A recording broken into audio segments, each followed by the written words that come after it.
Chapter 31. Sir? There was a quiet rap on Paul's door. It was soft enough, but it echoed deeply through his migraine. Sir, are you still awake? What is it, Corporal? Paul asked as he raised his head up from the cradle of his hands. Sir, there is someone here to see you, and he is very adamant.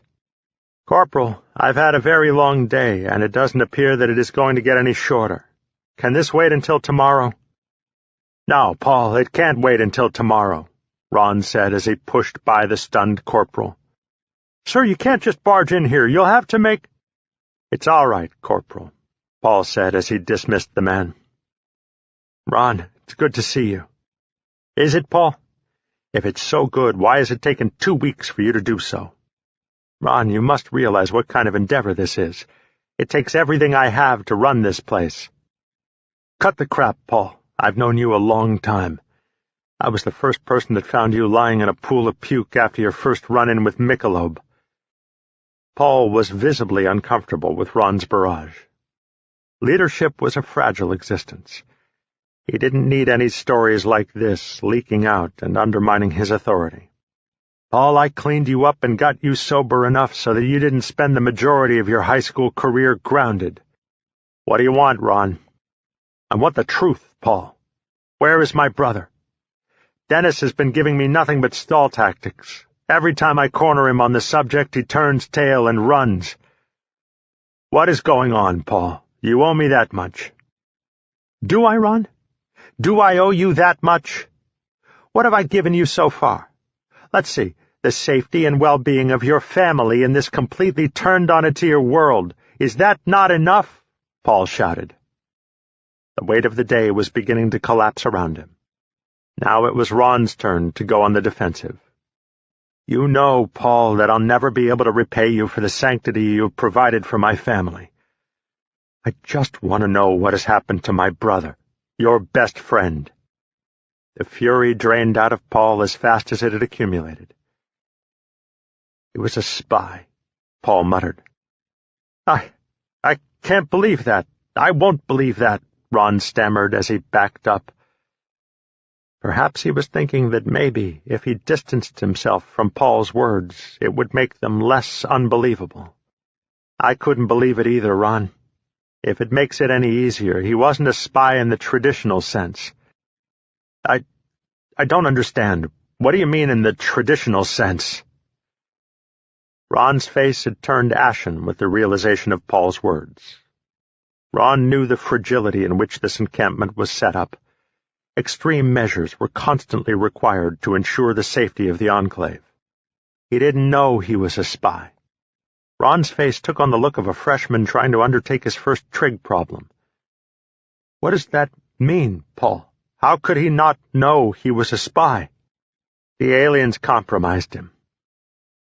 Ron was about to ask more questions when Paul silenced him with a wave of his hand. Ron, no one was happier to see your brother than I was. No one. He saved my life once, and I loved him like the brother I never had. When he showed up in Colorado, I almost fell over. We talked for hours when he got back. He told me everything that happened on that ship, and I told him all the things that were going on around the mountaintop. But not everything. Something just didn't feel right. Call it a hunch, sixth sense, whatever. It doesn't really matter. Something deep inside me kept telling me not to let him know about this place, the real reason for the training in the mountains. I was holding back from my best friend, from my brother. I concealed the true designs of what we started in his name's sake. His story was fantastic, almost unbelievable. And then it hit me. Maybe it was unbelievable. Words began to form in Ron's mouth again.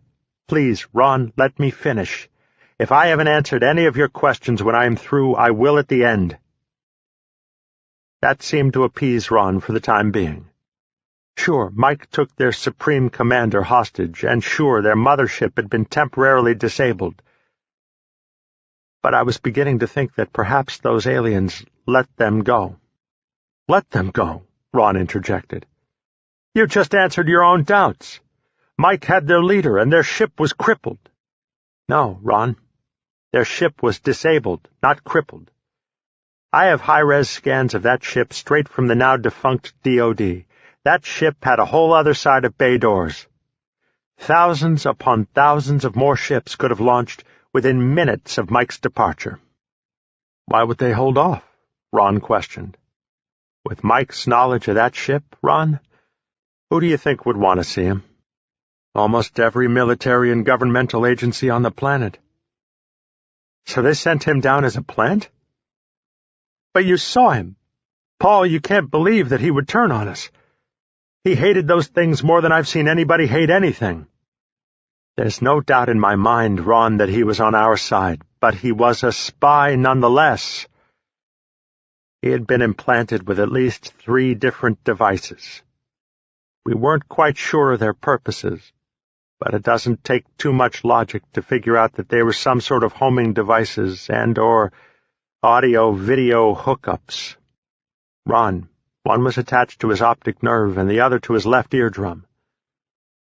My guess is they heard and saw everything he did and had his exact location at all times. My suspicions were completely confirmed with the initial phase of the invasion. Ron's ears perked up. How so? Ron, the first installations hit were the ones that Mike had visited, almost without exception.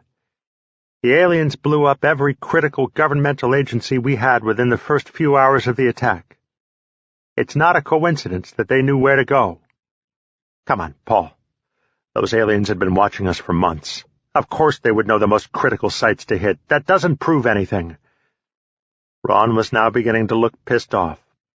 Sure, Ron, I could see why they'd hit the Pentagon and the fortress. But why would they bother with Area 51, or for that matter, Camp Talbot? Come on! A bunch of rebels playing commando on a mountaintop? Of what significance could that have been to their master plan? They hit it because Mike was there. To a T, they hit every military and government location where he stepped foot. They set him up? I'm not sure if they truly meant to set him up. I think that every slave on that ship was outfitted with the same devices he had. Talk about being inside the competitor's head. They probably sold tickets to the viewings from the gladiator's perspective. I feel confident that they had no desire to have a hole the size of Rhode Island blown into their hull or their leader taken hostage. However, when the opportunity presented itself, I think they felt it would be better to let them go than to endanger their commander in open space. I'm sure they don't feel that we are a viable threat to them. But then again, why take the chance? Learn your enemy's innermost secrets and then use it to your advantage. I don't like where this conversation is going, Paul. You still have yet to tell me where my brother is. Paul hesitated for a moment, studying Ron's face. Paul was unsure of whether he should get some guards to protect him before he told Ron the truth. Ultimately, he felt that it would be better if he told him one-on-one, no matter what the outcome. Paul took in a heavy breath and almost immediately sighed.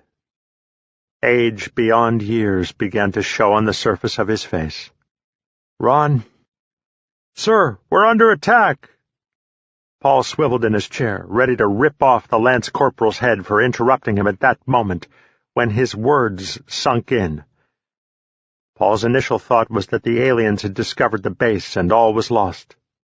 The last holdout of human safety had been compromised. Sir, the Stop and Shop is being assaulted. Why would the aliens bother with the store when they could have the whole mother lode? Paul thought. Sir, they have about 50 fully armed men. What should we do? The Lance Corporal nearly shouted. The look of confusion on his commander's face was doing little to allay his adrenaline rush. Men? Men. How many of our men are out there? Sir, we have a small squad of about 15. Who's in charge of the squad? Sir, Captain Wagoner. Paul aged almost 10 years and 10 seconds. He easily had the manpower to squash the attack, but compromising the hill was not an option. A force that big was sure to have some scouts out there. and it would take only one error for this place to be discovered. The alternative seemed far worse to him. Could he leave one of his best friends out to dry? Has Captain Wagoner's squad radioed their situation? Sir, yes, sir. He said that 4 of his men were killed instantly when they were outside on their cigarette break, and another 2 were injured, 1 critically.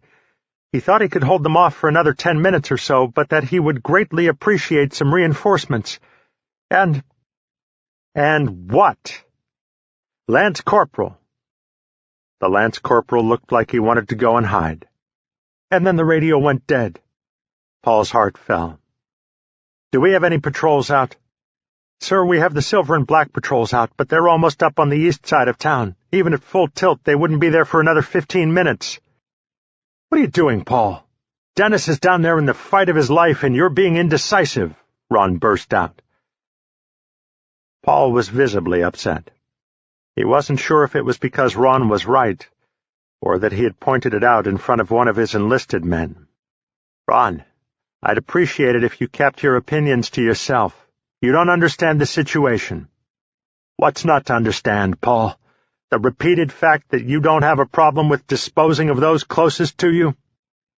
Ron, get the fuck out now, or I'll have you physically removed, Paul said, with icy-cold seriousness. Don't worry, Paul. I was leaving anyway. Unlike you, I'm going to get a firearm, and whoever will come with me, and go help Dennis and those men. Ron, I will not let you fuck this up. Lance Corporal, escort this man out and make sure he is detained. He is not to leave this compound. If he so much as sees daylight today, your ass will be in front of a firing squad tonight. Ron stood as if he were about to bull-rush the Lance Corporal. But the Lance Corporal heeded the Colonel's warning, as well he should. The Lance Corporal pulled out his pistol and leveled it squarely on Ron's chest. Ron was heaving with frustration and rage. Sir, what about the captain? I'll take care of that. I'm sure you will, Paul, Ron sputtered. Make sure he is detained. Get him out of here. The Lance Corporal waved Ron out of the room with his free hand. Paul got on his radio when the Lance Corporal left. Sergeant McCabe, what's the status on Tunnel 2? Sir, I briefed you on that last week. What's the status now, goddammit? The sergeant on the other end was taken aback by the force of the voice. Sir, we've advanced a few more feet through the collapse, but it'll be another 2 weeks or so before we break through. The sergeant heard the audible pop of the radio clicking off, and wondered to himself what he had done to spark such fury in the colonel. He ordered 2 more details to finish digging out the collapse. I set this shit up to save my loved ones. I'll be damned if I let another one die, Paul thought to himself. Major Salazar, sound the Type 1 alarm, Paul ordered. He could tell that the major was lying down by the disorientation in his voice, but he recovered extremely fast. Sir? Type 1 alarm? Yes, sir. More conviction rang in his voice as the realization of the colonel's words sunk in. Are we under attack, sir? Yes, came the succinct reply. Paul knew that his own suspicions were now going through the colonel's head. Relax, Frank, it's not the aliens. Not yet, anyway. The Stop and Shop is under attack, and our men are outnumbered nearly 5 to 1. Sir, the tunnel has collapsed. How do you propose an assault? I know the tunnel is not serviceable. Sir, we talked about this exact scenario. We're supposed to let the Stop and Shop fall if this is the case and get it back at our discretion. If we fly out of our hidey hole like pissed-off ants, somebody is sure to notice. Frank, Dennis is in command down there. Frank paused and sighed. What do you want to do, sir? I want 20 of your Alpha platoon to head out of Emergency Hatch 3 and go as stealthily and quickly as possible. I then want 20 civilian-looking personnel to head out Hatch 4 and round up any potential scouts. Are we clear, Frank? I want everybody rounded up within 1 square mile of this facility. We're clear, sir, but I don't agree with the risk that you are taking here. That's why I like you, Frank. You've never been a yes man. Now get it done. Right away, sir. "Have you gotten that damn thing to work yet?" Dennis yelled after his last burst found pay dirt and the scumbag who had come through the produce aisle. The remaining 7 UEMC were now pinned behind the deli counter. Glass shards flew everywhere as bullets exploded all around them. Dennis hoped the rebels didn't have any hand grenades, or the battle would come to a quick and nasty conclusion. "Sergeant, did headquarters get the last message?" "Captain, I don't know. The radio operator was shot at almost the same time the radio was." Damn, Dennis thought. Another 15 minutes till the next check-in. This little skirmish would be long over before the Hill even realized it had started. "Sir, I don't think it will matter even if they got the message. You know the protocol as well as I do. With the supply tunnel temporarily down, the standing order is to let this place fall if necessary." "I know the orders, Sergeant. I just have no desire to die next to cured meats. How are we doing on ammo?" "We've got enough to take them out. I just don't think we have the manpower to do it." "I appreciate the candor, Sergeant, but is this really the time for sarcasm?" Dennis said, as he sat down hard on his ass to change his magazine out. "Sir, they're coming up aisle 8, an over-exuberant private yelled. "Well, it seems that the fat lady is beginning to warm up," Dennis said. Shortly they would be completely flanked, and it was only a matter of time. "Well, at least I'll go out with a bang," Dennis thought. He stood up to fire off his newest cartridge when a bullet ripped his helmet clean off. Blood flew from the side of his head as he spun downwards, smashing his head on a— what? A ham. And then the world went black for Dennis. "Colonel's down, men!" the sergeant shouted over the volley of rounds. "I say we go out in style." The 5 remaining soldiers didn't completely concur with the sergeant's point of view, but they saw the writing on the wall. Better to go out fighting than sitting here huddled together. With that, the 6 remaining men stood up, and shoulder to shoulder, momentarily caught the usurpers off guard. Many of them fell before they gathered their wits. And then numbers and strategic location began to take its toll. One by one the defenders fell, most of them with multiple wounds. But still they pressed on. When their clips had been emptied, only 2 survived to rearm. The sergeant and the private who warned about the approach on aisle 8. "Well, son, it's just you and me now. No sense in keeping God waiting," the sergeant said, pride swelling up in his chest. The private really didn't mind, though, if God waited, say, another 50 or 60 years. But no way was he going to let the sergeant die alone. The attackers had momentarily ceased their onslaught. They knew what was coming, and they had no desire to be caught off guard again. Let the poor bastards show themselves again. They'd be more than happy to end the day from where they waited. The sergeant was milliseconds away from standing and opening fire when he heard gunfire from outside the store. "Sergeant, what is that? Are they celebrating their victory before we're dead?" the private asked. The sergeant didn't think so. No, nobody would waste ammo like that anymore. "We've got help." "Help? From where?" "No one would come from the hill." "Private, I don't know. But do you really care from where?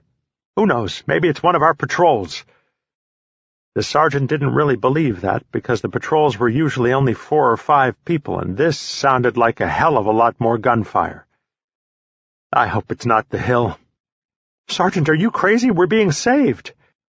"I'll never live this down if we survive. I let my commanding officer fall in battle. I didn't hold our position, and then I had to be saved by headquarters.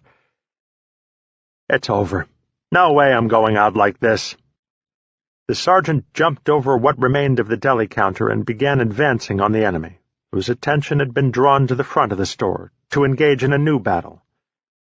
The sergeant's gun began to glow a dull red as he fired away at anyone who retreated from his near-suicidal advance and maniacal laugh.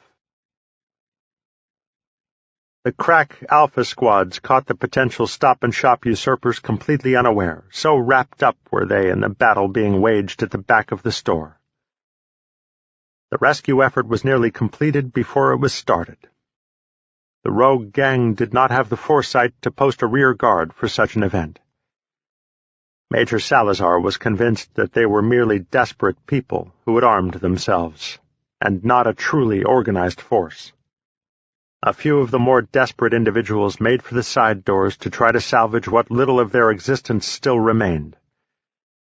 Under normal conditions, Major Salazar would have allowed their retreat, but too much was at stake now. "Lieutenant Braverly, I do not want any prisoners," the major shouted over the finale of shots being fired. Lieutenant Braverly, a slender man of Australian descent, saluted and motioned for his squad to peel off from the main assault. He had been a career soldier in the Australian Royal Guard and knew exactly what the major ordered him to do.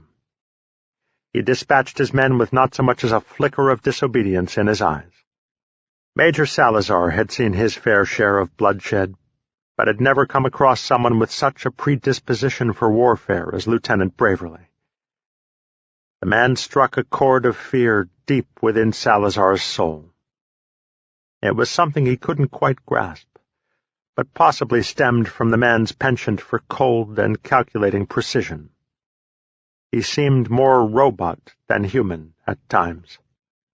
Major Salazar had known the man for something close to a year, and for the life of him never remembered ever seeing the man smile. The major watched in detachment as Lieutenant Braverly's men closed in on and dispatched of the enemy, as if sweeping up a dirty floor. Lieutenant Braverly had hand-picked his men most likely because they, for the most part, matched his persona. Major Salazar thought these men might need some further investigation, but thus far their record of accomplishment had been second to none. "If it's not broken, don't fix it. That's what my dad used to say," the major muttered as he headed towards the back of the store where he hoped to find Captain Wagoner safe. What the major saw, however, both shocked and amazed him. His good friend, and one of his commander's best friends, was lying in a pool of blood. He was hard-pressed to call it a pool. It looked like a small pond, so much blood was lost. He still saw Captain Wagoner attempt to move. Major Salazar was in momentary shock. There was no way somebody could lose that much blood and still be trying to hold on to life. "Relax, Frank. It's not mine. At least not most of it," Dennis said as he sat up with great effort. His head was ringing like Big Ben. "Could you please stop letting flies land in your mouth and get over here and help me up?" Frank walked over, extending his hand, valiantly trying to retain a good footing on the slick, blood-stained tile. Dennis grabbed his helmet as Frank hefted him up. Both men gaped at the helmet, wondering how anyone could survive from the bullet hole. The slug had entered the helmet dead square in the center of Dennis's forehead, but was deflected by the sturdy Kevlar armor. The bullet veered hard right instead and scraped the side of Dennis's skull. He bled out like a stuck pig, but, beyond not getting haircuts for a while, it was no worse for the wear. "You might just be the luckiest man on the planet, Dennis," Frank said, as he slapped Dennis on the shoulder. That rattled Dennis's brain almost more than the bullet. He winced some, but not enough to ruin Frank's exuberance. "I don't know if losing almost all of my squad would fall under luck, Frank." Frank nodded, and held his tongue for a respectful moment of silence before he spoke. "Part of that might be true, Dennis, but you held your post against a force 5 times your size, and they ambushed you." "Well, I appreciate that, Frank, but now the matter becomes, why did they surprise us? There's no way that this many guys should have been able to just waltz on up here. I want to know where every listening post was assigned today, and I want to know who was manning them," Dennis said. His heart was beginning to beat more rapidly at the thought of betrayal from within, and his heart's hammering did nothing to quell the throbbing in his head. Dennis paled for a moment and caught Frank's shoulder. "I'll get that for you, Dennis, but right now I'm taking you to the infirmary." "I wish I had the strength to tell you to go fuck yourself, but that sounds like a pretty good idea to me." Frank snorted as he put his arm around his comrade and walked him out. He made sure to make it look like they were coming out as brothers in arms, instead of acting as the physical support he felt Dennis needed. He could tell Dennis's knees were wobbly at best, but still he threw on the brave front. "Only you could be shot in the head and walk away from it," Frank said as he smiled. "Well, I was always told there wasn't going to be much in there anyway. I guess this just proves it. By the way, how did you guys get down here? I thought the tunnel wasn't going to be ready for another couple of weeks." "We didn't use the tunnel." Dennis looked perplexed for a moment before the realization hit. "Don't tell me you used the escape hatches. You and I both know that could jeopardize this whole operation." "I let him know that, and we do have a contingency plan in effect as we speak." "What is it?" Dennis questioned. "Don't worry about that now. We have more serious threats to our immediate safety." "Such as?" "We have reason to believe that the cave-in was deliberately orchestrated." "Who would do that, and why?" "Probably the same person or persons who let our little rogue unit slip through the cracks." "You mean you think we have saboteurs in our midst, too?" Dennis asked. "That would seem to be the case." "Is it the National Guardsmen?" "That would have been our first option, but we keep pretty good tabs on them, and they are always assigned to our men when out on patrol or other such missions." "Oh, this is just beautiful. I lost my men here to some renegade within our ranks. That poor bastard had better hope that I'm not the one that finds him." "Don't worry, Dennis. We'll flush him out eventually." Both men reflected on the word eventually.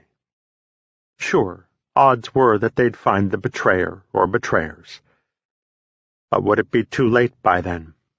Would whatever damage they intended to inflict already be done? This audiobook has been broken into multiple parts to make the download faster. You have reached the end of a part, but not the end of the complete audiobook. So please check your library for the next part of this audiobook. Audible hopes you have enjoyed this program. This is Audible. Indian Hill 2. Reckoning. By Mark Tufo. Narrated by Sean Renette. Chapter 32. Mike Journal Entry 5. "Where am I?" I yelled. At least I thought I yelled. But what really came out was a small, shallow, dry rasp. Adrenaline surged in my veins as I struggled to recall where I was. Orientation was nearly impossible. I couldn't even see my hand in front of my face. I wasn't even sure if I'd moved my hand to that position. My brain was so addled and cloudy. The first thoughts that raced through my head were that I'd been on an all-night bender with Paul. Whoa, his name sounded a small alarm in the back of my head. But why? Did he drink my last beer the night before? Why would I be mad at Paul? Then the queasiness hit. First my head, and then my stomach as I evacuated whatever was in there. I felt so hungry. How could I possibly throw something back up? The clouds began to part in my head as I realized I was on the alien ship. I'd never gotten off it. This had all been some elaborate, stress-induced dream. I was on the ship, and there was nothing I could do, nor anybody to save me. I was going to be facing Durgan soon, and he would finish off what little of me was left. But I felt all right with myself, and with God. I felt I had made peace with those who mattered most to me, even if it were only in a dream.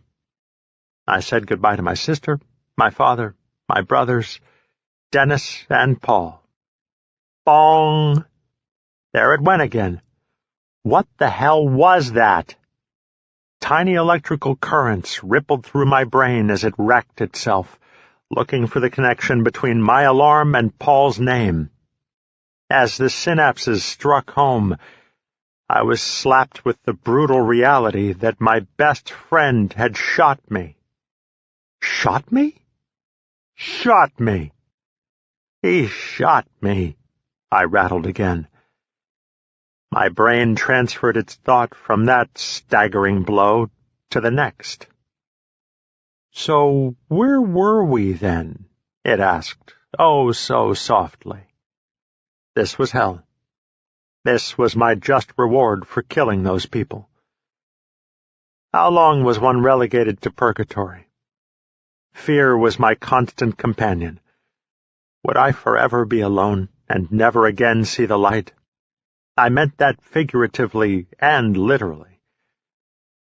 Was there emotion in hell? I guess there must be. What would be the purpose of pain and suffering if you didn't care? Would Lucifer himself address me? That thought terrified me more than facing the entire population of the alien ship with an air rifle. They could only kill you once, but Lucifer could do it for all eternity, and in an infinite number of ways. Was hell supposed to be cold? My back burned from the frozen surface that I was making contact with. Not having complete control over my extremities, I forcibly moved my hand to gain a sensory perspective on my surroundings. The surface was cool to the touch, and damp. Was there moisture in hell? Who knows? I scratched the surface of the material with my fingernail. I could feel a sliver of it work its way under my nail, but it wasn't a sharp pain like you would expect from a splinter. It was more like the aggravation you get when you're working on a car and grease gets under your nails. It was more of a mild irritation. My head throbbed in pain, but I was unsure if I would be able to raise my hands high enough to rub my sore temples. Even with the itchiness of the surface I was on, sweat began to break out all over my body as I struggled to regain control of my body. Did Paul paralyze me? Or blind me? Was anything I was doing now reality, or was I trapped in my mind? Like a comatose patient, was I struggling in the dark to find my way back to reality? Yep, I was definitely back to the point where I wished that I was facing the aliens again. I didn't care if I had no more than a slingshot, either.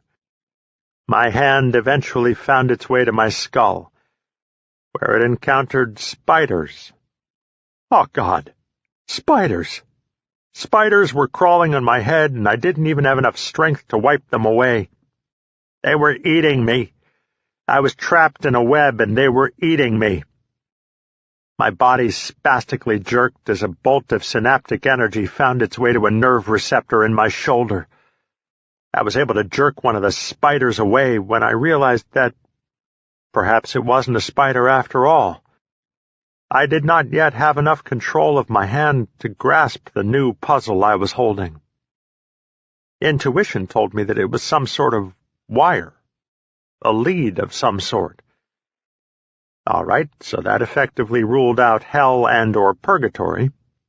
I didn't really think that the devil needed to monitor my brain waves. That, however, steered me back into the direction of being back on the alien vessel. Did Paul shoot me, then deliver me to the aliens? Or did I sustain such grievous wounds in the arena that I was on some sort of life support? Could everything else just be a dream? But I remembered the pain in my father's eyes when he told me about Mom, and I remembered the feeling when I left Beth and Debbie in Maine. That couldn't have been just a dream. And I could never forget my feelings about Paul when I realized he'd shot me. The betrayal cut deeper than any enemy sword ever could. If he'd really shot me, there would have to be sensory proof. No matter how long I'd been lying there, I'd find a scar. The question now became, would I be able to reach it? It would have been a difficult spot to touch even in the best of times, and I was far from optimal at the moment. Control of my body seemed to be coming back in spurts. I made a stab at rolling onto my side, but that was fairly ineffectual. What do turtles on their backs do? Oh, yeah, they use their arms and legs to help topple them over. Neither leg seemed to be responding to the call to arms. Right now, I couldn't be sure if I had them or not. Would my right arm, which I was guessing I had about 50% control of, be strong enough to get me on my side? My next big hurdle was to make sure that I didn't roll completely over onto my face, because I felt certain I did not have the strength to roll back over. My left leg began to twitch while I debated my rolling strategy. Energy was flooding back into my legs. Okay, maybe flooding was a bit of a stretch, but it was most assuredly trickling in, and right now that was fine. Slowly but surely, I was reaffirming my humanity. The blindness was disturbing, but if I was starting to feel my legs, maybe my sight wasn't too far behind. I burned with the desire to find out the truth of my location. Control or not, I was going to find out, to the best of my ability, where I was. I placed my right hand to my side and pressed for all I was worth. My muscles squealed in protest. My shoulder popped, like it was trying to snap through the rust of disuse. And, like a rocket that just seems to hang there at liftoff, I was stuck, having raised my shoulder barely 2 inches. Then, like that rocket that finally gains enough momentum, I broke free. Everything gave at once, and I almost did what I feared, rolling myself completely over. But like the cavalry, my left hand came to the rescue and stabilized me, albeit precariously, on my side. Now the question became, would I be able to reach where I presumed Paul shot me? And if so, would my less than tactile digits be able to discern a scar from the rest of me? Pain coursed through me as I attempted to reach Paul the betrayer's wound. Slowly my hand inched its way to the hole, sweat pooling under my arms from the strain and pain. Had this been the version of me 2 years ago, I would have just given up and let the chips fall where they may. But this was the new and improved Mike. I was version 2.0 now. I gritted my teeth through the fire that flowed like lava in my veins. Centimeter by centimeter, I urged my hand forward, sheer determination winning out over the protests of my unused shoulder. My back popped as I strained to arch it in an attempt to help it meet my outstretched hand. Finally, I struck home. My hand touched the spot where my best friend had shot me. Only there was nothing there. Not so much as a pimple. "What the hell?" I mumbled. Without warning, lights blazed from all directions. Well, this is it, I thought to myself. I'm having an aneurysm. I'm going to die after lapsing into a coma and having one of the most delusional nightmares ever conceived. Only I didn't fade into black. My eyes hurt like hell while they tried to adjust to the searing white light. I couldn't be dead if my eyes still hurt, could I? I looked up from my precarious position to notice someone had entered the room. It was a progerian. My lungs collapsed as I screamed myself back into oblivion, back to a place with no alien usurpers.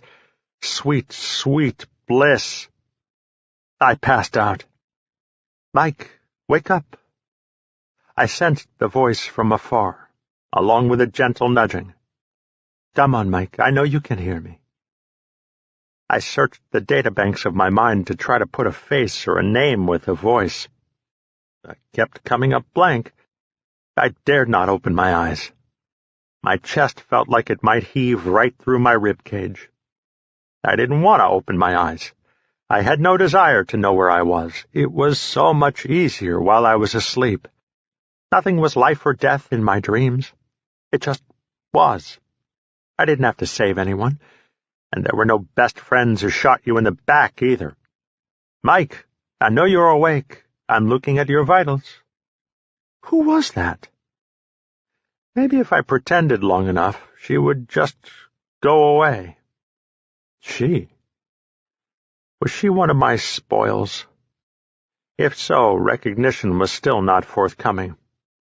She shook me again, although this time not quite so gently. I guess she wasn't going to go away. I might as well see what form of purgatory I was in now. I slowly opened my eyes, trying my best to gradually adjust to the fluorescent lighting that hung from the ceiling. Fluorescent lighting, huh? What's that? The mystery woman's voice asked. Fluorescent lighting, I said, more than a little perplexed. That's right, fluorescent lighting, she answered condescendingly, like an impatient adult would to a slow child.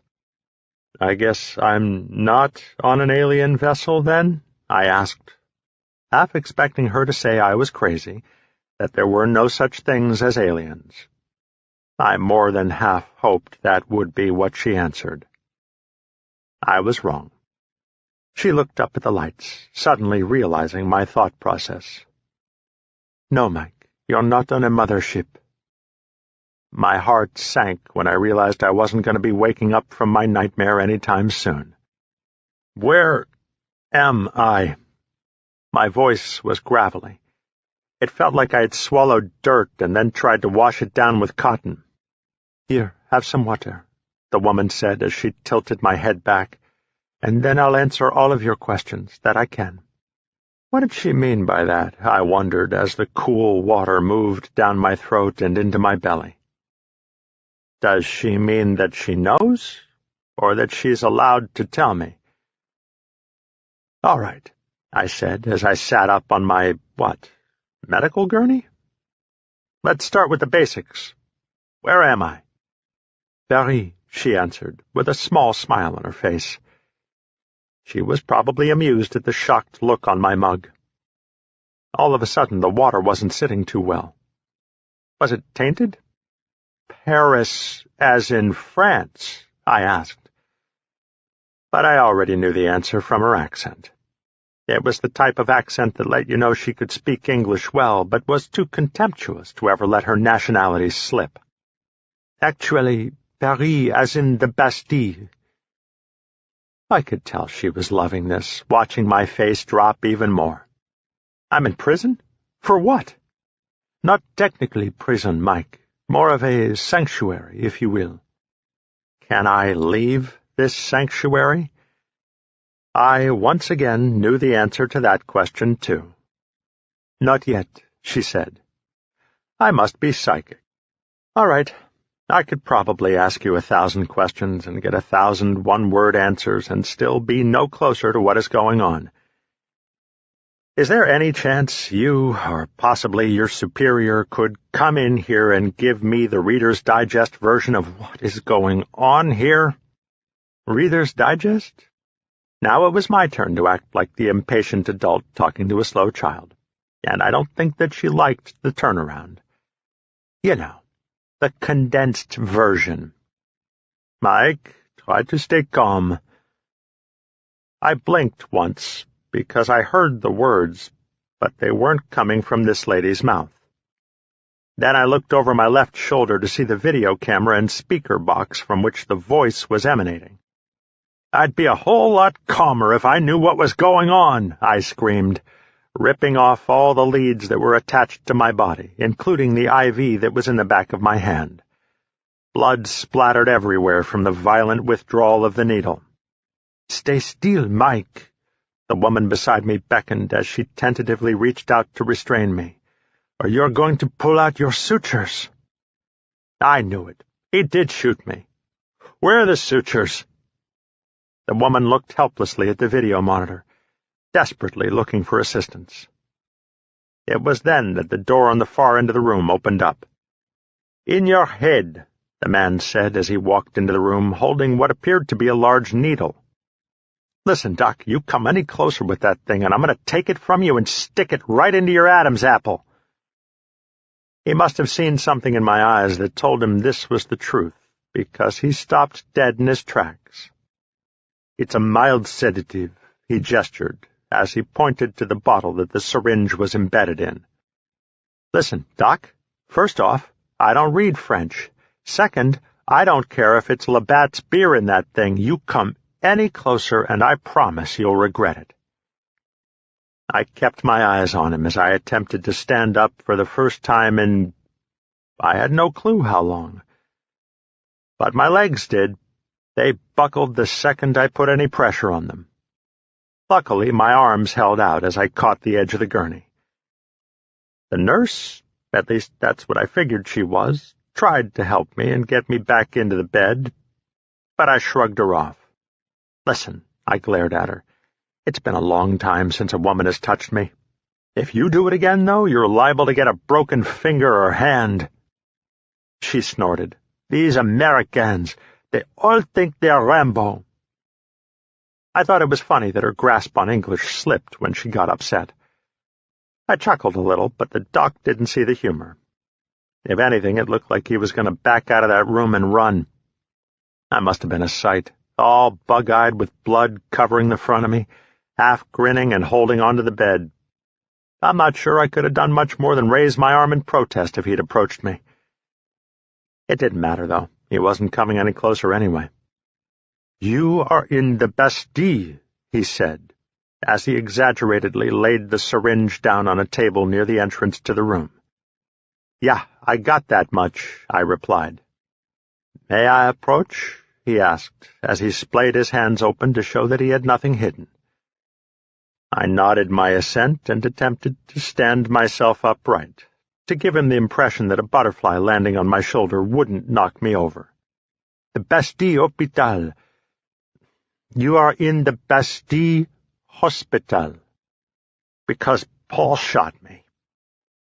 Even as mad and scared as I was, the hurt still bled through my eyes, and the doctor must have seen it. "Yes, Paul shot you, but not for the reasons you believe, or even in the manner that you believe." "Ah?" was all I could muster. Did this frog slip into French, because I couldn't for the life of me understand what he was saying? "In English," I said, and I didn't even mean it as a cliché. "It was a dart gun, Mike. It was a tranquilizer. He used probably a little more than he needed, but he didn't try to kill you." I now thought back to that day, and I remembered marveling at the time how quiet the bullet that finally does you in could sound. Most people who had ever been shot during war said they never heard the one that hit them. Then why? I bemoaned. The stress on my legs and arms was beginning to take its toll. "You were a spy," he answered straightforwardly. That was it. My body gave out and I crumpled to the ground like a Coke can under the weight of a large boot. The doctor and the nurse both rushed forward. Only this time, I didn't care. It was tough to maintain your dignity while licking the linoleum floor. After some agonizing moments, we were all able to wrestle my body back into the bed. By that time, I hoped maybe he would give me that shot after all.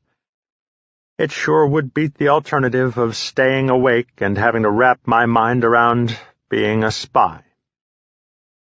But the shot was not forthcoming, at least not in the foreseeable future anyway. The doctor anxiously took my pulse as his nurse examined my body for any possible fractures. "I'm fine," I said, as I tried in vain to shoo them off me. "What do you mean I was a spy? Am I not anymore?" "No, not anymore," he said in exasperation. Then he tried to again get the pulse count I had interrupted. When he was done, he elaborated without any prodding. "When you came back from that ship, you brought extra baggage." Bewilderment spread across my face. "Baggage? You were bugged." "Bugged? Listen, if you're going to interrupt me every time I finish a sentence, we're never going to get out of here, and I won't be able to go home to my wife." "All right, I'm sorry. I'll wait till you finish. The aliens had pretty much tuned into you." I was about to ask another question when the doctor held up his finger. I halted, mid-breath. "They had attachments to your optic nerve and your eardrum, but the kicker was the homing signal. They had that one buried in your spine. We weren't sure we would be able to operate on it without crippling you." I couldn't resist. I had to interrupt him. "Is that why my legs don't work so good?" Instead of getting perturbed, he let out a small chortle. Oh, heavens no. We never even operated on your spine. The doctor saw my look of terror. Relax, relax. We neutralized the signal. They can't track you anymore. How? All right, no more interruptions, I promise. We realized that there could be no way to remove the device without damaging the host. The host being you, of course. So we had to come up with an alternate plan. We shook the little bugger to death. We compartmentalized a high-intensity beam of sonic waves and literally blew the thing into a million little pieces, most of which have already passed through your system. There was some damage to the tissue immediately surrounding the device, but it's nothing that a little time, therapy, and cortisone won't cure.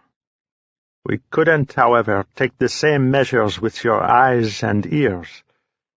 We were afraid that any type of explosion in your head would cause an embolism, or at the very least permanent loss of eyesight and/or hearing.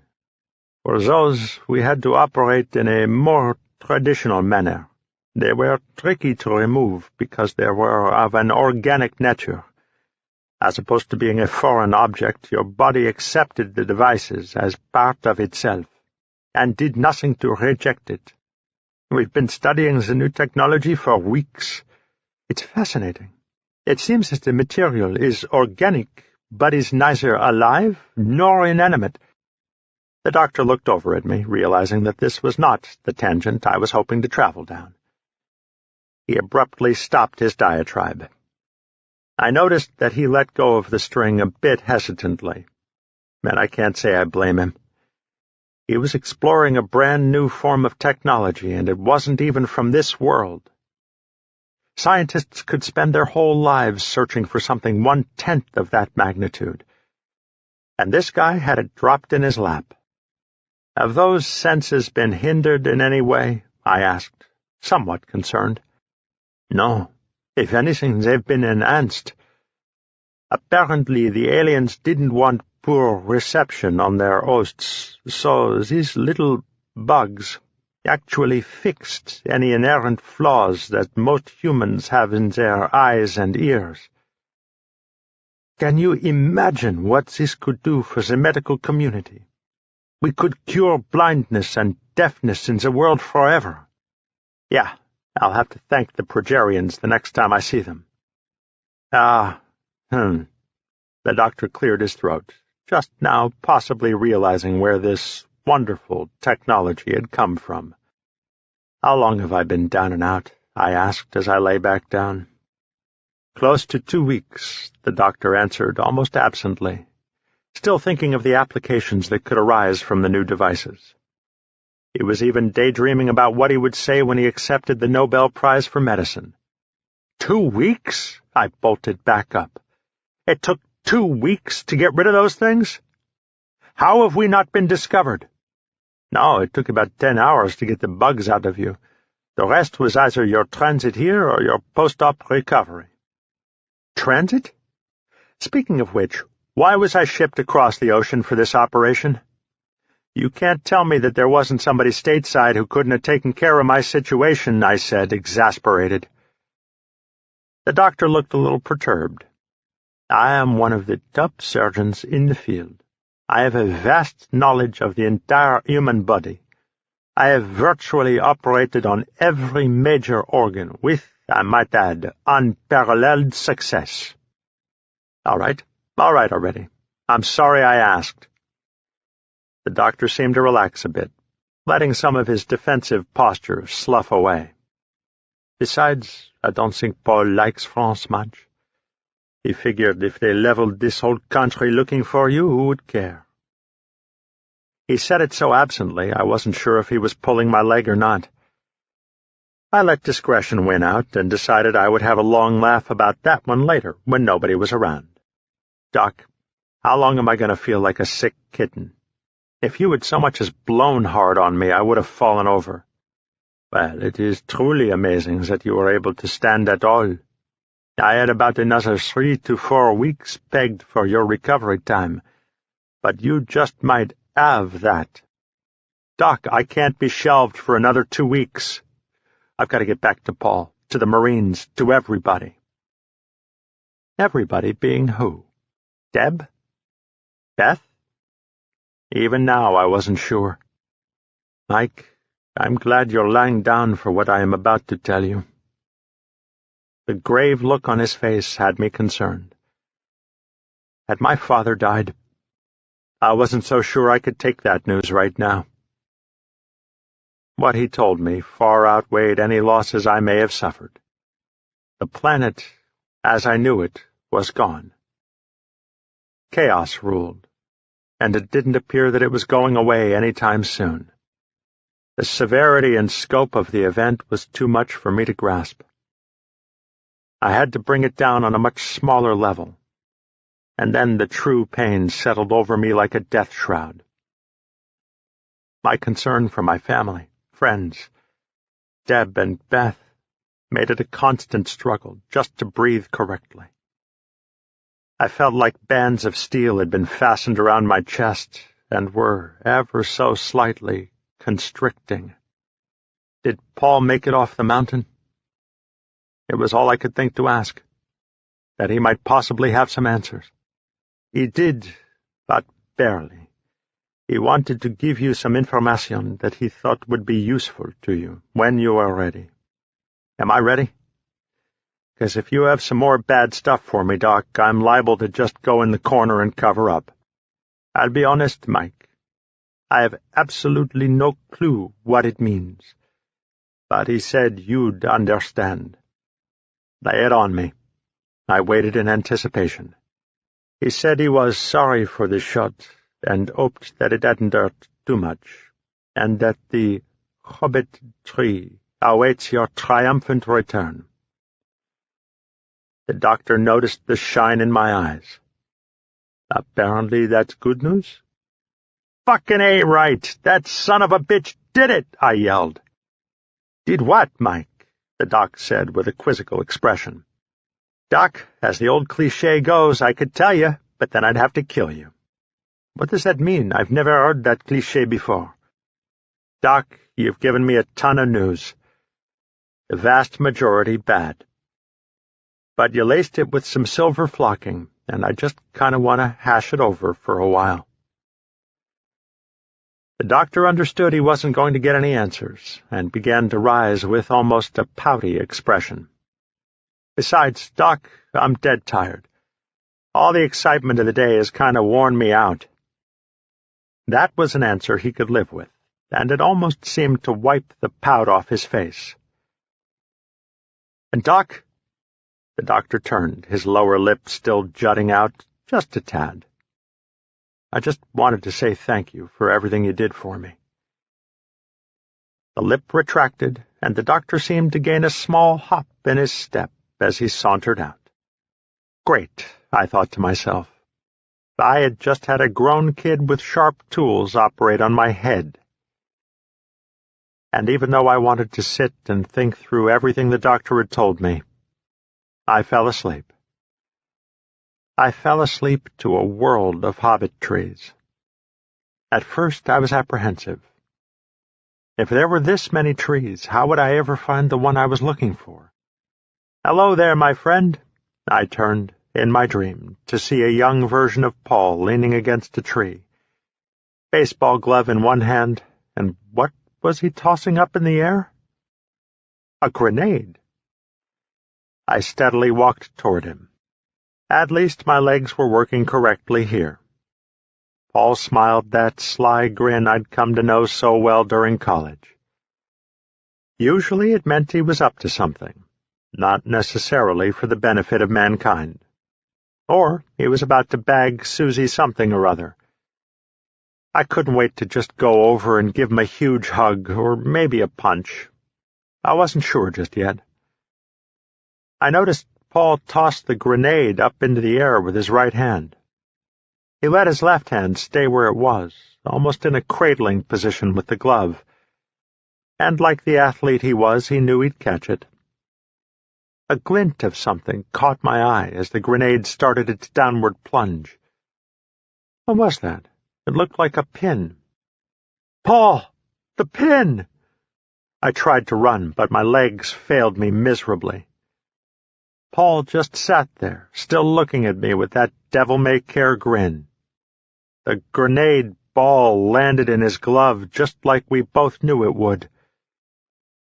And for a horrible second, nothing happened. I couldn't move, and Paul wouldn't. And then everything went white as I watched the grenade detonate. Paul was literally cut in half. I could feel the heat from the shrapnel as it blazed by. Blood was everywhere. The hobbit tree was covered with it. It seemed that the tree itself had suffered grievous wounds. Now the world was pitching. No, it was the tree. It began to creak and moan its protests. I watched as it slowly began to fall over. It started to gain momentum, and then came to a thunderous crash which momentarily lifted me off my feet. The demise of the tree hurt me on so many levels I wasn't sure where to begin. My dream self wasn't ready to let me off the hook quite yet. "Mike, help me! Help me!"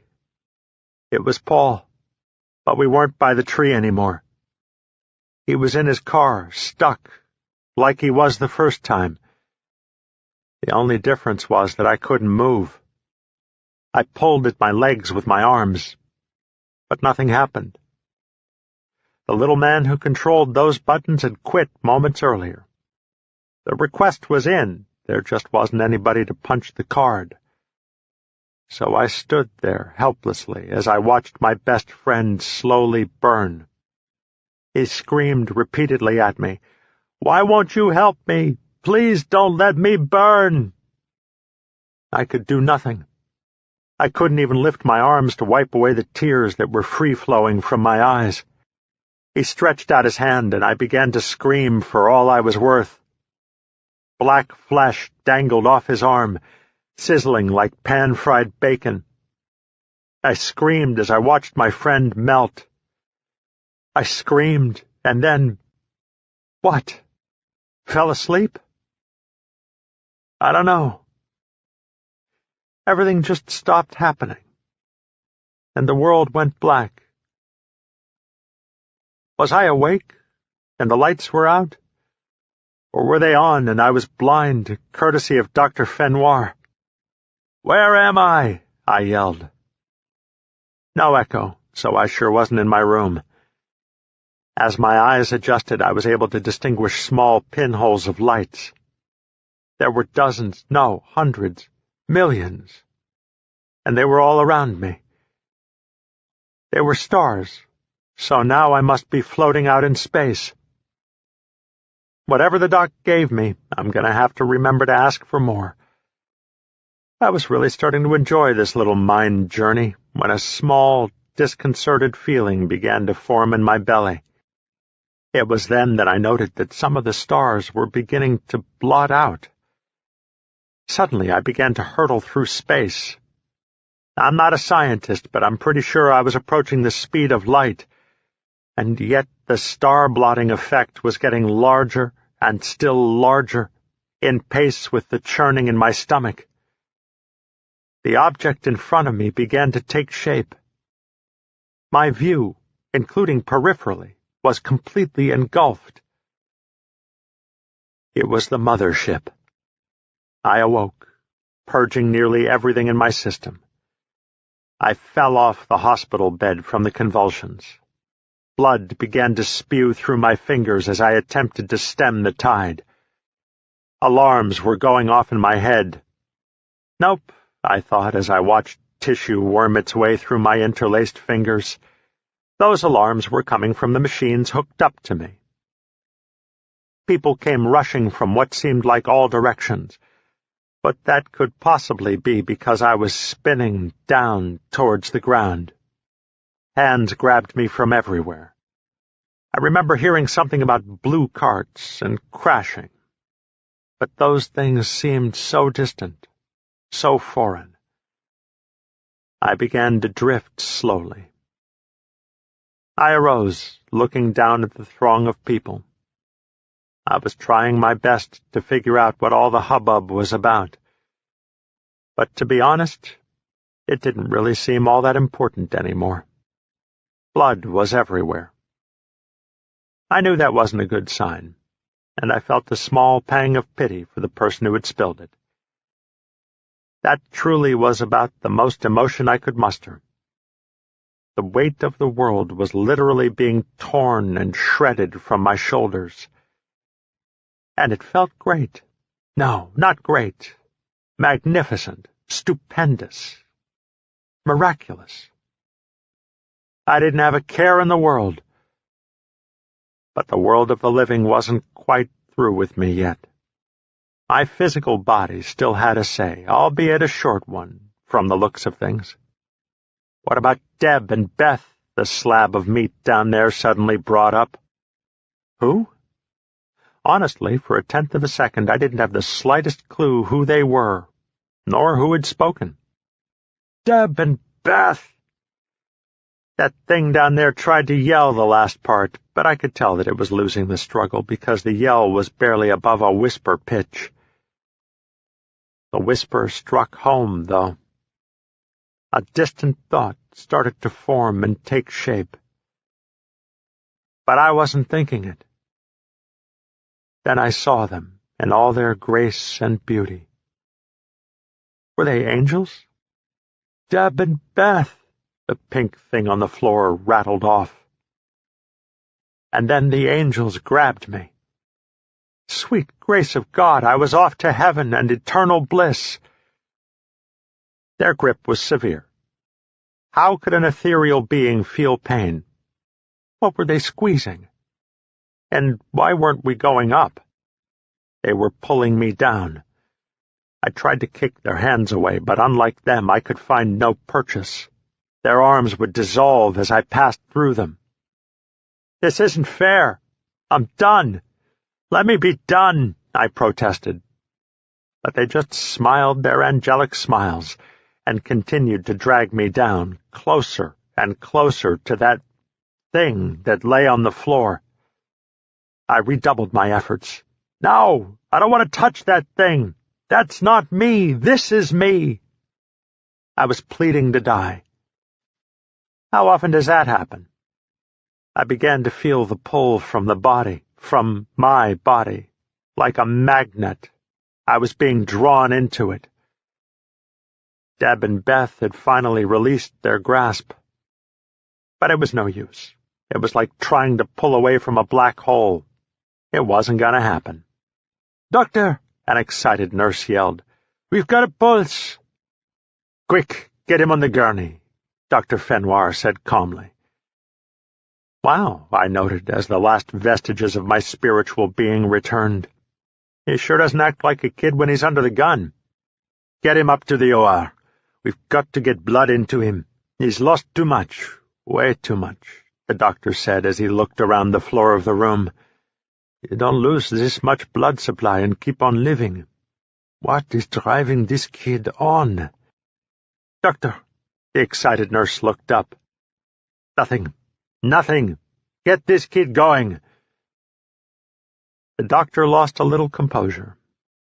He wasn't prone to believing in miracles, but even he knew enough to recognize one when he saw it. And he wasn't about to just let it slip through his fingers. Chapter 33. Massachusetts Line. Mass Pike. Deb had been driving for about 2 hours, now cruising at a comfortable 75 miles per hour. She was amazed at how little traffic there was, especially as she began to cross over the New York line. It was almost as if people were avoiding the highway, she thought. Sure, traffic had been light almost their entire trip, but now it was almost eerie. Then the reason became evidently clear as she crested a rise. Down the slope of the highway, no more than a quarter of a mile away, was a roadblock. It appeared to be a military checkpoint with at least 2 tanks and a 5-ton troop transport. Beth, you might want to wake up for this one," Deb said as she nudged her companion. Beth stirred and awoke relatively fast. She had barely fallen asleep more than 10 minutes before. "What's up?" were her only words as she wiped her eyes. Deb had brought the car to a near standstill in the middle of the roadway. A huge lit-up construction sign glowed to their left. "Massachusetts is in a state of emergency. All personnel not on official military business will be detained and their property seized. Proceed forward cautiously." "What now, Beth?" Deb asked, with the slightest bit of panic interlaced in her voice. "Well, we can't just sit in the middle of the road. They'll either get suspicious and shoot at us, or somebody's going to plow into the back of us. Either way, we need to do something. What about turning around?" "That would be a great idea, except for the median divider." "Damn it," Deb said, as she slammed her fist down on the steering wheel and then placed her head on it.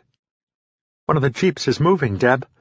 It's coming towards us," Beth said as she pushed on Deb's shoulder to get her head up off the wheel. "Beth, get the guns ready." "Do you think that's such a good idea?" "Right now, I don't think anything is a good idea. But we have no way of knowing if these guys are military at all. Maybe they ransacked a military post, or maybe they're just acting on their own. You and I both know the military as we once knew it no longer exists. So, best-case scenario is that they are a National Guard unit that still adheres to their credo. I'd still like to be prepared, though." "I sure hope they don't know how to use that tank," Beth said, more under her breath, as she reached around to the back of the cab and pulled out a .357 Smith & Wesson revolver for Deb. She grabbed the Remington .30-06. She hated the kick it gave, but right now it was all about making a statement. She wasn't going to give up without a fight. The jeep approached cautiously. The gunner manned at his mounted machine gun was expecting the worst. "Do you think they're scared?" Deb asked no one in particular. "As scared as us?" Beth asked, as Deb gave her a sideways glance. Beth began to heft the rifle up in preparation to put the muzzle out of the window. "Beth, I wouldn't do that. When he sees that barrel, he's likely to fire, and scared or not, with that many rounds coming in our direction, we'd be sitting ducks. Deb, spin this around and let's get out of here." The jeep was about 300 yards away when Deb made her choice. She threw the truck in reverse and let the tires squeal as she began to back up. Beth was caught unawares by the blue smoke that rose from one of the tanks. She had little time to wonder what it meant as she watched a dozen or so trees splinter into toothpicks not more than 50 yards to their left. "I guess that answers the question whether or not they know how to use the tanks. I would imagine that was their version of a warning shot," Beth said excitedly. Deb's driving had been something less than perfect, and going backwards was not improving her skills. The jeep was rapidly making progress. It was a mere 100 yards away now. "Deb, you should probably turn this thing around," Beth yelled as she watched the gunner cock back on his weapon. Now? Deb, please!" "Stop screaming at me!" Deb yelled as the muscles in her neck began to throb from the quandary they were in. Deb wanted more than anything to spin the truck around like she had seen in so many action movies. But she was afraid they would, more than likely, lay the top-heavy truck on its side, or worse yet, flip it over completely. Neither she nor Beth were wearing their seatbelts, and they'd be flung out the doors like rag dolls. This plan of action wasn't going to work either. The jeep would be up on them in moments. The tank fired again, but this shot was well clear, more likely so they wouldn't suffer any friendly fire casualties as opposed to not knowing how to aim the mighty gun. "Beth, put my seatbelt on and then get yours on," Deb screamed over the fracturing of trees. Beth looked like she'd been slapped. She was stunned and red-faced. "Now, Beth!" That got Beth moving. She reached over Deb's waist and fumbled with the shoulder harness, trying desperately to put slot A in receptacle B. "Hurry, Beth!" "I am hurrying," Beth yelled as she desperately tried to make the two ends meet amidst the bouncing and swerving of the truck. The audible clicking noise was unmistakable. Deb was harnessed in. "Now you, Beth. Move!" Beth had much more ease getting her belt on in the more familiar fashion. "Are you ready?" "Ready for what, Deb?" Their Dodge Ram had just climbed over the hill as Deb slammed on the brakes. The tires howled in protest. Beth nearly suffered whiplash from the severity of the stop. As it was, she knew she was going to be sore for days to come. Deb threw the truck into drive without completely coming to a stop. The transmission made an audible clunking as it did what it was told, but not without some severe complaining. "Deb, what are you doing?" Beth said, as she grabbed hold of the dashboard. The truck first inched over the hill, and then began to gain momentum. All the passengers in the Jeep had been caught unawares as the bigger Dodge truck now began to descend on them, and fast. The driver reacted instinctually as he slammed on the brakes with both feet. The gunner also did what was instinctual, and opened fire. The first few rounds came dangerously close to the front end of the girl's truck. Then the laws of gravity began to take hold. And fast. The driver reacted instinctually as he slammed on the brakes with both feet. The gunner also did what was instinctual, and opened fire. The first few rounds came dangerously close to the front end of the girl's truck. Then the laws of gravity began to take hold. As the nose of the Jeep descended from the inertia of the brakes, so also did the barrel of the M60 mounted on it. The gunner's fingers were completely squeezed on the trigger, and as he held on for his life, he was unable to let go as the barrel fell even more, cutting into the front end of the Jeep. First, the radiator popped with an audible swish. Then the fan was next to go as bullets blazed through the blades. The engine block came next as hot lead split the head. Piston parts shot up through the hood almost as hard as the bullets had slammed down. The gunner most likely would have put a bullet or two through the dashboard if he himself hadn't been knocked against the gun stock and rendered dazed and confused. Blood trickled from his left ear. The Jeep came to an abrupt stop as the disc brakes and the bullets finally did their job. Hisses and pops were all that could be heard through the ensuing silence as the Jeep's engine died out. "Deb, did you plan this?" an excited Beth said as she positioned the barrel of her gun out the window. "Hell no. I was planning to ram them." Beth looked over at Deb to see if she was telling the truth or not. It appeared she was. Beth thanked her lucky stars it had turned out this way. Deb brought the truck to a stop not more than 2 feet from the destroyed grille of the Jeep. Deb stepped out of the truck and rapidly approached the passenger as she saw him attempting to gain access to something around his shoulder. It had to be a gun, but the still stunned soldier was having a difficult time undoing the snaps. His seatbelt, which restrained him, was also restraining the weapon. The precious few seconds he needed to process the information, however, were not his for the taking. Deb ran right up to the passenger's side. "Put your hands on the dashboard now!" she screamed.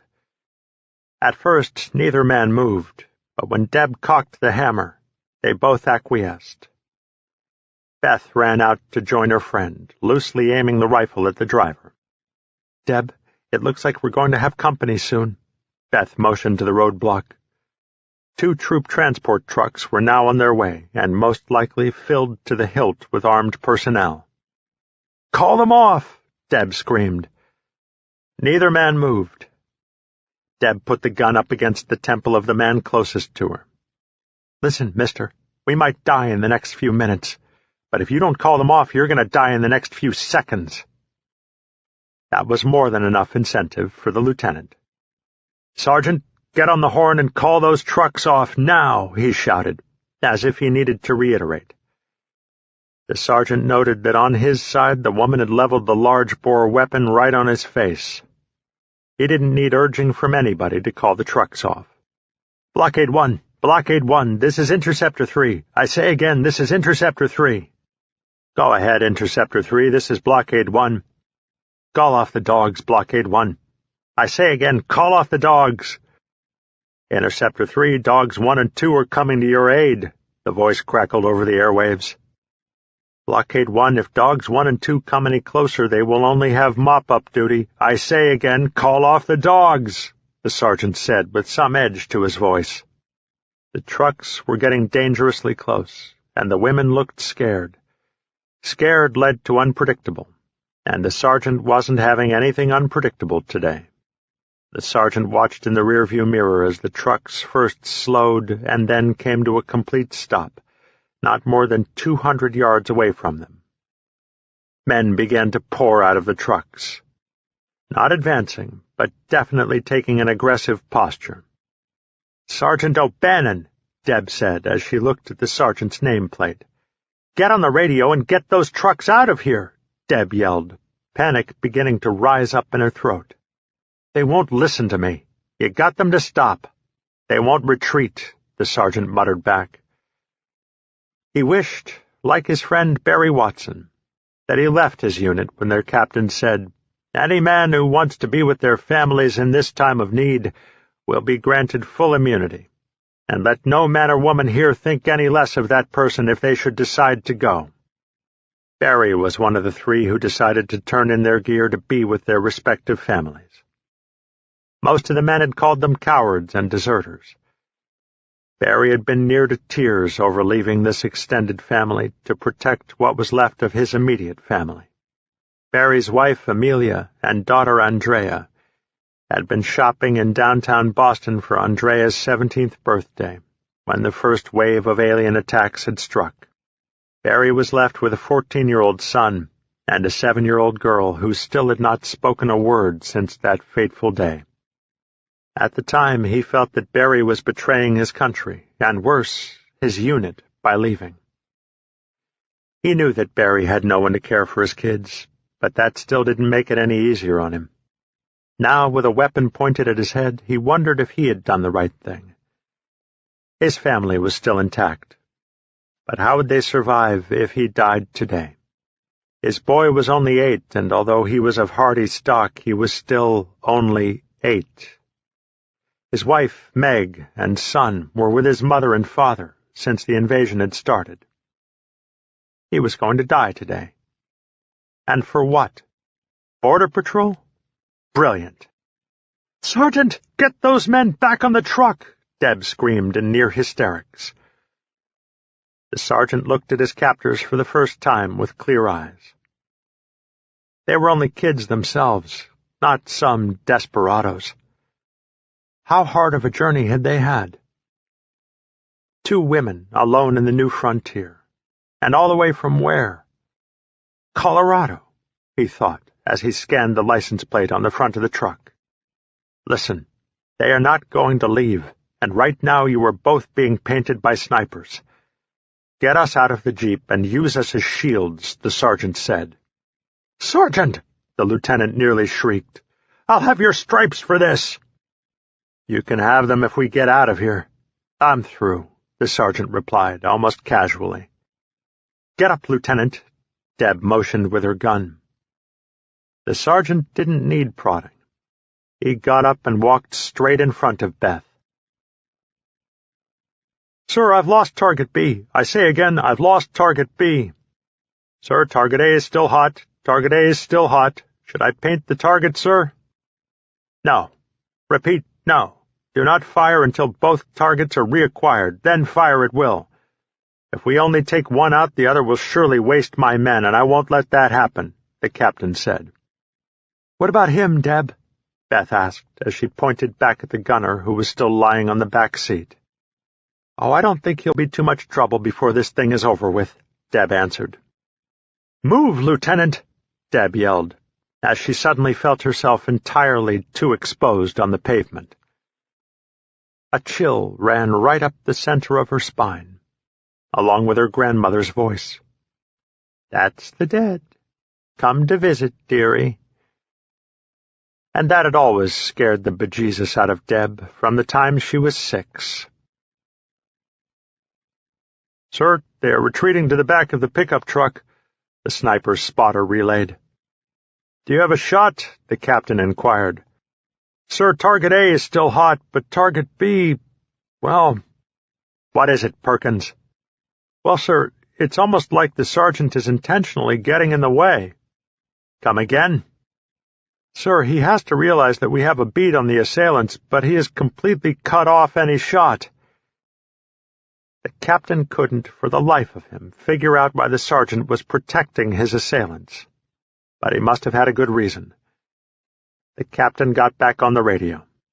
"Recons 1 and 2, I want you to stand down from my previous order. Keep the targets acquired, but do not, I say again, do not fire unless directly ordered. Do you copy?" "This is Recon 1. We copy 5 by 5. "This is Recon 2. We also copy 5 by 5. Thank the gods, the spotter thought to himself. He wasn't even sure if he could shoot a madman threatening babies, much less 2 young females. "So what now, girls? How long do you think they're going to let you hold us hostage? They'll just wait until nightfall and put on their night vision goggles." "What then? You won't even know which way it's coming from," the lieutenant sneered. Deb's Rambo impression was beginning to erode through. She had no idea what they should do now. The sergeant looked over at the lieutenant and just shook his head. "Boot," he muttered under his breath. "Did you say something, Sergeant?" the lieutenant asked as he looked over. "If it weren't for you, Sergeant O'Bannon, this whole unpleasant mess would already be over." "And what, sir? We'd have 2 dead young women on our hands? Would you be satisfied then? Would that make you a war hero?" The lieutenant looked like he wanted to say something. He didn't want to give the sergeant the satisfaction. "What's the plan, Deb?" Beth asked cautiously. She was afraid that Deb just might take off screaming into the woods, because she was beginning to get that deer-in-the-headlights stare. I don't know, Beth.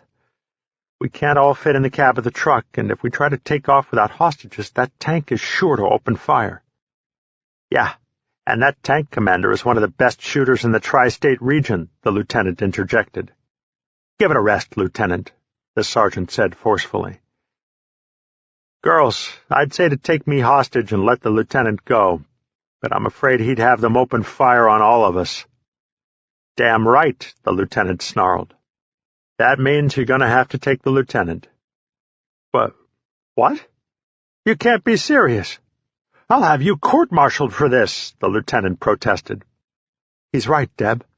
We'll put our friend the lieutenant in between us, and we'll top the hill and drop him off out of the tank's range, or at least sight. And I'll delay any pursuit. I'll tell the captain that if you saw anybody chasing you, that you were going to kill the lieutenant," the sergeant said. The lieutenant looked over at the sergeant, pure hatred in his eyes. "You know, when I get back, my report of the unfolding of events is going to be a lot different from yours, Sergeant." "What makes you think you're coming back?" Beth threw in. The lieutenant couldn't tell from her tone if she meant it or not, and at this point in time he had no desire to try her. "All right, that's the plan. We'll take the lieutenant," Deb said, as she motioned to the cab of the truck with her gun. "Sir, this is Recon 1. The lieutenant is getting into the truck. I repeat, the lieutenant is getting into the truck." "Crap," the captain muttered. This was going from a hostage situation to a kidnapping.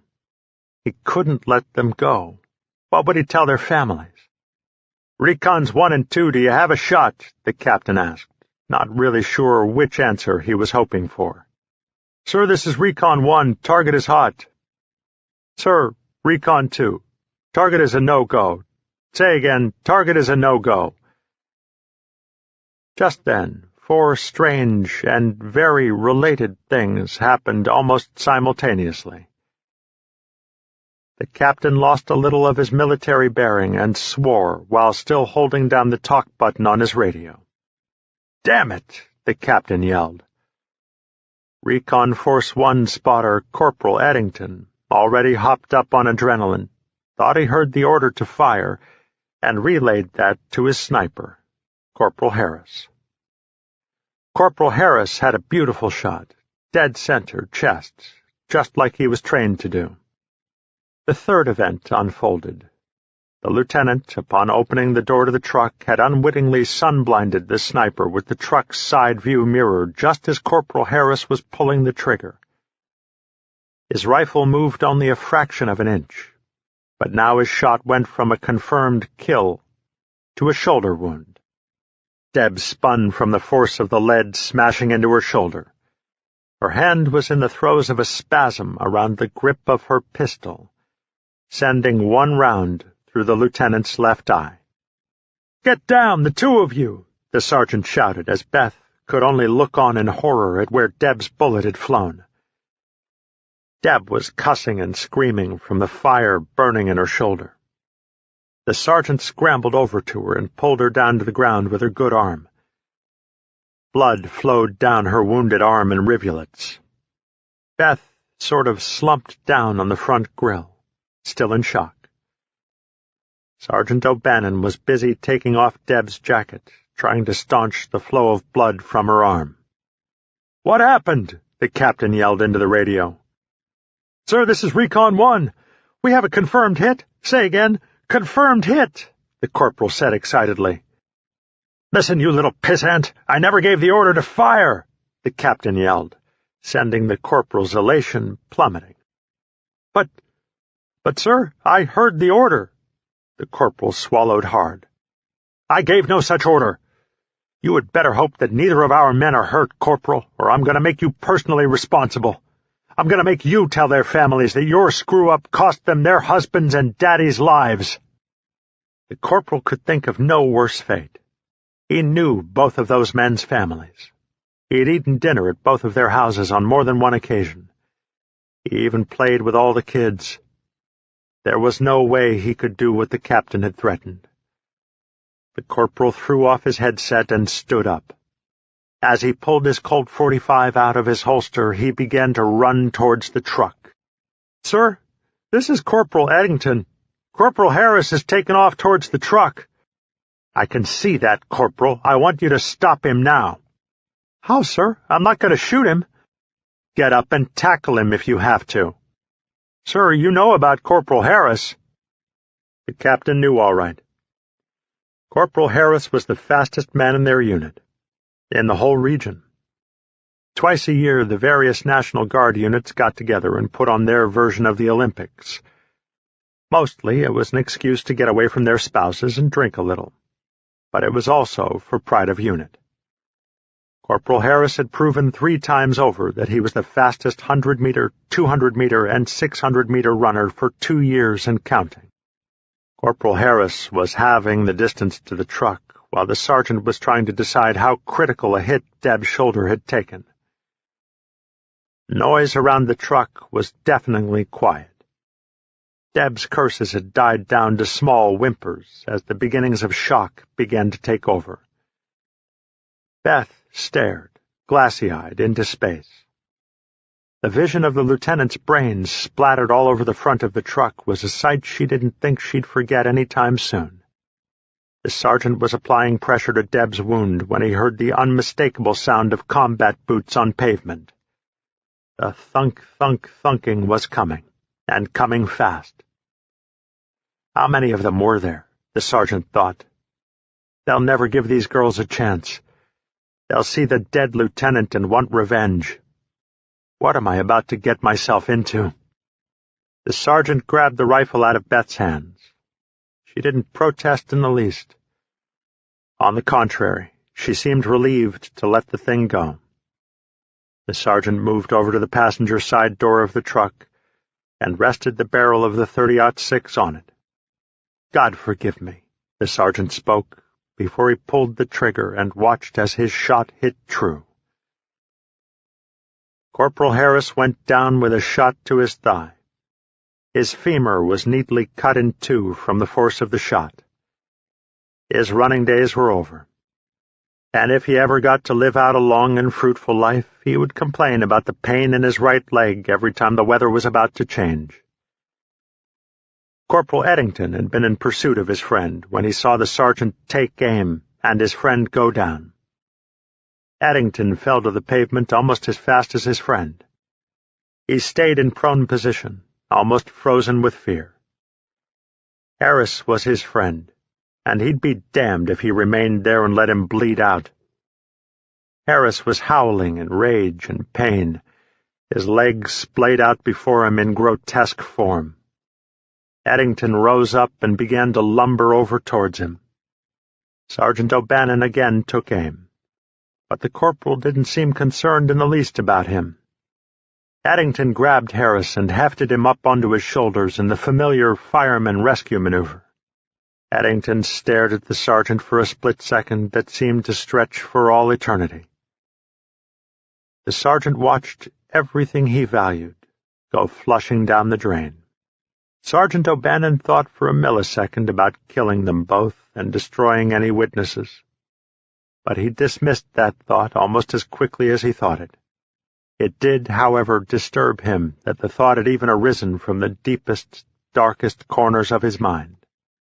Sergeant O'Bannon knew that they didn't have much time. As soon as Corporal Eddington got back to the troop transports and got his wind, his unit would come at them full on. Sergeant O'Bannon had crossed the line, and he would be dealt with as swiftly as the girls. "Time to roll. Let's go, girls," the sergeant yelled. Neither one moved. The girl on the right sat slack-jawed against the grill of the truck, and the other one was showing the first and second signs of shock. Her complexion was rapidly paling, and her breath was getting shallow. He did what he had to. He open-slapped Beth across the face. Beth's face immediately reddened with anger. "You bastard! What do you think that you're doing?" she yelled, as she began to rise to give this man a dose of what for. "Saving your lives," he shouted back. "Get your friend up. I'll get the truck ready to travel." She knew immediately what he meant, and she thanked God he did it. "Deb, come on.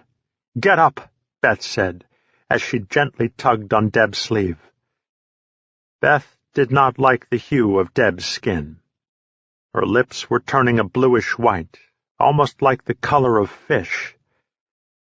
Beth shuddered as she heard the thud of a body hitting the pavement. "Come on, Deb." "I don't want to look like that," she thought. "Come on," she fairly wailed.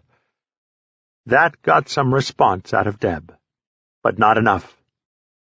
The sergeant had finished moving the lieutenant's body out of the truck and most of the gray matter. He looked up and noted that Corporal Eddington was back at the troop transport, pointing towards them. "Lady, get your friend up and moving, or I'm going to toss her in here." "Deb, get up. If you ever want to see Mike again, get up!"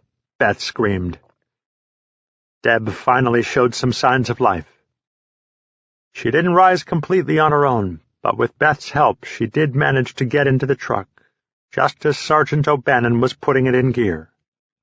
The troop transport was rolling now, and it would only be a matter of seconds before the tanks began to open fire, and this time they wouldn't be warning shots. The sergeant was glad that the tanks hadn't been retrofitted with the latest optical laser guiding system. They wouldn't have made it 20 feet before a round would find them. As it was, the men manning those tanks took their jobs seriously, and were ranked among the best in the Massachusetts National Guard. But hitting a moving target was still difficult, and the sergeant wasn't going to make it any easier for them by driving in a straight line. "You had better get you and your friend buckled up.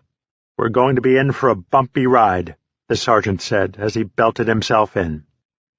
"I really am getting sick of putting my seatbelt on.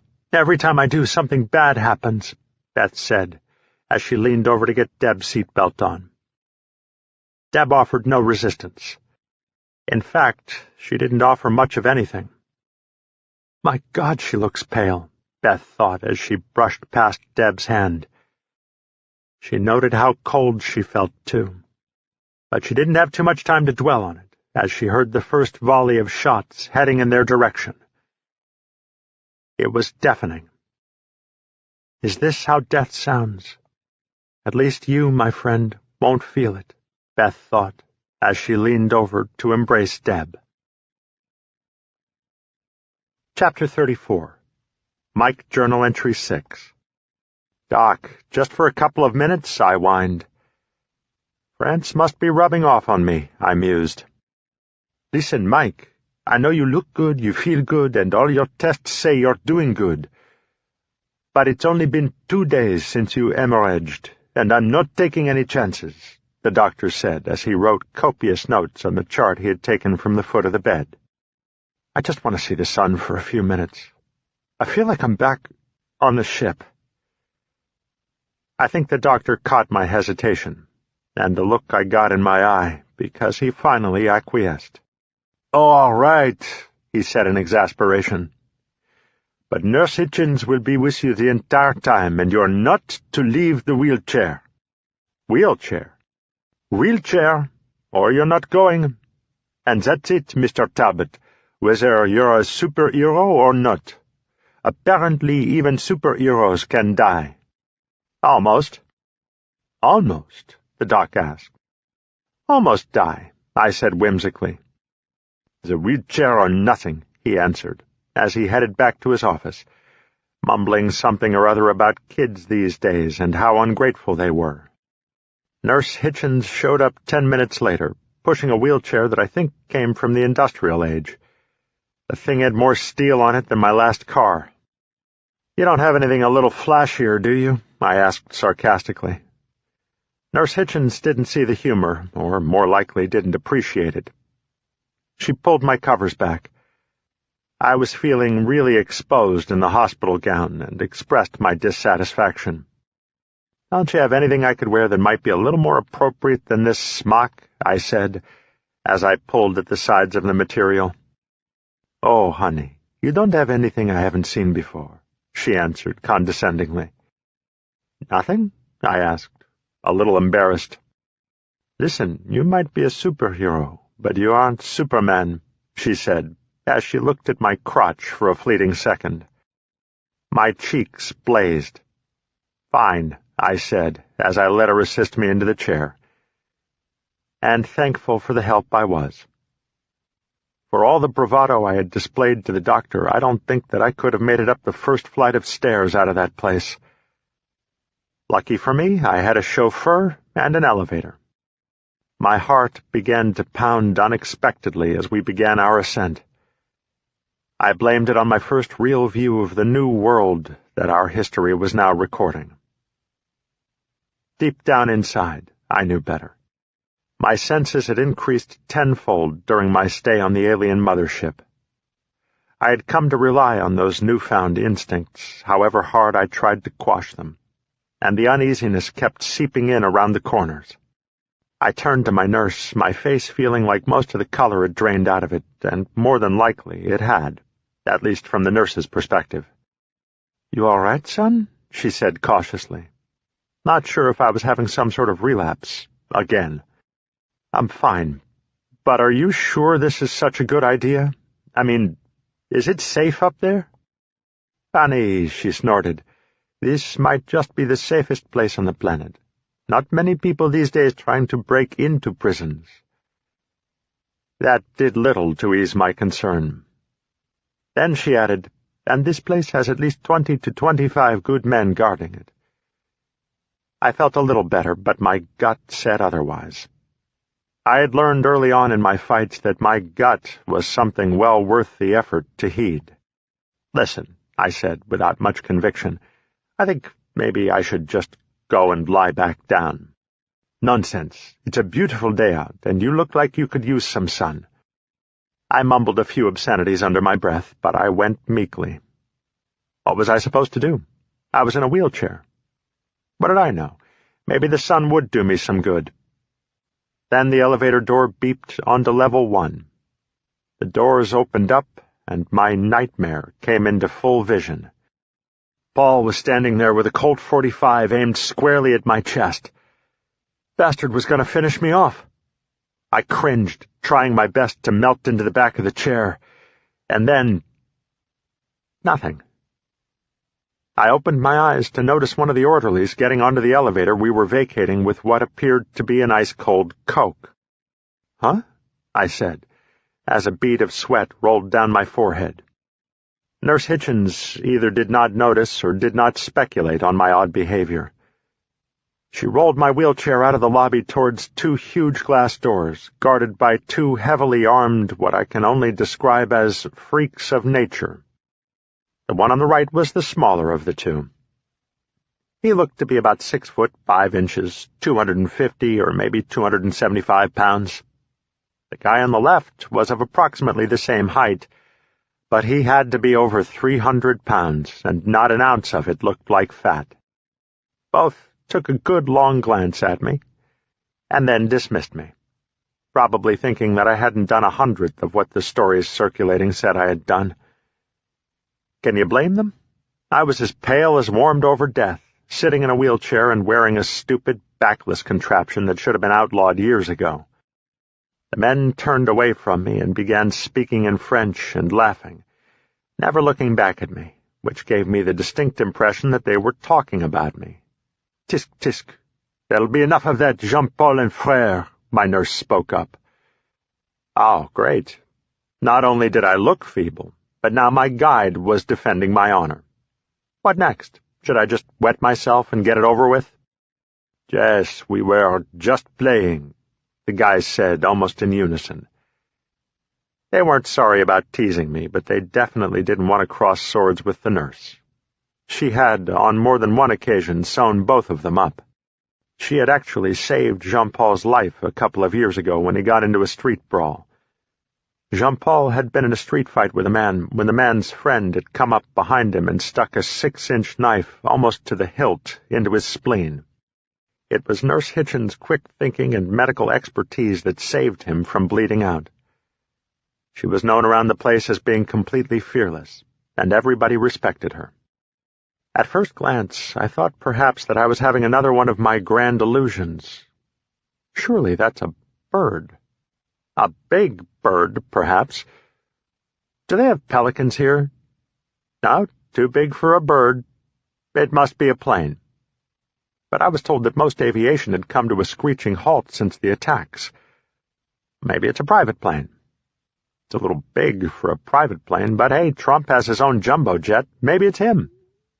The plane bird seemed to be flying straight at us.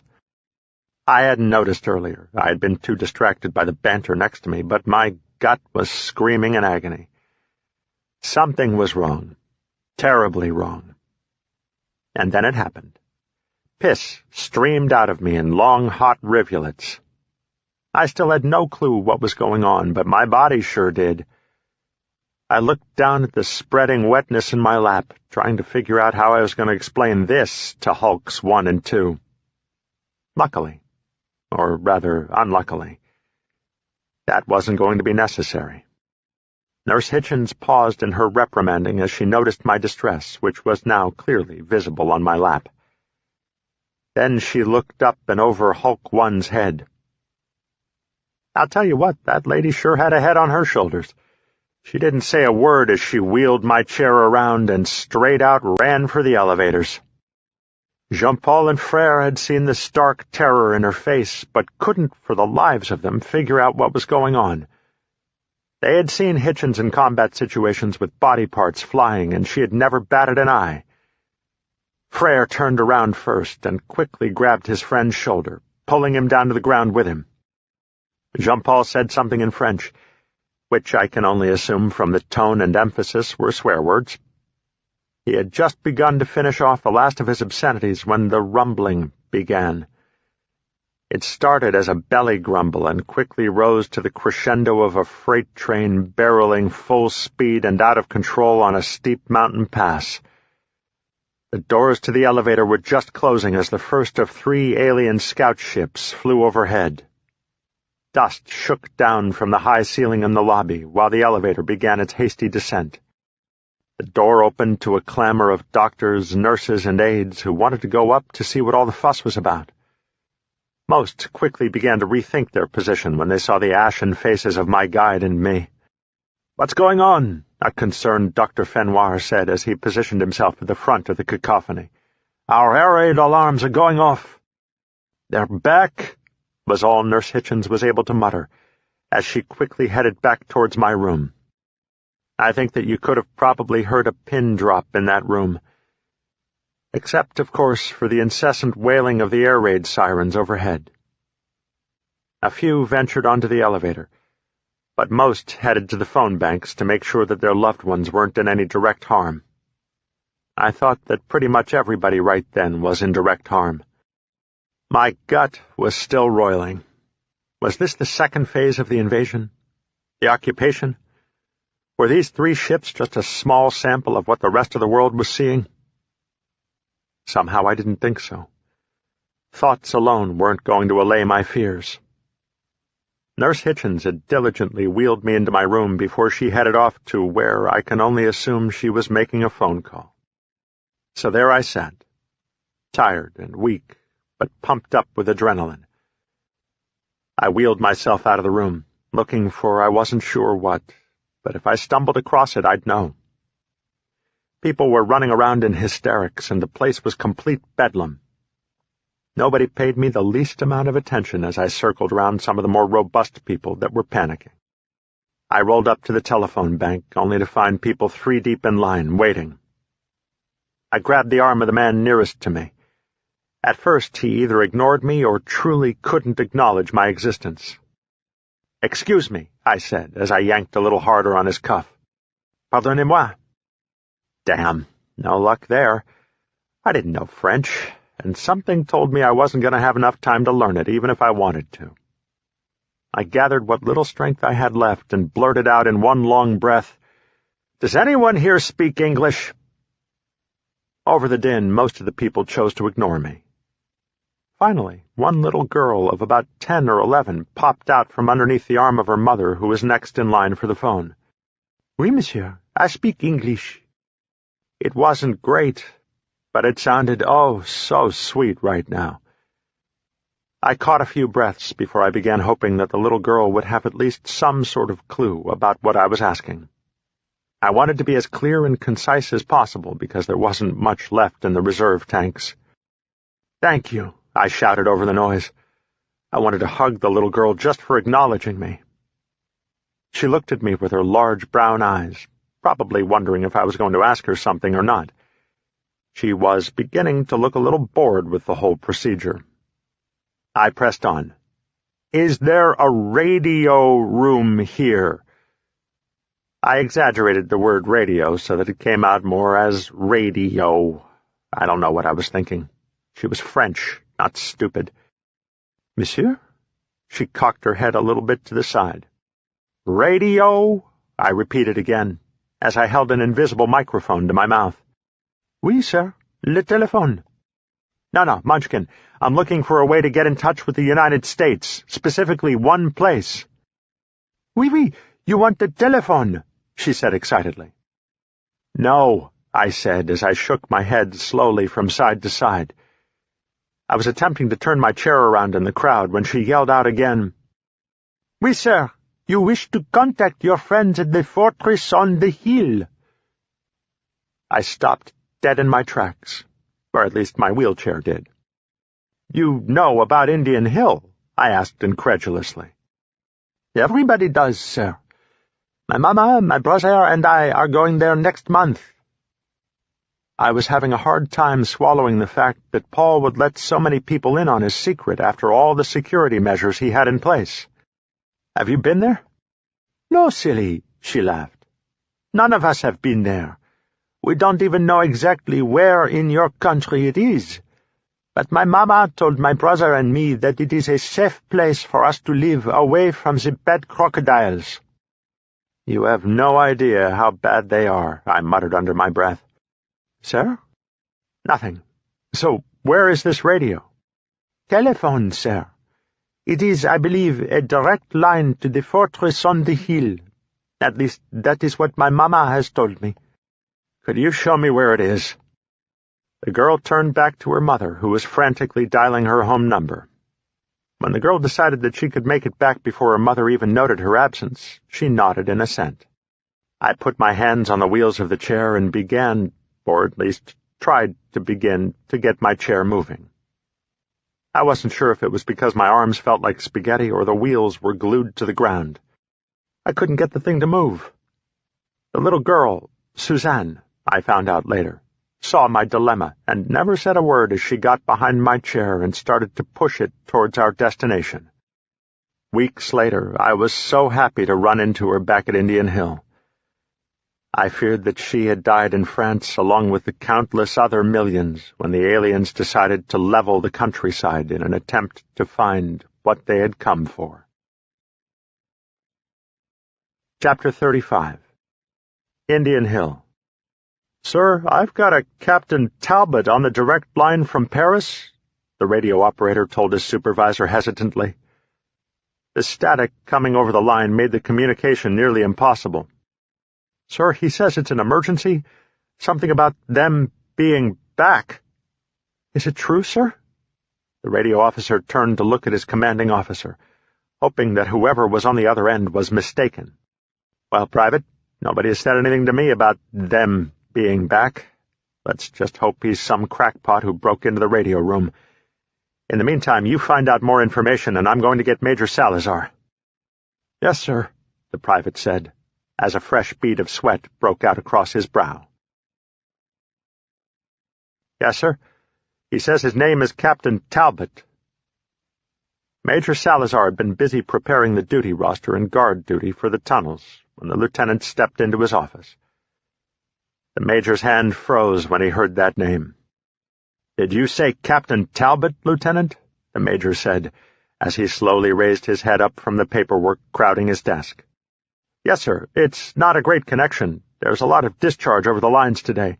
We've been running all sorts of tests, but we can't seem—" "That's enough, Lieutenant. Is the captain still on the line?" "Sir, he was when I left the comm room about 5 minutes ago." "Lieutenant, get Colonel Jensen and have him meet me in the comm room," the major said as he breezed past the semi-stunned lieutenant. "Ah, yes, sir," the lieutenant said to the receding back of the major. "Captain Talbot! Captain Talbot, is that you?" the major shouted into the static-laced headset. "This is Major Salazar." "Major Salazar? Frank? This is Captain Talbot. Can you hear me?" I shouted with what was left of my strength. "Barely," the major answered. "Same here, Major. Listen, I might not have much time, but they're back." Goosebumps rose up on the major's arms. "Is there any activity over there?" "That's a negative, Captain. Say again, that's a negative. The skies over the States are 4x4 clear." Why are they there? The major was thinking. Even when the world was in a full-on assault, the French had done little to prove the effectiveness of their fighting. They almost rolled over as easily against the aliens as they had against the Germans in World War II.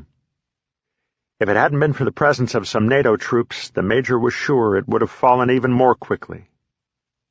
So why now? What are they doing? "Are you being fired upon, Captain?" the major shouted over the incessant static.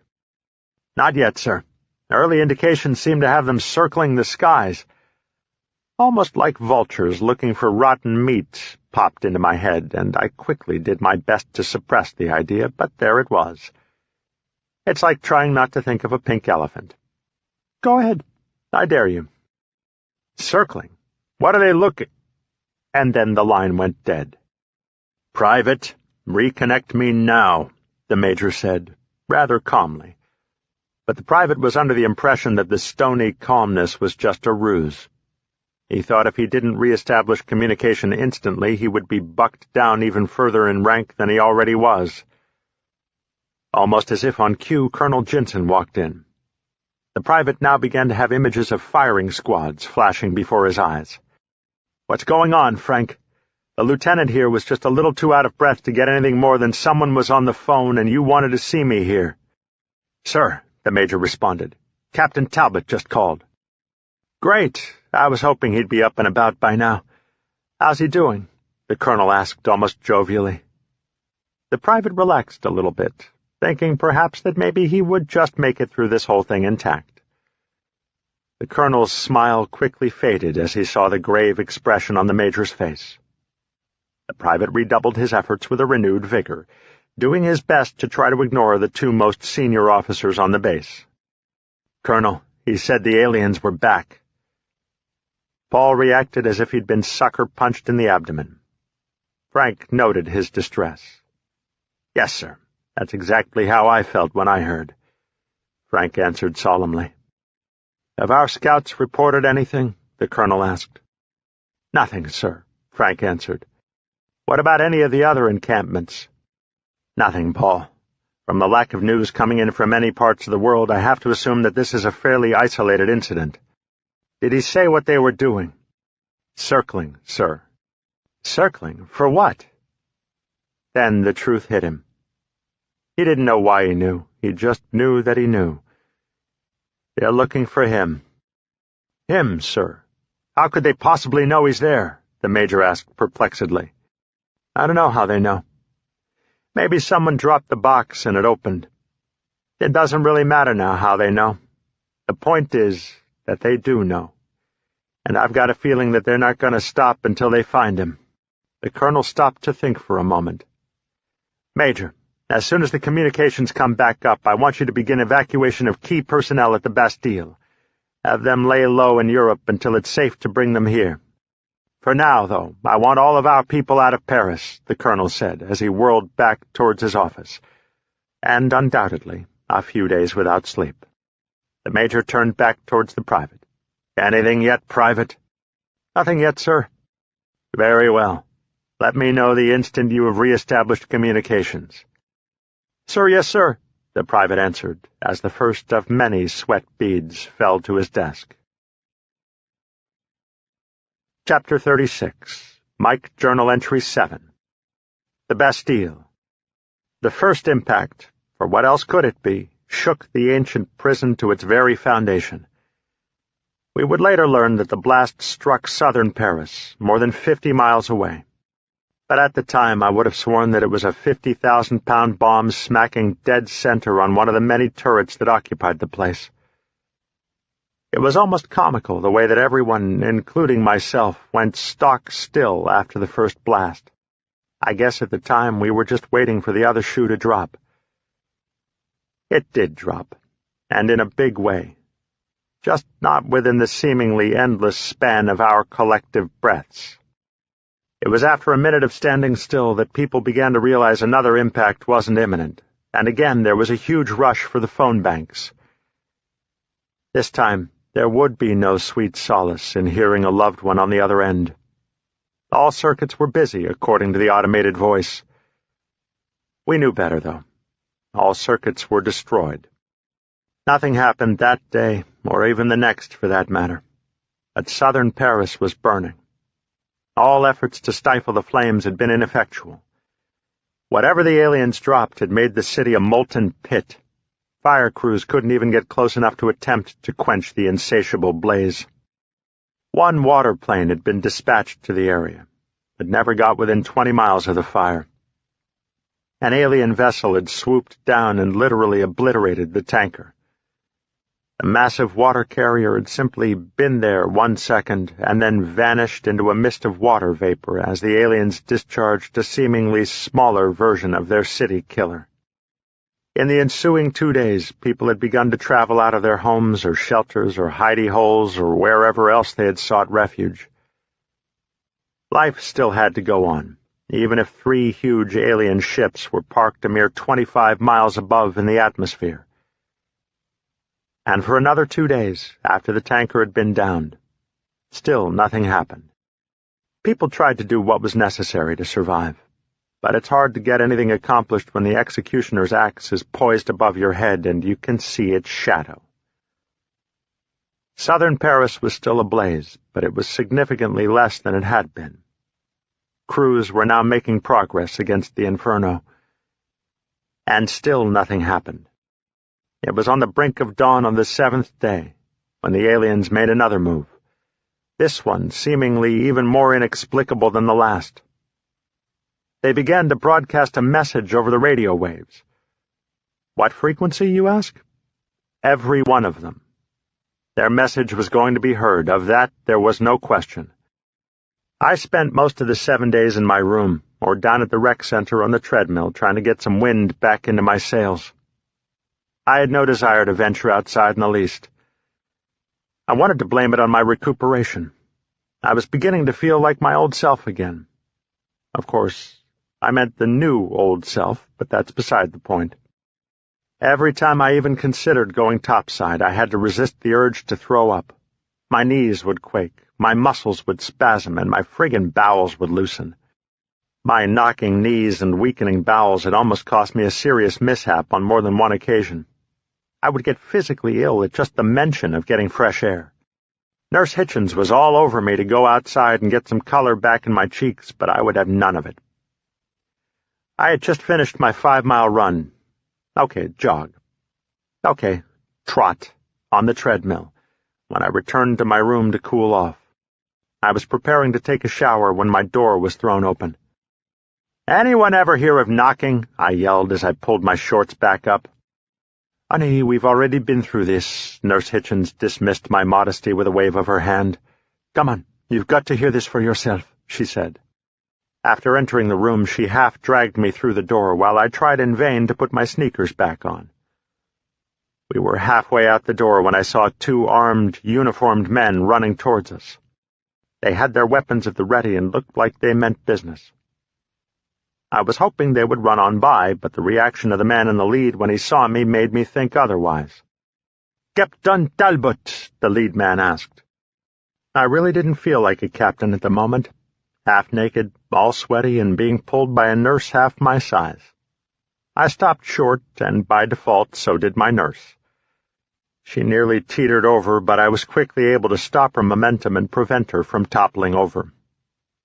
The sudden movement had caused some pain deep within me. I winced, but did my best not to let anyone know. "Yeah, that's me," I said, as I slowly stood straight up. The second man had overtaken his comrade and stopped about 3 feet further down the hallway. So there we were, the first man who asked my name, Nurse Hitchens, myself, and the second man who seemed not very thrilled with whatever orders had been bestowed upon him. "Nurse, I'm going to have to ask you to step away from that man," the first man said as he lowered his weapon onto her midsection. "Who are you, miscreants?" she yelled.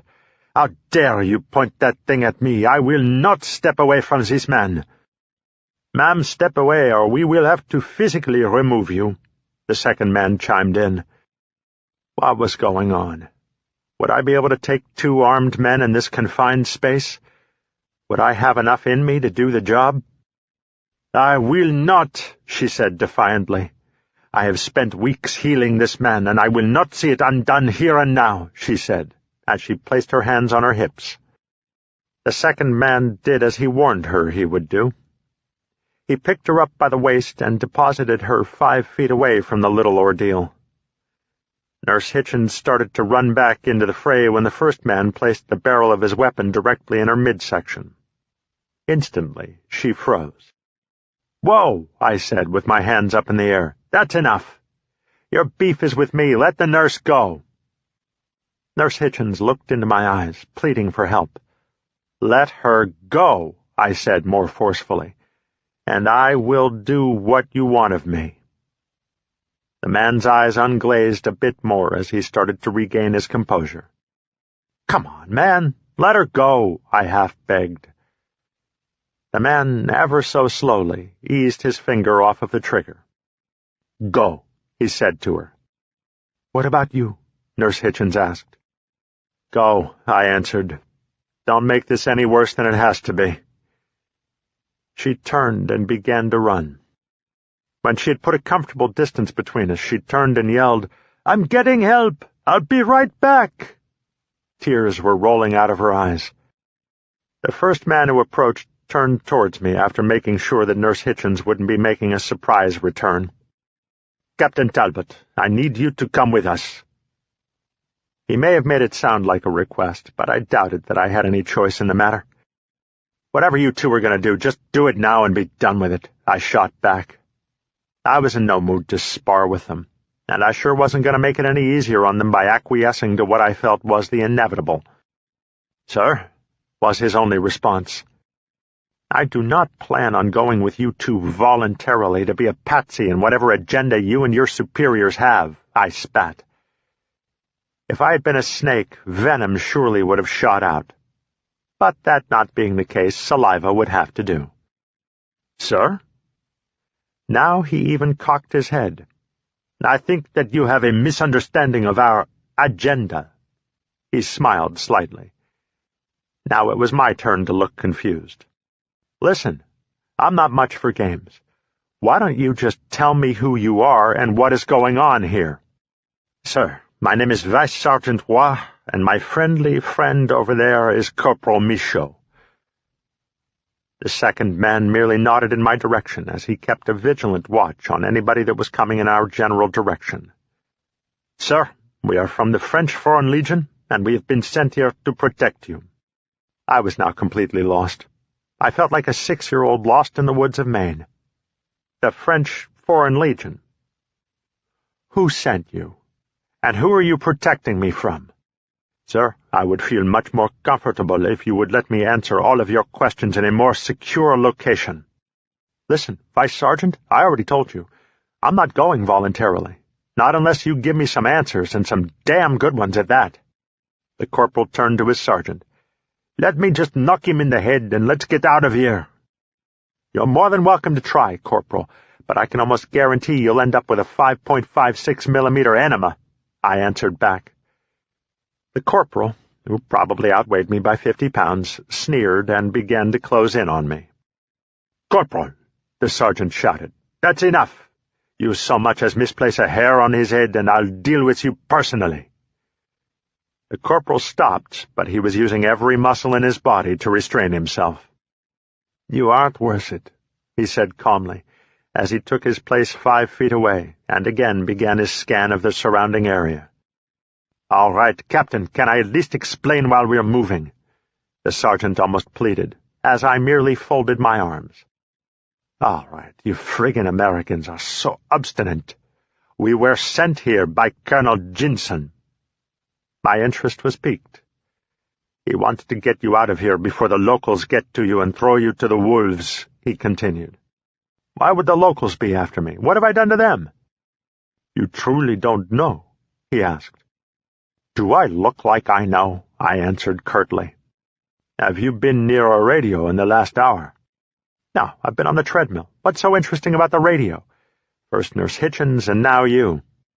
The aliens are broadcasting across the radio wave spectrum. They somehow know that you're here, and they want you back." My face instantly paled, if it hadn't already, although I didn't want to show any weakness to the corporal. If not for that, I most likely would have just collapsed. Now my mind was racing. Did the doctor forget some deeply buried tracer? No, that couldn't be it. They would have just stormed the building and be done with it. Why all the drama of flying overhead and destroying the southern part of the city? I had been so engrossed in my own thoughts I didn't even notice when the sergeant began to talk again. "And if we don't give you up, they'll take out another chunk of the city." What did you say?" The sergeant was beginning to look a bit agitated. Loud voices began to rise from the lobby area. "Let's just get him, so they'll go." And a different voice. It sounded female. "I will not lose any more of my family." "Captain, the aliens are ordering the people of Paris to turn you over. If they don't comply, they will take out another section of the city until there is nothing left." This time I did falter, but I shot my hand out fast enough to make it look more like I had slipped than fallen. I don't think either one of them bought it. "Listen, Captain, the natives are getting restless. You can hear them as well as I can. We move now, or we might not make it." I can't be responsible for the lives of these people. If I run, they'll die," I answered meekly. "Listen, Captain, my orders aren't to protect them. They're to protect you.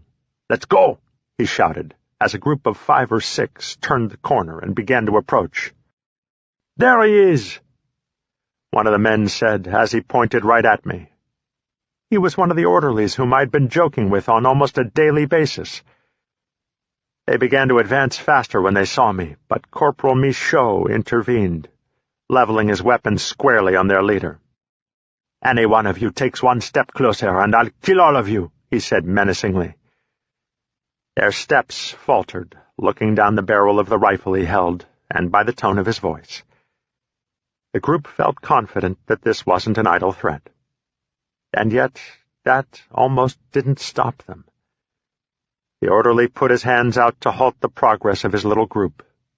He whispered into the ear of the man nearest him, who looked surprisingly like the head janitor of the place. But I sure never remembered that scowl on his face. The men departed reluctantly. "Captain Talbot, they're leaving now. But believe me, they're coming back, most likely with more people and weapons. We need to move now." "What about the rest of the city?" I resisted, but not too convincingly.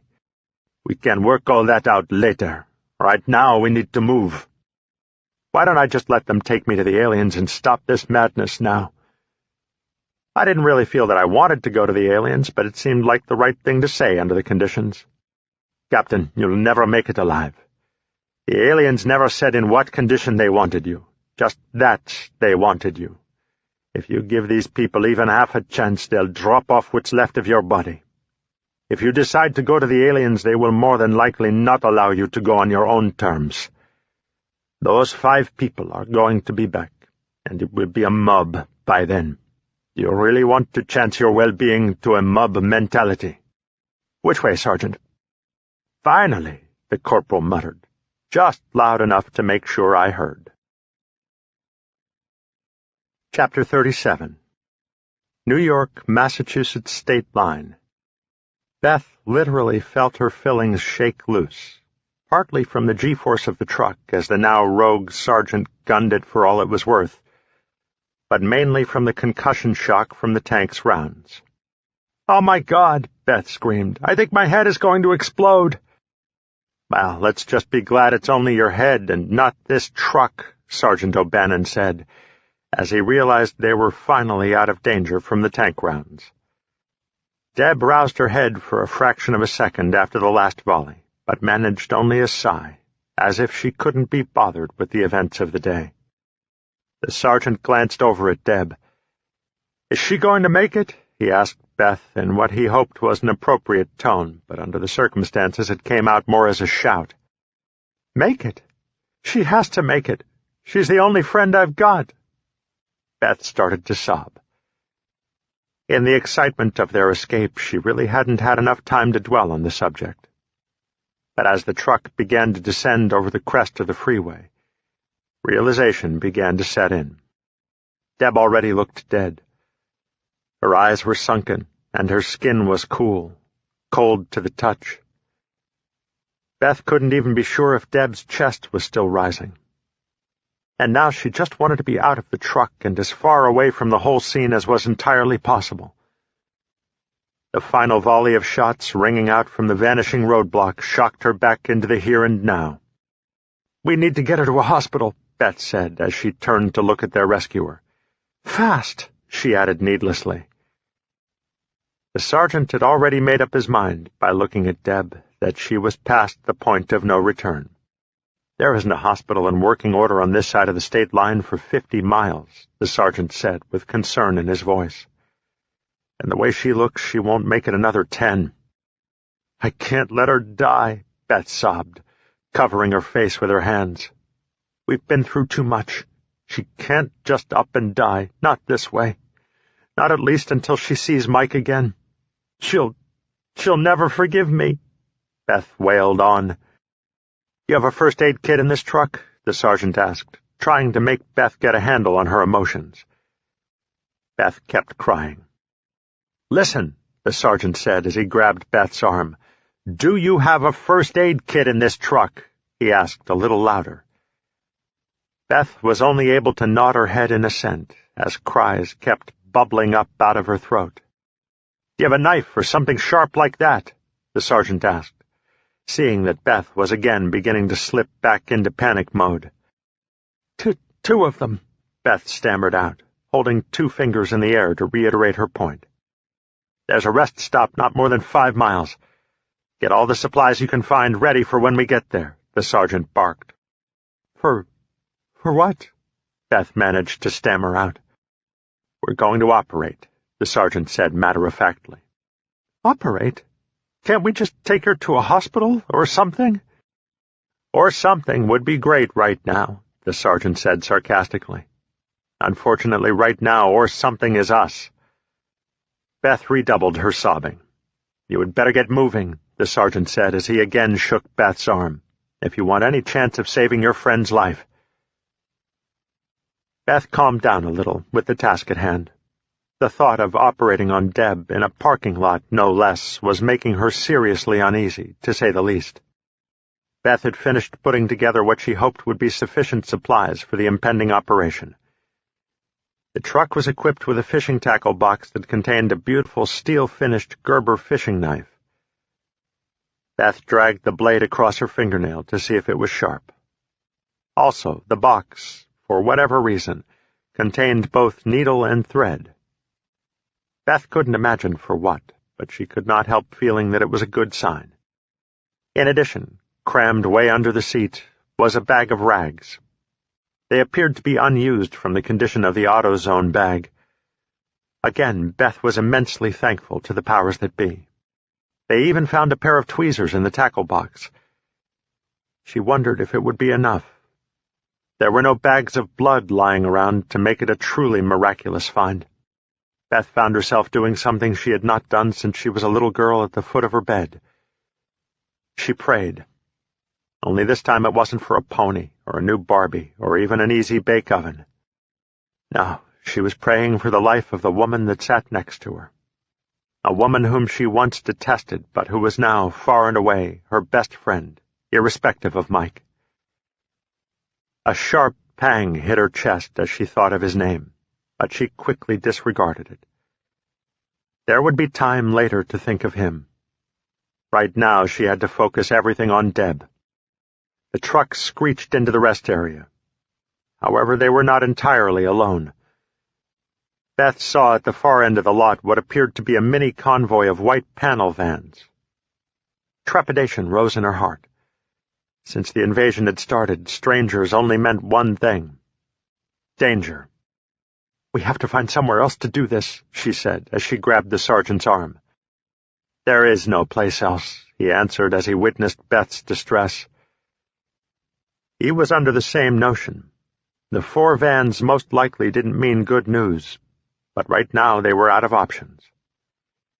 He planned to set Beth up to stand guard while he put his rudimentary first aid skills to use on Deb. He wasn't sure what upset him more, the sight of those sterile white panel vans or the impending surgery. He'd done some basic first aid in the field, even once going so far as to splint a man's leg that fractured during a weekend excursion in the White Mountains. But nothing he had ever done before even remotely prepared him for this. Not to mention the damned vans. Uneasiness oozed out of them. No, he thought to himself, that's just my imagination. I'm just nerved up, he thought as he walked up to the restrooms. Well, at least he wouldn't have to worry about the doors being locked. Someone had kicked the door off its hinges, and it looked fairly recent. They hadn't been kicked in. The wood was splintered in 100 different places. Someone had driven their car up there and let it do the legwork for them, so to speak.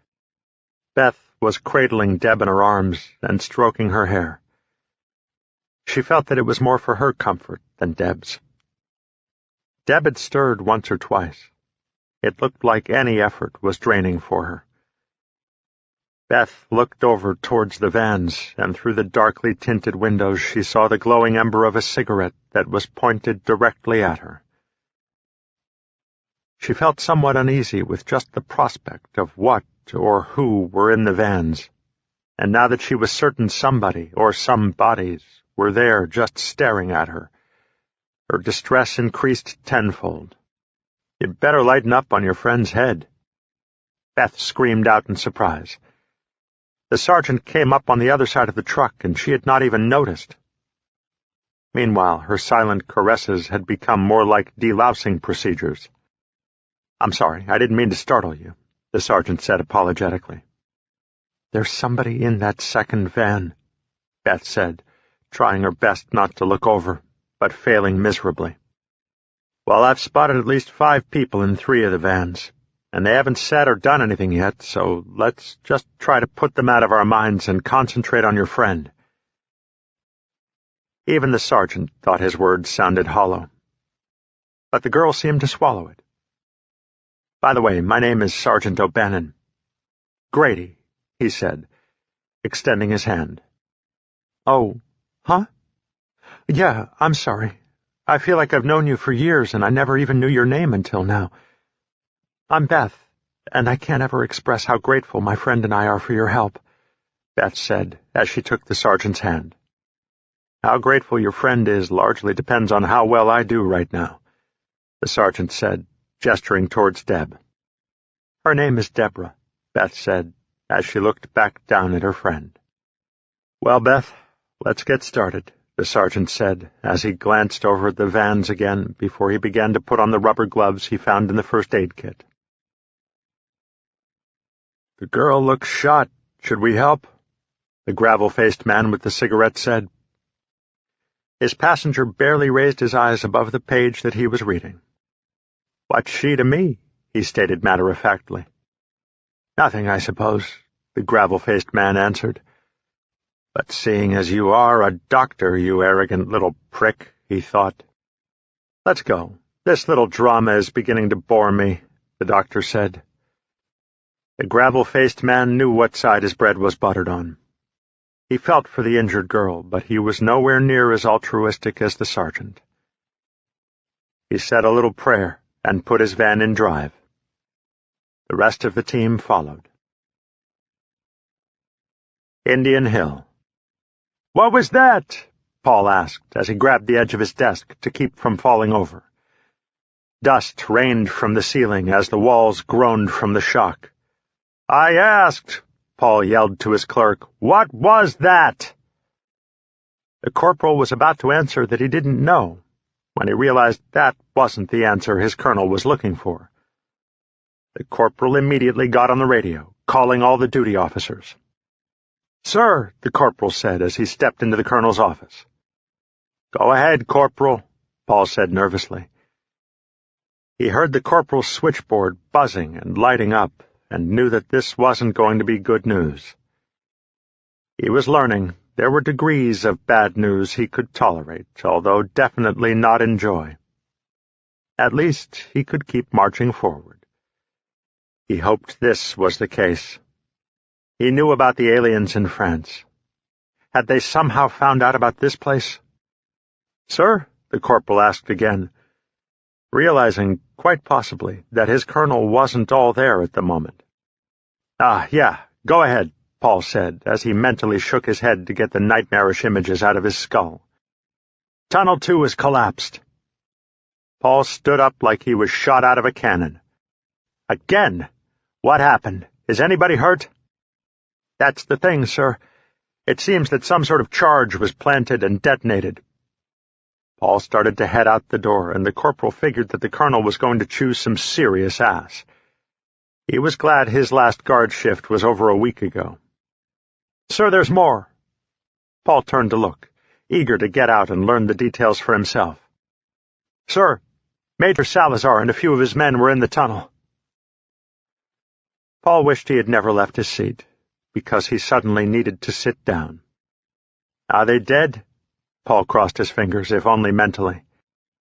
"Nobody knows for sure, but the rescue efforts have already started." The colonel's back was already fading away as the corporal finished his sentence. Chapter 38. Mike Journal Entry 8. "Is the hood necessary?" I managed to garble out. "I'm sorry, Captain, but if you are captured, we do not want the whereabouts of our unit discovered." "You might be sorry, but I think that your friend over there doesn't mind at all," I said. Michaud merely snorted, most likely in agreement. "How much further, then? This thing smells like Frenchie's feet over there, and it's itchy." Michaud got up and made a move to cuff my head, but he was diplomatically stopped by Wah. "About 10 more minutes, Captain, and just for your safety, some of the time we have been driving has not been necessary. You've driven a more circuitous route so that I won't be able to timeline my way back. I get it, you don't trust me, fine. But if we don't get there soon, I'm taking this thing off." "I would advise against that, Captain." I heard the ominous sound of Michaud's pistol being cocked. I prudently decided to remain quiet and still for the remainder of the journey, much to the chagrin of Michaud. From the way the van lurched back and forth, I'm pretty sure I wouldn't have been able to tell where we were going without the hood. But if they wanted to play this game, I guess I was all right with it. Not like there was much choice in the matter anyway. My internal clock timed the remainder of the ride at about 20 more minutes. And you know how they say when one of your senses is handicapped, the other ones perk up and try to compensate for the discrepancy? Well, even with my super-sensitive hearing, I never heard Michaud put the hammer on his pistol back down. That gave me goosebumps, thinking that he had that thing pointed at my head while the van screeched left and right over the pockmarked roads that dotted the landscape. And my brief knowledge of him, he was most likely smiling the whole time. He might have had 75 pounds on me, or 30 friggin' stone like they said out here. But when I got my chance, I'd get even.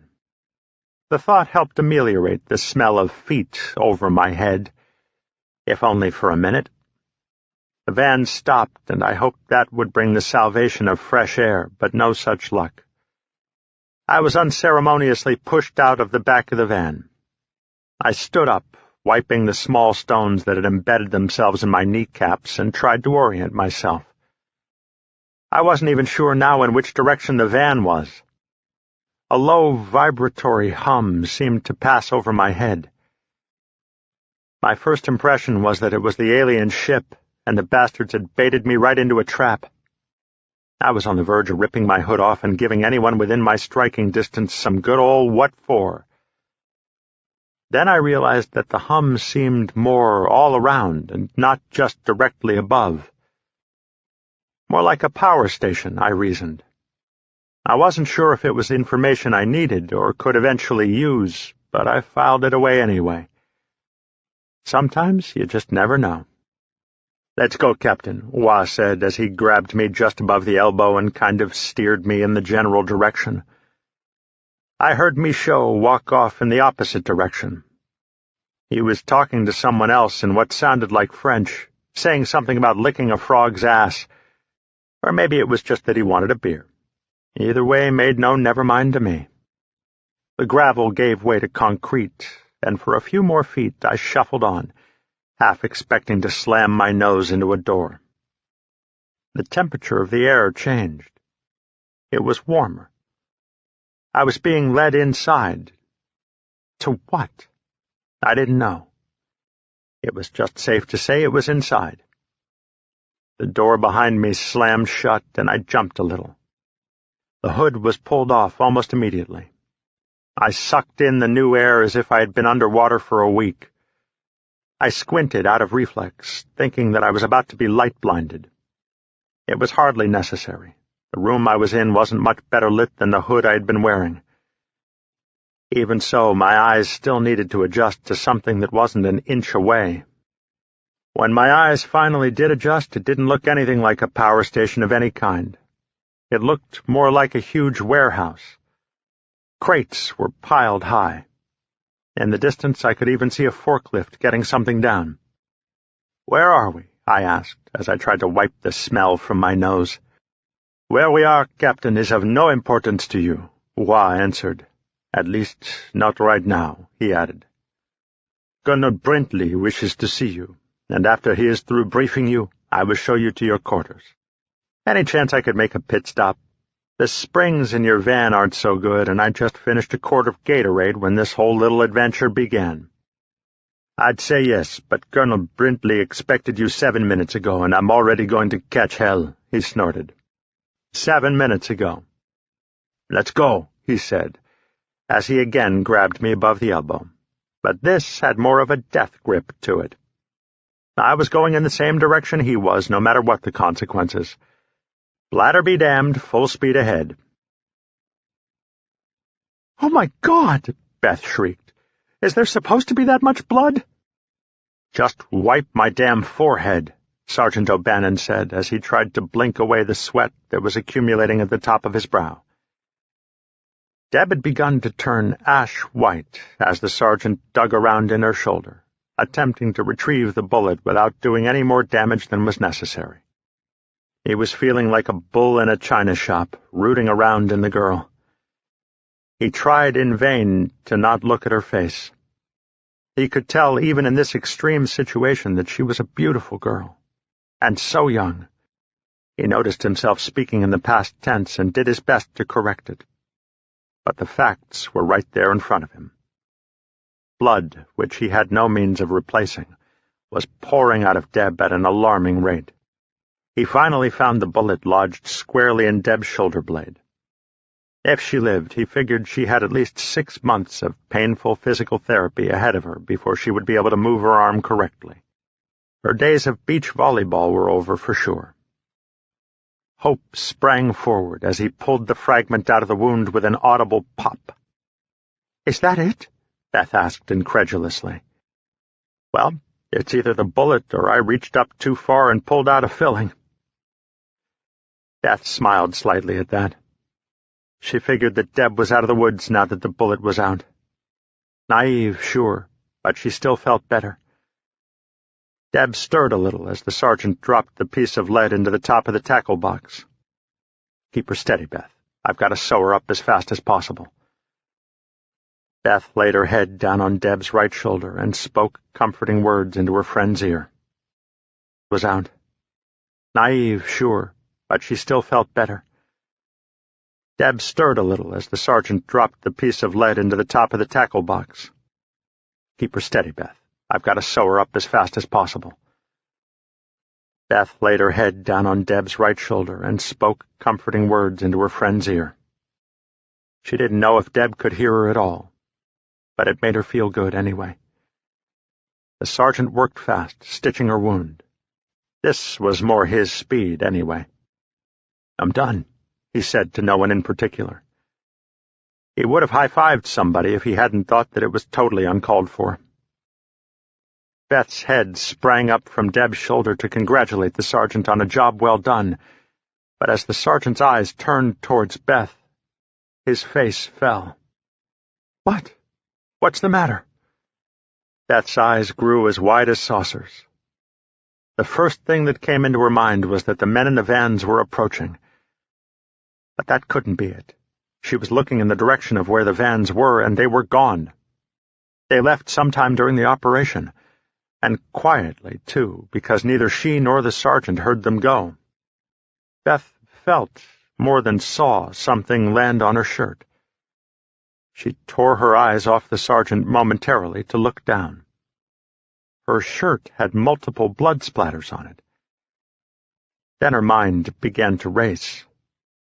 Had she been hit in all the excitement and hadn't even realized it? She had heard about things like that, but was it possible? She didn't have any unexplained pain. She didn't feel woozy. Where was the blood coming from?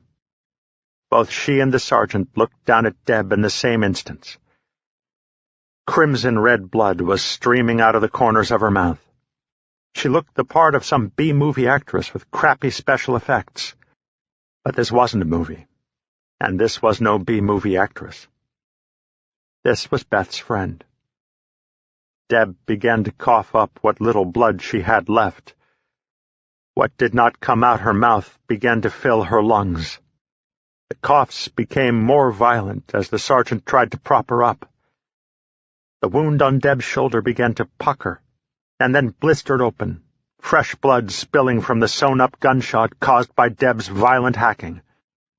"Put pressure on her wound," the sergeant said in a near panic. "Oh, God!" Beth wailed. Chapter 39. Mike Journal Entry 9. "Deb? Is that you?" I couldn't tell if I was hallucinating or not.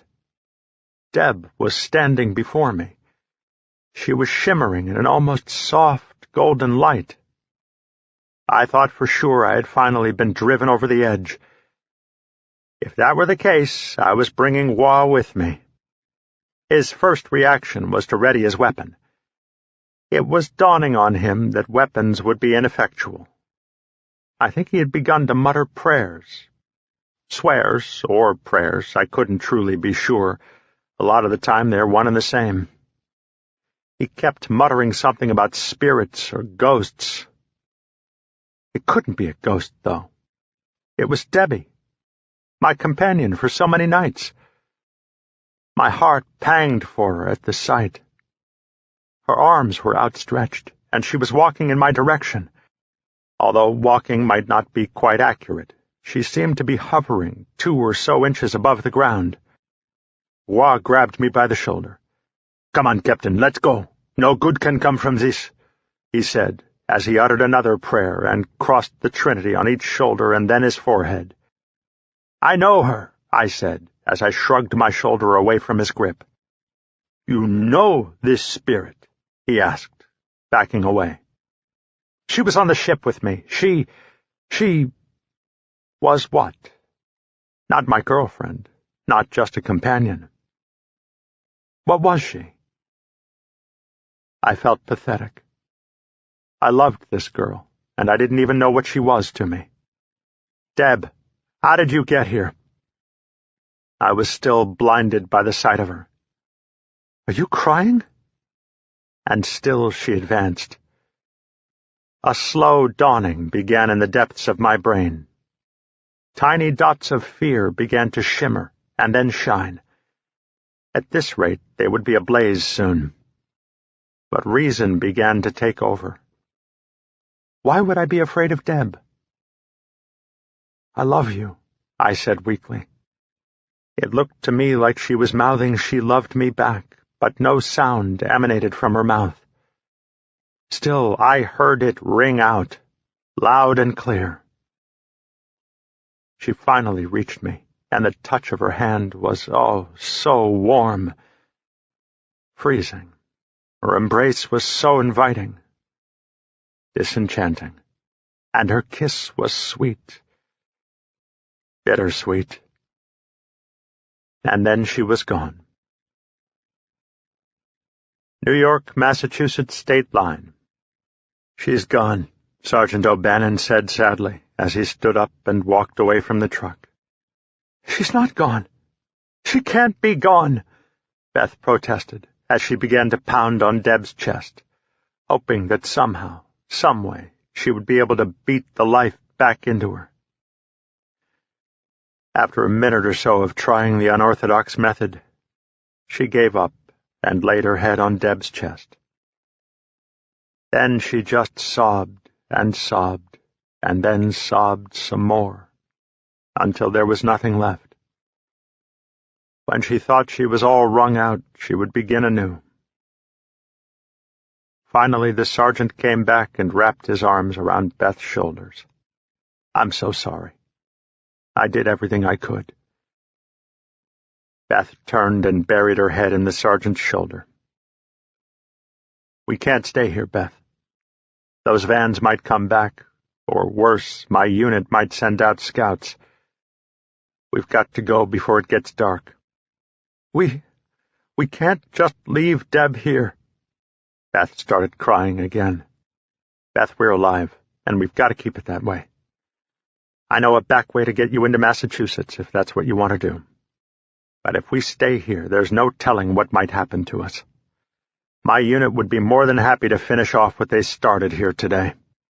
I will not leave Deb at a rest stop for hungry pigeons to feast on. Beth, you're not being reasonable. We've got to get going while we still can." "Go. I'm not stopping you." "Listen, you and your friend are the reason I'm here. If I leave without you, what was the point of it all?" the sergeant asked as he threw his hands up in the air. "Well, then we have a dilemma, because I'm not leaving her like this. Start getting some wood." Beth didn't understand at first, but she followed the sergeant's gaze towards the picnic tables. Picnic tables that were slated for removal next year to be replaced with the new and improved lucite models.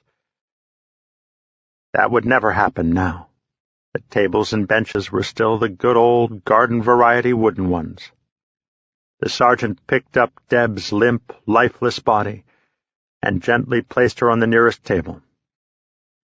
Beth tried not to focus on the reason why, as she continued picking up the wood dutifully. The sergeant gathered some brush and wood also. When he felt they had accumulated enough combustibles, he headed back to the truck and grabbed one of the spare gas cans. Beth couldn't help but let out a whimper. "Won't that hurt her?" She again started to cry. Not because her friend had died, but because her friend never got to finish what she started. She would never get to be in Mike's arms again. She'd never get to kiss him or touch him. The fire blazed in the oncoming twilight, and the sergeant merely stood there with his cap in hand and head bowed, absently trying to rub the blood off his fingers. Beth, for one of the few times in her life, was speechless. But she managed some words of goodbye. "Deb, I haven't known you for all that long, and for most of the time I ever knew you existed, I hated you." The sergeant looked sideways at her, but she pressed on.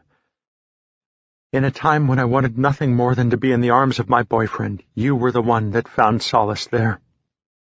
And although I knew he loved me, and still does, I hope," she added softly, "he also loved you. You were there to pick him up every time he fell. You kept him strong so that we could all escape that ship." Now the sergeant took a long, hard stare at Beth. He thought he recognized them back at the checkpoint, but he had no clue from where. They were the ones that escaped from the alien vessel. He suddenly had so many questions to ask her, he didn't know where to begin. He didn't think that now was a good time to do the asking. "Mike said that everything he did on that ship was for me, but that's not entirely true. I watched him on our return flight from that God-forsaken ship. He was a man torn in two. He loved you at least as much as he loved me, maybe and probably more. You two had been through so much. And then we began this journey together, both of us hoping that we would find Mike again, both of us secretly hoping he would pick one of us. Of course, at least I was the one hoping for that. But even if we had to share, I think we would have been able to do it. Then you saved my life back at your house. You had the strength to rescue me even after you watched your parents die. I would have just fallen over into a blob of jello, but you kept going. I saw what Mike saw in you. You are," and she made sure to emphasize "are," "a beautiful person, both inside and out. I consider it a privilege to have known you for the time I did. Mike loves you. And so do I. Godspeed, Deborah Ann Carity. May the angels praise you with their songs." Beth wiped a tear away from her eye before she headed to the truck. The sergeant was quickly on her heels. The sergeant had been driving for 2 hours before he felt it appropriate to break the silence. Beth was staring out her window the entire time. She had ceased crying, and speaking as well. "You were on the ship," the sergeant started cautiously. It was a long moment before Beth answered. The sergeant wasn't sure whether she heard him or just didn't feel like responding at the time. The sergeant was about to let his attempt at a conversation die when she began. "We had gone to a concert. Mike and I, that is," she began slowly. "Mike Talbot, the one who brought the alien commander back." "The very same. You know, a lot of people blame him for bringing this destruction upon us. They say if he hadn't abducted their commander, they would never have come and wrought this devastation. What do you think, Sergeant?" Beth turned to look squarely at the sergeant to gauge his response. "I think they were coming no matter what. They weren't parked out there to catch some rays." "Well, you're definitely right, Sergeant. They were coming no matter what. If anything, Mike's actions may have actually bought Earth a few more precious days. The aliens are very full of themselves. They would constantly tell me about their plans to conquer the universe and how they had done this to countless planets before our little dot in the Milky Way was targeted. You used to talk to them." Beth had to remind the sergeant to keep his eyes on the road as he glanced over at her, Yes, she said, as a shiver ran up her spine. The mere thought of being so close to the creatures, so foreign and strange, had, at the very least, been unsettling. Unlike Mike and Deb. She had to pause momentarily, as the mention of Deb made her voice crack. The sergeant reached over and gave her shoulder a comforting squeeze. Beth flinched a little, but it wasn't altogether unwelcome. Like I was saying, she began again as she cleared her throat. Unlike Mike, Deb, and the thousands of other people on that ship, I was more like a guest than a prisoner. And for the next 3 hours, she told her experiences to the sergeant. The sergeant was familiar with Mike's side, at least most of it. The military had been briefed on his narrative. Beth's part had been, for the most part, ignored. And the military's version had been sanitized until it was very antiseptic and fact-based only. Beth's account had been full of emotion and pain. As an eyewitness account, it was fascinating. It was approaching the wee hours of the morning before the sergeant even remotely began to feel the effects of the preceding day. Fortunately, their destination was quickly approaching. Beth had begun to wrap up her saga when she noticed the signs. "We're going to the Kangamangas?" "Yeah. It's the safest place around this area. No one will bother us here, at least not military. We'll regroup and head into Massachusetts a different way, a way that shouldn't be guarded." The sergeant contemplated telling Beth how he planned to approach the state. A quick glance at Beth convinced him it would fall on deaf ears. She was fast asleep. The sergeant's mind had been wavering all day on whether he had taken the right course or could have done anything differently to save Deb. He saw the pain in Beth's eyes and knew it would be a long time before she ever let the memories of the days slip on by. The sergeant hoped she didn't hold him responsible for the death of her friend. He knew he would always be a constant reminder. So now what, was the big question. Even if he could get Beth into Massachusetts safely, and that was a big if, because his unit also knew the unguarded routes back into the state, more than likely they would have to cover quite a few of them in the days to come. He couldn't go back to his family, since they were probably being watched. And who knows, his commander had more than likely already visited his house and told his wife and parents what happened. There were most likely 2 versions. Either the colonel told Mr. and Mrs. O'Bannon that he was a hero and had died in the line of duty, or that he was a traitor to his men. Either way, it wasn't good news. The colonel could have spared his family the shock of being a traitor, he thought.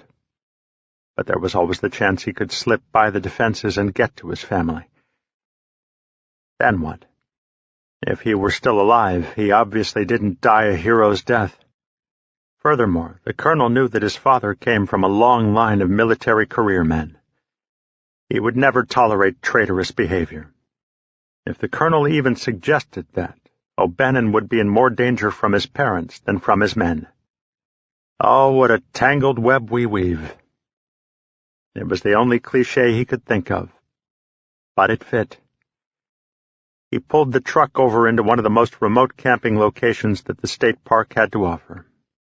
He wanted to ponder his multiple dilemmas a little more.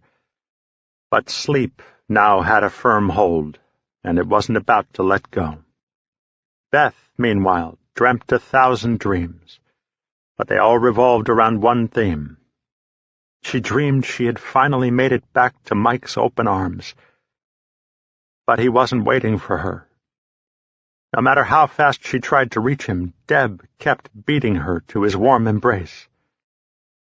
Her heart swelled when she realized Deb was okay, only to be deflated again when she realized Mike wanted Deb and not her.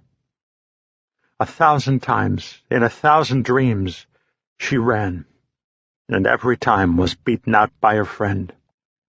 Beth woke with a start when, on the last embrace between Mike and Deb, Mike had pulled away with blood on his hands. "It's not mine," he said, as horror began to contort his expression. Deb dropped to the ground, as Mike pointed his finger, dripping with blood, squarely at Beth's chest. "You did this!" he screamed. Sweat gleamed on her forehead, and she quickly wiped it away as she noticed the sheen of frost on the windows. The sergeant's head was against the driver's side window. It didn't appear that he would be waking up any time soon. Beth took the opportunity to check out her surroundings and find a suitable place to relieve herself. After having taken care of nature's call, Beth decided to explore her surroundings. She had been cramped in the truck for the better part of 10 hours and had no desire to get back in it right away. Besides, it continually reminded her of Deb, who was someone she didn't want to think about. At least not right now. She meandered down to the river and marveled at its beauty. The water shone in the morning sun, and the sound was beyond soothing. She found it hypnotic. She thought Deb would have loved this place, and that was all it took to snap her out of her reverie. "Beautiful, isn't it?" the sergeant said as he approached from behind. Beth turned in surprise, ready to bolt, before she realized who it was. "Yes, it is," was all she managed to answer. Beth's suspicions peaked as she wondered if the sergeant had tracked her to this place, until she noticed the plates, dishes, and pans he was carrying. "These dishes don't look like they've been washed in days," the sergeant said as he noticed where Beth's gaze had landed. "They haven't," she said coolly as she brushed by him and headed back to the truck. The sergeant didn't understand her distance, but then he often admitted to his friends he had no clue what made the female mind tick. He took in the breathtaking scenery for a moment and continued to wash the dishes. Freezing water or not, he was starving. He hadn't eaten a bite before his shift yesterday, and that seemed like a lifetime ago. Well, the more he contemplated it, it definitely was a different lifetime ago. When the sergeant returned, he noticed Beth had rummaged through the back of the truck and started preparing food for breakfast. He didn't say so, but he was grateful. "Here, put the pans over here. I'm going to make pancakes and bacon," Beth announced as she looked up into his eyes warmly. The distance she exhibited before seemed to evaporate. The sergeant mentally shook his head. She only reaffirmed his theory. "I didn't mean for you to cook breakfast," he commented. "I know. I just wanted to do something nice for you, for all you've done for us. I mean, me," she added quickly. He noticed her tone soften as she caught her slip. He quickly spoke before she had too much time to dwell on all the tragic events that had transpired. "I can take care of breakfast. I was a cook for a local diner before I enlisted in the National Guard." "No, that's fine. I'll take care of it," she said weakly, as a tear welled up in her eye. The sergeant knew he was in trouble from that point on. His heart was melting. Beth was one of the most achingly beautiful women he had ever seen, and she was in distress. It was almost like a fairy tale, but, he reminded himself, in this tale, he wasn't the prince. And for only the second or third time in his life that he could remember, he felt envious of another person. He stooped down to wipe the tear away from her cheek, and Beth flinched, as if she were expecting a slap. The sergeant stood up quickly. I'm sorry, I just wanted to, I just thought—" Beth just looked at him questioningly, the tears still rolling down her face. But now her eyes took on the look of anger. And pissed off, the sergeant thought, only added another aspect to her beauty. "I like my bacon crispy," he said, as he walked away. He had no clue what else to say. He felt like Beth's eyes were boring a hole through his back. She quickly turned to the task at hand. She lit the small gas grill that she and Deb had acquired 1,000 miles ago at a local Ace hardware store. She was shocked by the sergeant's move, but she couldn't deny the electrifying sensation it created on the surface of her skin. Her cheeks were on fire, and she thanked her lucky stars that the sergeant had turned tail and ran. She knew from past experience her cheeks were blazing red. They ate breakfast in silence. Afterwards, the sergeant went to the river. He made a triumphant return an hour or so later, carrying a couple of fish he had snared out of the river with a makeshift net. "I caught us a couple of trout for lunch. I hope you're not a vegetarian." He winced inside as the words came out. How could he be so thick? They had just eaten bacon and pancakes for breakfast. Beth stared at him like he had gone out of his mind. But she thought it was cute anyway. "Yeah, I'll eat fish," she stated. "But I'm not cleaning them." "Not a problem," he said, as he sat down on the cooler next to her. "I did that down by the river. I didn't want to gross you out. I've seen a lot worse." Yeah, I guess you have." Dumb, dumb, dumb. He mentally slapped his head with his fist. "Listen," he started hesitantly. She looked over at him with her beautiful hazel-green eyes. He hesitated. He wasn't sure if he should keep going or not. She kept staring at him, waiting for him to continue. Another millisecond, and he thought he might lose his nerve. "Thank God," he thought, as she saved him the trouble. "Don't worry about it," she said, as she held his gaze. "I know you were just trying to show some kindness. I guess this whole thing has me kind of shell-shocked. I don't really expect any sort of warmth from people. At least not right now. You just took me by surprise, that's all. Thanks for letting me off the hook. So much has happened in the last 24 hours, I'm not sure which way is up." And then, for the first time, she truly realized what this man had given up for her and Deb. Emotions that were long buried and reserved for another welled up inside her. Before she knew what she was doing, she leaned over and kissed him. Now it was his turn to be shocked. But he didn't pull away. The kiss lingered for a few seconds. Beth slowly eased her head back before she leaned in full tilt, grabbing the back of the sergeant's head, pulling him close. Any closer, he figured, and he'd be on the other side. The sergeant felt a brief moment of remorse for his act of infidelity, but it was inexplicable. He was drawn to the woman like a moth to the flame, and knowing her penchant for getting in trouble, he figured that would be the way he went out. But right now, however, that was okay. They made love for hours on a musty old blanket. The snap in the air only electrified their exposed skin. And for the briefest of times, Beth never once thought of Mike. Chapter 40. Indian Hill. Paul had gone back to his office when he discovered that he would not be able to get any information from the cave-in site. That, however, had not stopped his constant questioning for new knowledge. "How bad is the cave-in?" Paul slammed his hand on top of his desk so hard that the private in the outer office jumped. "Sir, we're not sure. It's impossible to get close because of the small arms fire." Paul looked at the man with murderous intention.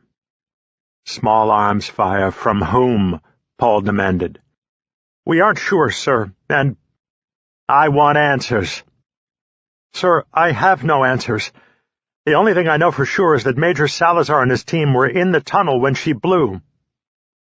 Paul's stomach turned. He couldn't afford to lose his second in command. He relied on Salazar's expertise and handling of the troops immeasurably. The captain noticed a change in Paul's demeanor. He pressed on. "Sir, for good or bad, we have to believe that the Major, or at least some of his men, are alive." Paul looked on questioningly. "Sir, there's a small battle going on down there.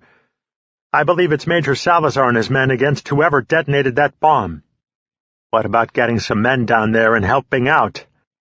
"Two things, sir. First off, the whole tunnel is now structurally unsound. Do you want to risk any more men down there? And the other is that you can't see 2 feet in front of you in there. It would be impossible to know who you were shooting at. We could cut our own men to ribbons and not even realize it. Captain, I want full guard details on both sides of that tunnel. I want every man that comes through that tunnel unarmed and restrained until we sort this mess out. And Major Salazar, should he come through? Paul couldn't believe that his friend and second-in-command had anything to do with this whole affair. Sure, they had their differences, but nothing that would accommodate treason. Bring him here immediately, unless he requires medical attention. Unarmed, sir? Everyone, Captain. Get to it now. The captain saluted and headed out the door. Paul was left to reflect on the events that led up to the whole scenario. The National Guardsmen had assimilated very well into Paul's unit. Sure, there was still some suspicion regarding them. Paul had done his best to alleviate the worst of it. He made sure that the men were evenly distributed throughout the unit, and none of them had too much in the way of high-security positions, although he allowed for that to change. Some of the men had very skilled positions previously, when the Earth still made sense. It made no sense at all to waste that talent. Sure, some of them despised what Paul had done, and others fell easily into the routine. Military was military, after all, and that's what some people needed, the attention to detail and the discipline that was inherent with that philosophy. When the baby had come back parentless, many grumblings had surfaced, and not all from the guard unit. Some had not liked the dogma associated with it. There was no easy way out of that one. The events of that day had spread like wildfire throughout the hill. The fact that Paul had intended to kill those people in cold blood was not lost on anybody. Most realized the wisdom of the decision, and had to, even with great difficulty, accept the reality of it. To let those people go was tantamount to suicide. Secrecy was security. But still others would never come to terms with their leader's actions. To them, there was no justification for murder, not even self-preservation. In those people, Paul felt the trouble began, although that wasn't the only front he was battling. Rumors also spread from God knows where, Paul muttered. One was that the aliens were providing amnesty to those who gave themselves up. Those acquiescent ones would be given wonderful places to live out their lives, safe from the wrath that would be brought to bear against those that bore arms against them. Where that information came from, Paul had no idea. Every conceivable area of bandwidth was scanned by Paul's highly skilled radio men. If they received a peep about anything like that, he would most certainly have heard about it. To those few bad seeds who began the rumor, the rot had already taken hold and started to infect. Sure, who wouldn't want to get out from living underground and safe from the highly trained and dangerous enemy? Yeah, it sounded like a great deal. Problem was, it wasn't true. The people that gave up were far more likely to end up on the dinner table than be set up in some seaside resort. Most knew the fallacy of the rumors and the damage they could inflict. Information was the key to dispelling the myths, and Paul had made sure to disseminate as much of it as was possible, without making it look like propaganda. Still, it persisted and apparently festered, judging by the day's sabotage. What did they hope to accomplish? Sure, blowing the tunnel would be harmful, but not to any extreme. Most of the food had long since been removed from the grocery store. In fact, plans had been laid to close the tunnel to prevent anybody from finding the entrance to the hill, and to relieve the guard details who monitored the site 24/7. Guard duty was important, but there were still other very valuable jobs that could be performed. So what was the reason? What was the point? It was nothing more than a hastening of the plans already in effect. Paul sat at his desk with his elbows resting on the surface, his hands folded over each other.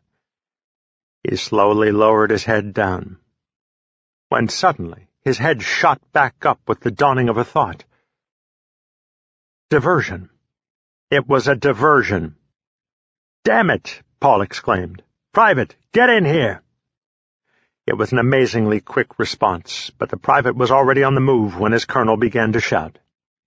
"Get Major Sal—" He corrected himself. "Get Captain Baker up here, fast, and on the way out sound the general alarm."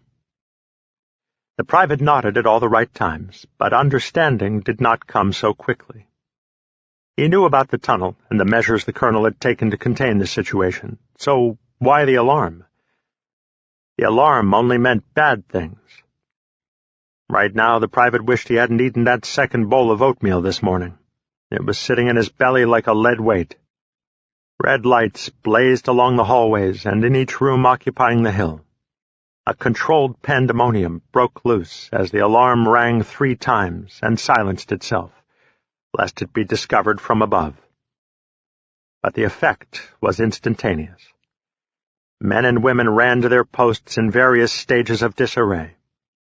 This was not a drill. That was understood.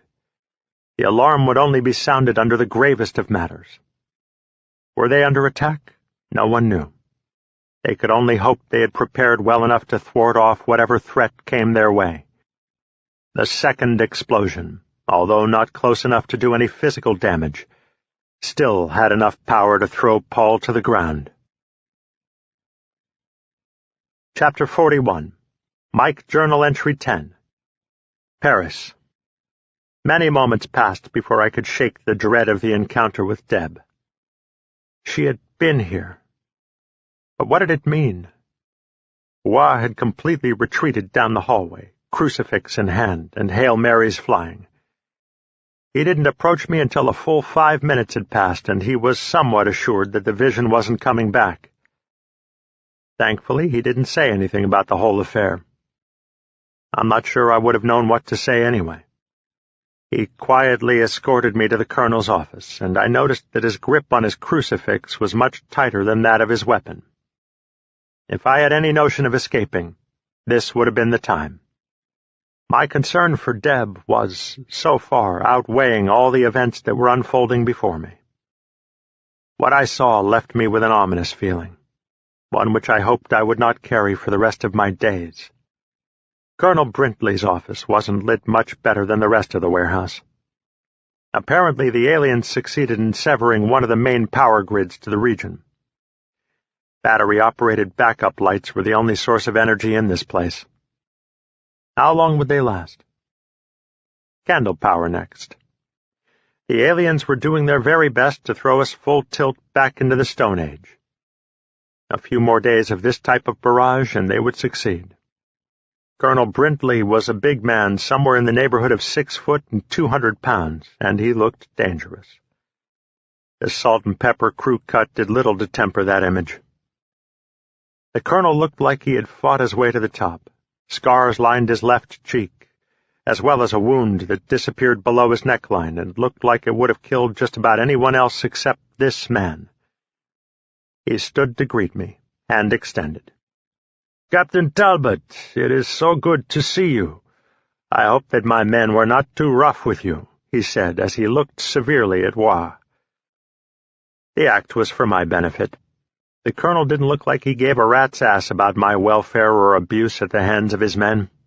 Wah completely dismissed the glance. "Not at all. We even stopped for croissants, although I have to admit, I like the ones at McDonald's better." The colonel's face tightened for a moment, and then softened as he regained control. And then it came out. "You can see, Captain, why we are not all that thrilled to be in your company at the moment." I can't say I was expecting that, but at least he was honest, and for that I could respect him. "How long until the next attack, Colonel?" "They have given us another 24 hours to deliver you," he stated flatly. "Then could you please have Wah here direct me to my quarters? I have some things I'd like to take care of." The vice sergeant looked pissed. I think he thought I didn't give a care about the country, but the colonel understood. Well, now I knew he had brains to go with the brawn. "Vice Sergeant, please take the captain to my quarters." Wah was now more puzzled than ever. He knew some sort of information had been passed between us, but he'd be damned if he knew what it was. "Right away. Hua said, as he snapped to attention and saluted. I made my decision almost immediately. I knew that ultimately everyone's fate on Earth was predetermined, but I'd be damned if I was going to be labeled as the man who destroyed France. Who was I, anyway, to decide their fate? I was not the judge and jury. My life, in comparison, was nothing. The good of the many far outweighed myself, although when you were put in that spot, the rhetoric isn't quite as easy to swallow. It's a lot easier to hold up mighty ideals when you're not the crux of the morality. My encounter with Deb had been taking up the majority of my thoughts. I was now more convinced than ever that she had departed this earth. I could only hope she had found a better place, as I found myself desperately wanting to join her. That made my decision that much better. I hoped Beth would understand. I tried twice to catch some sleep before I was to leave. But no sooner did my eyes close when a myriad of visions would reawaken me. The bulk of them were not pleasant by any stretch of the imagination. For the better part of the past 2 months I'd been trying to forget what the aliens looked like. Now I was going to them, almost willingly. The Colonel sent me a meal fit for a king. So this is what Last Suppers look like, I quipped to the delivery man. Pardonnez-moi, monsieur, the private asked. Nothing. Thank you. Gracias, I said. I just said thank you to the man in 2 languages he didn't understand. He merely handed me the tray and left. I wanted to savor my last few moments of life, or at least freedom, but I was afraid that the aliens might have itchy trigger fingers, so to speak. I didn't want any more innocent lives pinned on me. At 4 hours to the deadline, I contacted the Colonel and told him I would be ready to go in another 15 minutes. I was not one for prayers, even having been raised a strict Roman Catholic. But this seemed as good a time as any. I knelt at the edge of the Colonel's bed and did the Our Father like I had done so many times with my father, oh, so many years ago. I finished up and headed towards the door. The sight I encountered when I opened it almost sent me back into the room. Men, women, all military, were lined on both sides of the hallway. When they saw me step out, they all stepped up to attention. And as I walked down the long corridor to where the Colonel was, they each snapped off a salute as I passed. I was both honored and embarrassed by the display. Little did they know that, to me, mine was more an act of cowardice than courage. I didn't want to be blamed for any more mass murders. And more importantly, I wanted to be reunited with Deb. I guess I could call it suicide by alien. I hope you enjoyed the meal, the Colonel said, as he led me to the waiting jeep. Yeah, everything was great, I lied. The only thing I didn't sniff at and put back on the plate was the cheesecake. The Colonel said little else throughout the journey, except an occasional direction to the driver. There really wasn't much to say. Not much sense in talking about the weather. Where are we heading, Colonel? I asked, not so much because I cared, but because the silence was driving me nuts. There were about a half-dozen times I wanted to jump out and take my chances with the locals. Ground Zero. Ground Zero? Where the Eiffel Tower once stood. There's a huge crater there, and that's where they want you. I always wanted to see the Eiffel Tower, I said. Well, then today's not your lucky day. Not at all, I added. And that was it. Not another word was uttered as we approached the complete destruction of Paris. Buildings that once stood mighty and proud now barely reached the height of an average man's knee. It looked like the work of a spoiled giant child who had taken his hand and completely leveled his Lego structures. That was, of course, until the crater began to loom. It was vast. It looked like the fist of a great god had slammed down into the soft ground. It was a mile across, if it were a foot. Earth had surged up out of the expanse and dripped down the sides. Where the rest of the landscape was flat, the lip of the crater had risen to almost 100 feet. I was about to ask the colonel how he planned to navigate it, when I noticed a makeshift tunnel that had been drilled through the ledge. The jeep plunged into the darkness. It was nearly as dark as my heart was feeling. And then we came out on the other side. The same engineers who made the tunnel had constructed a roadway of sorts. By the looks of it, the donkey trail at the Grand Canyon would have been the Autobahn in comparison. The vastness of the crater struck home once inside. It had to have been at least a half-mile deep, and there was nothing man-made anywhere. How could anything have survived this blast? But there was something dead center in the middle of the crater. It glinted in the sun as we approached, and by the way my nerves were reacting, I could tell it wasn't of human origin. "Here we go again," I said to no one in particular. The colonel took note of my words, but said nothing. The men in the jeep tensed. They didn't want to be any closer to this than I. As we approached, the ship began to take form. It was of the fighter class that had been described to me not so long ago. The hull appeared to be scorched in places, whether from the bomb that was detonated inside the mothership or from fighting on this planet was not clear. The jeep abruptly stopped about 500 yards from the vessel. I knew that this was as far as my ride was going. The colonel stepped out first. First, he surveyed the ship in the distance, and then turned to salute me, as I also stepped out. Military protocol was the furthest thing from my mind at the moment, but I returned the salute half-heartedly before I headed towards the ship. I had no sooner gone 5 or 6 steps when I heard the jeep roar into life and begin its ascent back up the alien-created mount. I'd never felt quite so alone in my entire life. Every step was an effort, my breathing laborious. My legs felt like tree trunks. After what seemed like an hour and 5 miles crossed, a voice emanated from the hull. "Halt! State your business." The language was English, but the speaker was not. From the rasp of the voice, I knew it to be of alien origin. The hammering in my chest made it difficult to breathe, much less speak. From this distance, I would have to yell to be heard, lest they vaporize me on the spot. Who knows? Maybe that wouldn't be such a bad idea. "My name is Mike Talbot," I yelled. Immediately the fighter's outer door hummed and opened. 2 Genagerian guards, armed to the teeth, and I guessed their teeth were also a weapon, I thought sardonically, ran out.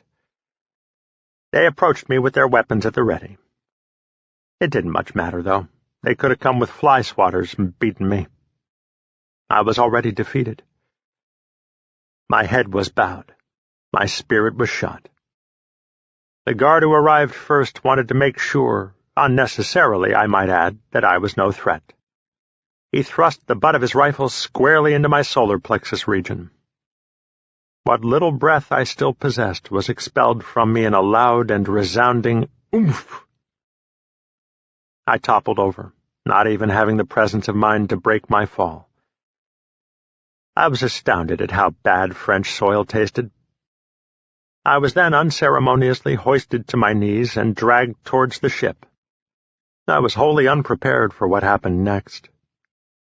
Standing at the top of the rampway was Durgan, and he looked more pissed off than either of the 2 guards. At this point, the thought of fighting and taking my chances seemed the better of the options presented to me. I tried to find the strength to get one of my legs back into a position that would allow me to stand on my own accord when I felt what can only be described as a huge horsefly biting the back of my neck. Before the world completely blacked out on me, I noticed Durgan with his hands on his hips, laughing that maniacal laugh I had heard so many times before on the ship. "This isn't good," was the only verbiage I could muster before the pinhole of my vision completely disappeared. Sweet, black nothingness. I slept the sleep of the dead. If only I'd been so lucky. Chapter 42. The ride back to the Massachusetts border was a quiet one. Both Beth and the sergeant weren't sure on what grounds they stood. The sergeant was solemn. He had crossed a line from which there was no return. Beth was almost inconsolable. She felt, in a word, dirty. Even worse, tarnished. She had no idea if she would ever see Mike again, and if she did, how could she ever face him? It was tearing her up inside. And yet she had given herself willingly. Who was she kidding? She threw herself at the sergeant. The companionship was something lacking in her life of late. She liked the feel of his powerful arms wrapped around her. It made her feel warm inside. She was rapidly developing feelings for this man, and it scared her to the depths of her soul. Yet she still had a strong urge to continue going to Massachusetts. To what end? Would she run into Mike's arms and beg forgiveness? Would he accept? And what of the sergeant? Was she just using him as a means to an end? By sleeping with him, had she solidified his help? At times like these, even she felt it was difficult being a woman. We're going to have to ditch this ride. Huh? Beth shook her head, trying to orient herself back into the present. I said we're going to have to get rid of this truck before we go into Massachusetts. He really wanted to ask her what she was thinking about. But he had a good idea what it was, and he wasn't so sure right now that he wanted to know. Do you mean that we should steal another before we get to the border, or are you saying we should abandon the car thing completely? She wanted to tell him what she was feeling right now, but she wasn't sure if she was ready to hear what he had to say. Abandon it. Any road access is going to be completely covered. If I know the colonel, he'll stretch his forces to the limit to make sure he finds us. We'll ditch the truck in the woods and then hike 5 or 10 miles until we find some alternate transportation. The sergeant didn't let Beth in on the fact that this was probably going to be the most difficult hike she had ever endured. Massachusetts forest is among the thickest in the country. Briar patches are more common than squirrels in that part of the world. We're only going to be able to take a few things, so pack lightly. Just enough food to get us through the next day or two and the medical supplies. Why was he acting so distant? Beth was looking for some sort of signal that the events of the morning hadn't been an anomaly. Or was she? Maybe she should just leave it alone. Maybe that was the best solution for the situation. Beth, I wanted to talk to you this morning, the sergeant began. Or maybe it wasn't, she reasoned. Go on, she said hesitantly. Beth, I'm married. Is that what that ring on your finger means? She said jokingly, to try to ease the tension that was building in the truck's cab. No, I'm serious. I'm married, and I love my wife. I've known her most of my life. We grew up on the same street. And this is the first time that I've ever been with anybody else. Ever? She asked incredulously. He turned a shade or two of red, but regained control. There were a couple of times in high school when I made out with 1 or 2 different girls, but besides my wife, you are the only other person I have ever slept with. Beth was caught a little off guard. This was not the turn of events she was expecting. What are you trying to say, Grady? She hoped beyond hope that he wasn't going to tell her that he loved her. She didn't think she could take it right now. It would just open up too many doors she was not prepared to venture beyond, much less look into. I'm just saying, he started hesitantly. I don't know what I'm saying. I just thought that you should know that. I'm not this stud that just goes around and sleeps with anybody. I mean, I guess that it was special for me. And I think it was special for you, too. Stop. Just stop there. Don't go any further. She put her finger over his mouth, as he turned to look at her, an injured expression spreading across his face. "It was special for me too, Grady. But I'm not ready for this. I'm not ready at all. The death of Debbie still has me all confused. I just don't know what to think right now. And frankly, I don't want to at the moment." The sergeant turned his face forward. "Please don't be hurt. We've both been through some pretty traumatic things in the last couple of days. Let's just try to see how things develop from here." "That's fair enough," the sergeant said through clenched jaws. Beth wanted to try to smooth things out, but she just didn't have anything emotional left inside of her right then. "How far till we have to start walking?" she asked. "About an hour," he answered. Beth hunched down in her jacket and propped her knees up on the dashboard to try to get some much-needed sleep. Chapter 43. Indian Hill. "What do you mean, the aliens have Mike? I knew I couldn't trust them. I'm going to send a battalion and wipe their asses off the planet once and for all. I'll finish off what the Germans couldn't." Paul was pissed, to say the least. His office looked as if a cyclone had passed through it. And in a sense, one had. One truly pissed-off cyclone. "Sir, they didn't hand him over. He went voluntarily," Corporal Jackson said, trying his best to calm the colonel down. "There's no goddamn way he went voluntarily. I saw his eyes. Those aliens scared him." "Well, sir, apparently the thought of more innocent lives dying for him scared him more." Paul stopped to think about that one for a moment, but it did little to slow down his tirade. "But there's one thing you're forgetting, Corporal Jackson. He knows about this place." Corporal Jackson's face literally paled. "Yeah. Do you see the dilemma now, Corporal?" "Well, what do we do now, sir? Evacuate? Do you really think he'd give them this location?" "No, I don't think he'd willingly give this place up. But he might not have a choice. He might not even know he's doing it. We have no way of knowing what type of interrogation tactics the aliens have. And no, we don't evacuate. We have nowhere else to go. If they come, we stand and we fight. There is no choice in this matter.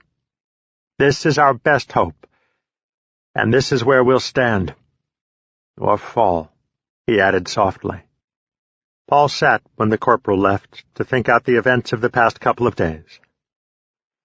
Major Salazar and some of his men came out of the tunnel, and all had sustained injuries of one sort or another.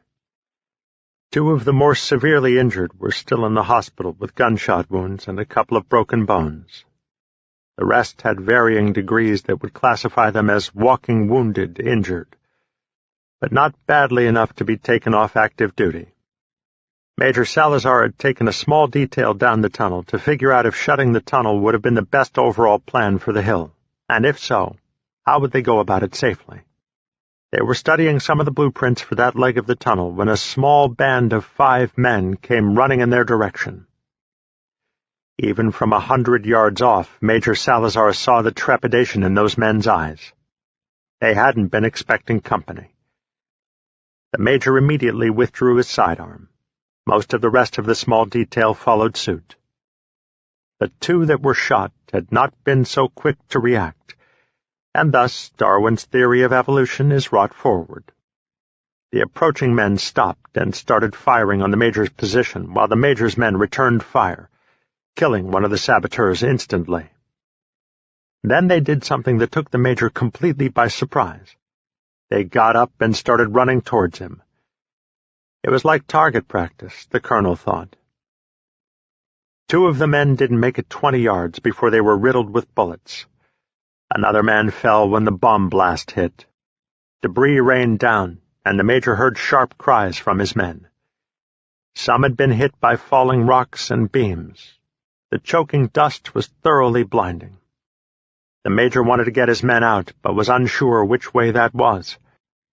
Then the nearby sound of an M16 report, followed by the entirely too close sound of a high-velocity projectile slamming off to the right of the major's head, caused him to hasten his decision. The Major and two of his men who hadn't succumbed to injury fired suppression shots to keep the attacker at bay. But it was like shooting in the dark. "There's no way he can see better than us, can he?" one of them asked. The shots were coming dangerously closer.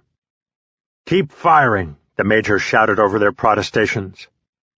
"Major, I can't see anything," one of his men replied. "Neither can that bastard, but he's still getting pretty close." The opposition shots had ceased, and the Major told his men to stop shooting for fear that the noise would muffle the others' true intentions of just slipping by through the cloak of dust. An eerie silence broke out. The support timbers groaned under the new weight load, and the Major feared that if he didn't get his men out soon, they would be added to the victims' roster. With 4 men severely injured and only 3 relatively healthy, getting them out of there while watching their 6 was going to be extremely difficult. Difficult times call for extreme measures, so slowly but surely the injured men extracted themselves from the damage, breathing a little easier as they went, but remaining vigilant. Nothing was ever seen of the lone gunman again. He never surfaced at either end, and when the tunnel collapsed 2 hours later, he never would. The Major was just emerging from the tunnel when the second blast hit. From what he could tell, the blast was more than halfway across the compound. "Major!" came a very disoriented voice. "I request that you and your men drop your firearms." "Don't you see I have wounded here?" the Major barked. "Sir, my orders are to disarm everyone that comes through the exit." The Major seethed, but fighting with these guards could cost him the lives of more of his men, and his pride was not worth it. "Fine. Get my men to the infirmary and take me to the colonel." The guard's stance softened a bit when he realized there would be no fighting. "And Sergeant," he added as he turned around, "there's at least one more man still alive in there, and he's armed. The difference is, he's dangerous." The sergeant stiffened, realizing that maybe his day was becoming a little more eventful than it already was. The second explosion came dangerously close to the hill's ammunition banks. If that had ignited, the aliens would have had to award the rebels a gold star for helping them. As it was, the ammunition bunker was a closely guarded area with armory troops hand-picked by Paul. They had been there since the beginning, and comprised the elite of the military force. The renegades assumed a charge placed close enough would do the trick. But Paul had planned well. The bunker was rebar-reinforced concrete. It was the type of concrete-reinforced structure that military units throughout the world used, and no small C4 explosive device was going to penetrate that tough skin. 2 men, who were seen running from the vicinity moments before the blast, were rounded up and persuaded to talk. It was amazing what a tooth extraction without anesthesia can do to a grown man's philosophy on life. They sang like freed canaries.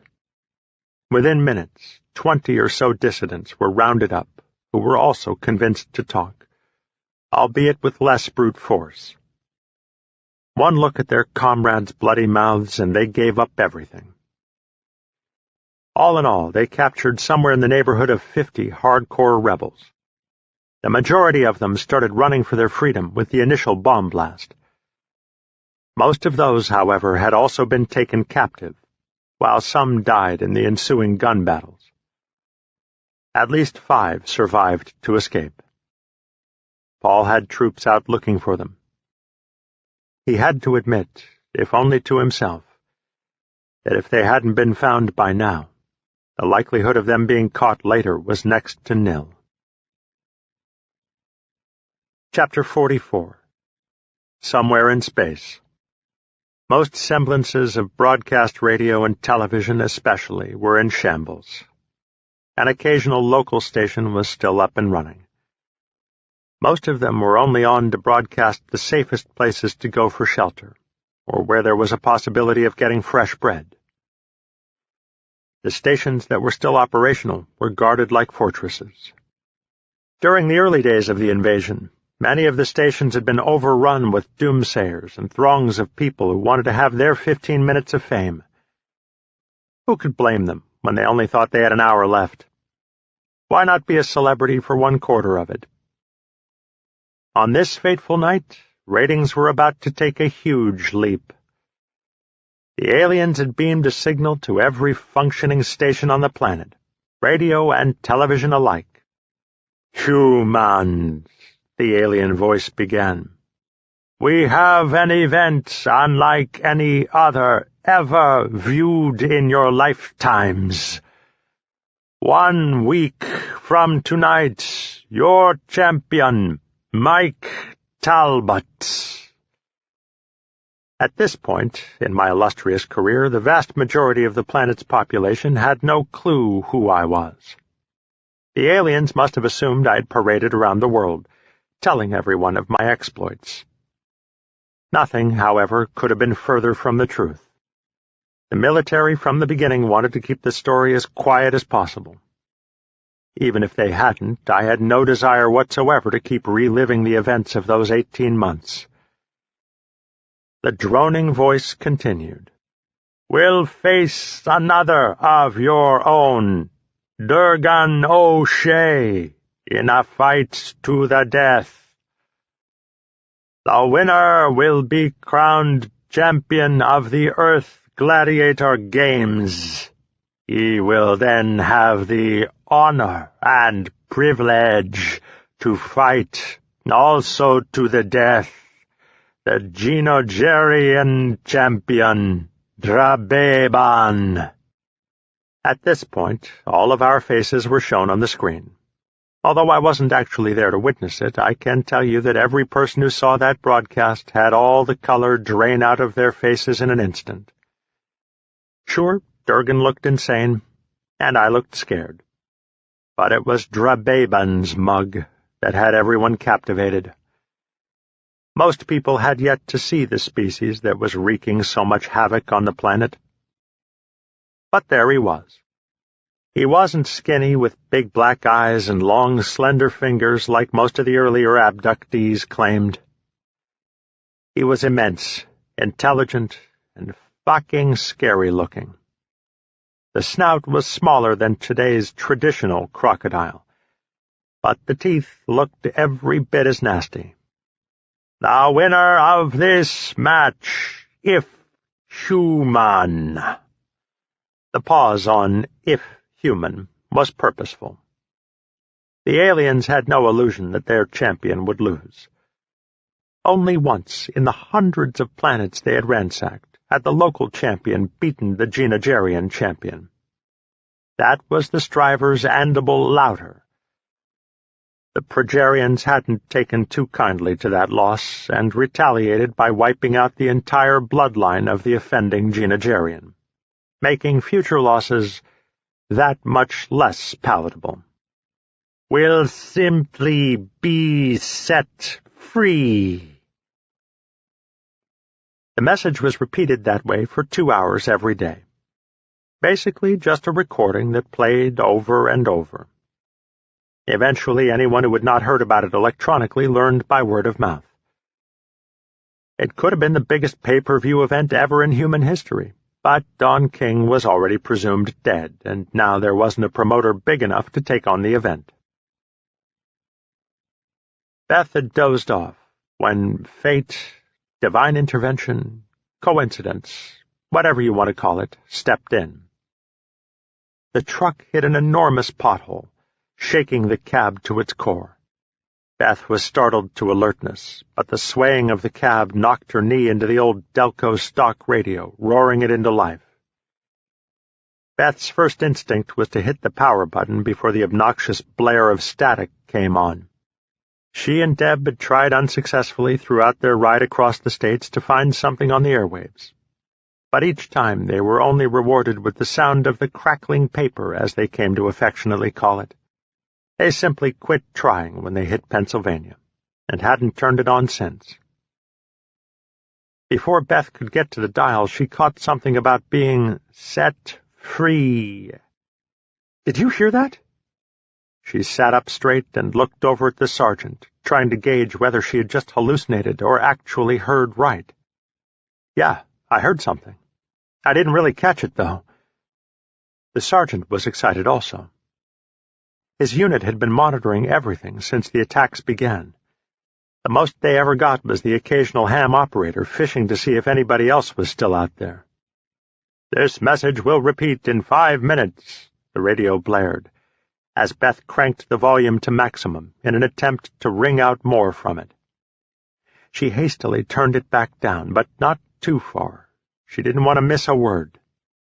She was almost giddy with excitement, and had no idea how she was going to make the next 5 minutes pass.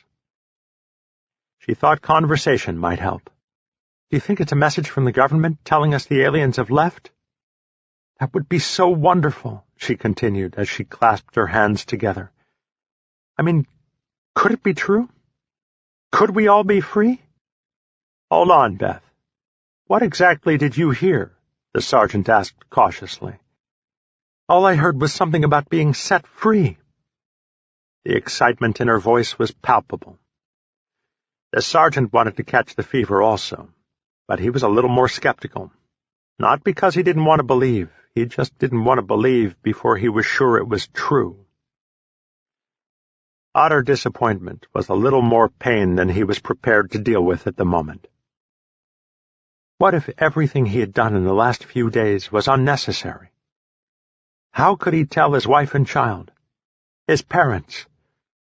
What would he tell his men? "Pull over," Beth moaned. "What is it? What's the matter?" The sergeant was concerned. He thought Beth saw something potentially dangerous. "I think I'm going to be sick. Please pull over," she labored, her cupped hands at the ready in case the truck didn't get into the soft shoulder fast enough. The sergeant did his best to bring the truck to a safe and controlled stop. Beth had barely enough time to fumble with the door handle before her breakfast made its triumphant resurgence. The sergeant waited the obligatory few minutes until he heard her innards calm down. Then he climbed out of the truck. "Are you all right? Was it something you ate?" "I hope not, because I ate the same things you did." "No," she said as she stood up, wiping the corner of her mouth with her jacket sleeve. "It was something I heard." "Was it something I said?" "Oh, wait, the radio. What about it?" "The man they were talking about." "Yeah, Mike Turtle or something like that." "No, Mike Talbot," she said, a little exasperated. "That's my Mike." The recognition dawned on the sergeant's face. A pang of jealousy ripped through his belly. Where did that come from? He mused. "That's the Mike Talbot. I thought he was safe in a protected bunker somewhere." "So did I." Concern laced Beth's face. "We've got to get to where he said he would be when we talked as fast as we can. I've got to find out what's going on." And the jealousy was back. The sergeant, for the life of him, couldn't figure out why he was having such strong feelings for her. He found it terribly distracting. "Say something, Grady," Beth pouted. She looked like a spoiled child who wasn't getting the attention she felt she deserved. The sergeant was half expecting her to stomp her foot on the ground and cross her arms. And then what? Pout her bottom lip out? Yeah, that would complete the picture, he figured. "Where did he say he would be?" he asked. "Walpole. It's a small town right outside of Boston." "Well, with any luck, we should be able to get there in 2 days. 3, tops."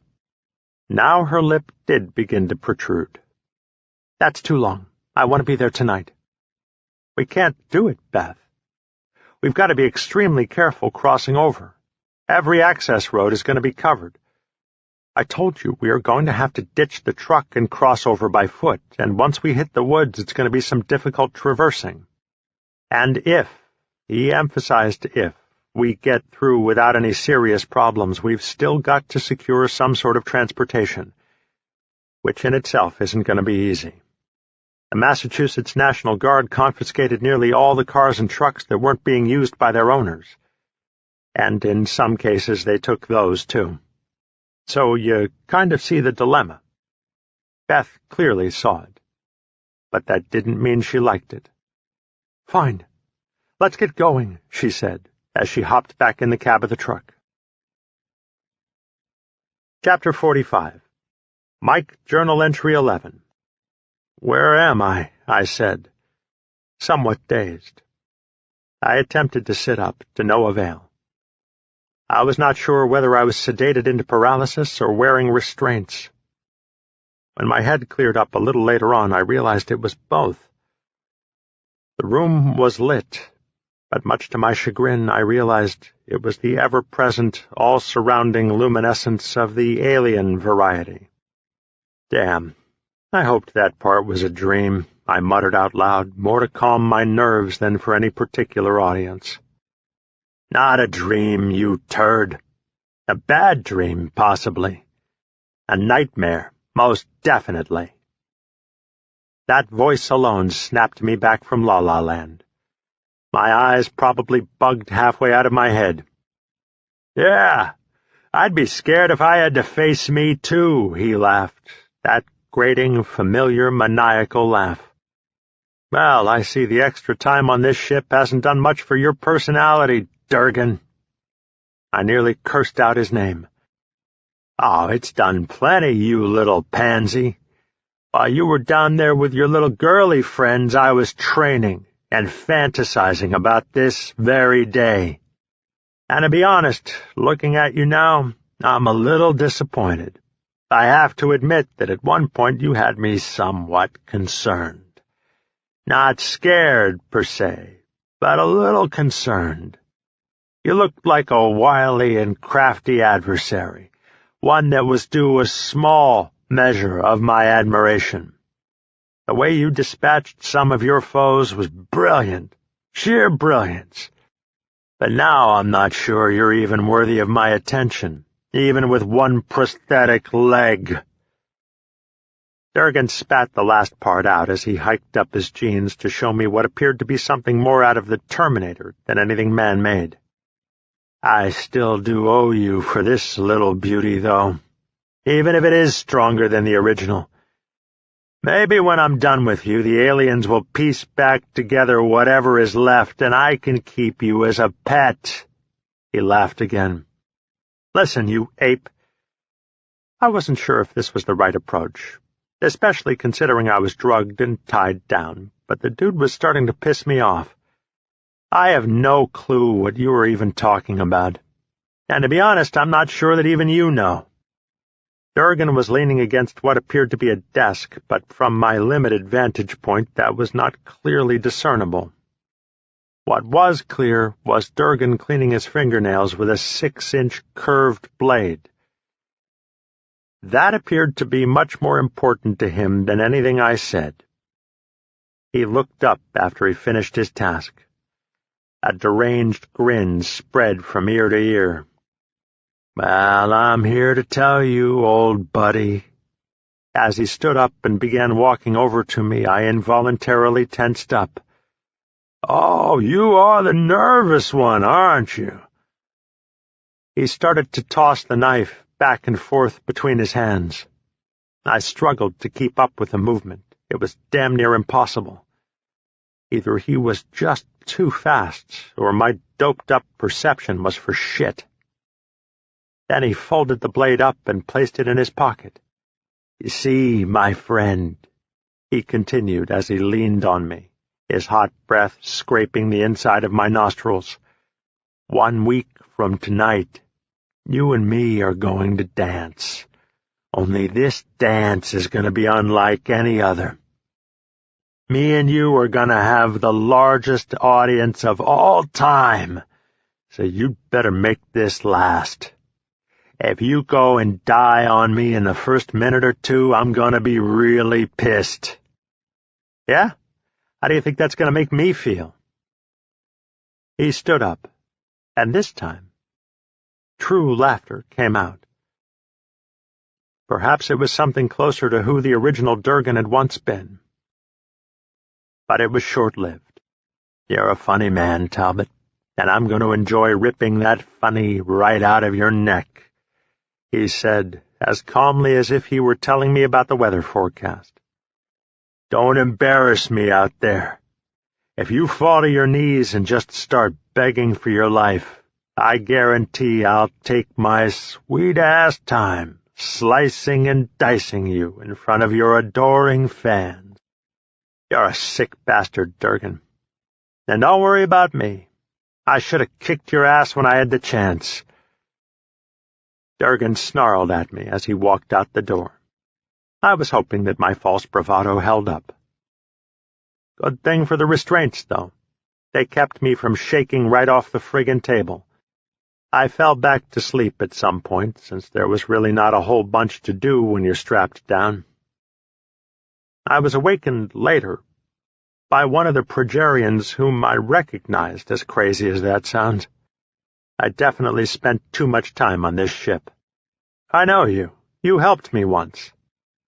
Yes, I did. That might not have been the most prudent move, considering the outcome. The fact remains, though, you have made me rich. And although you destroyed a bunch of our ships and kidnapped our supreme commander, may the Great One live forever, my cousin was out on that dock. Did you know that?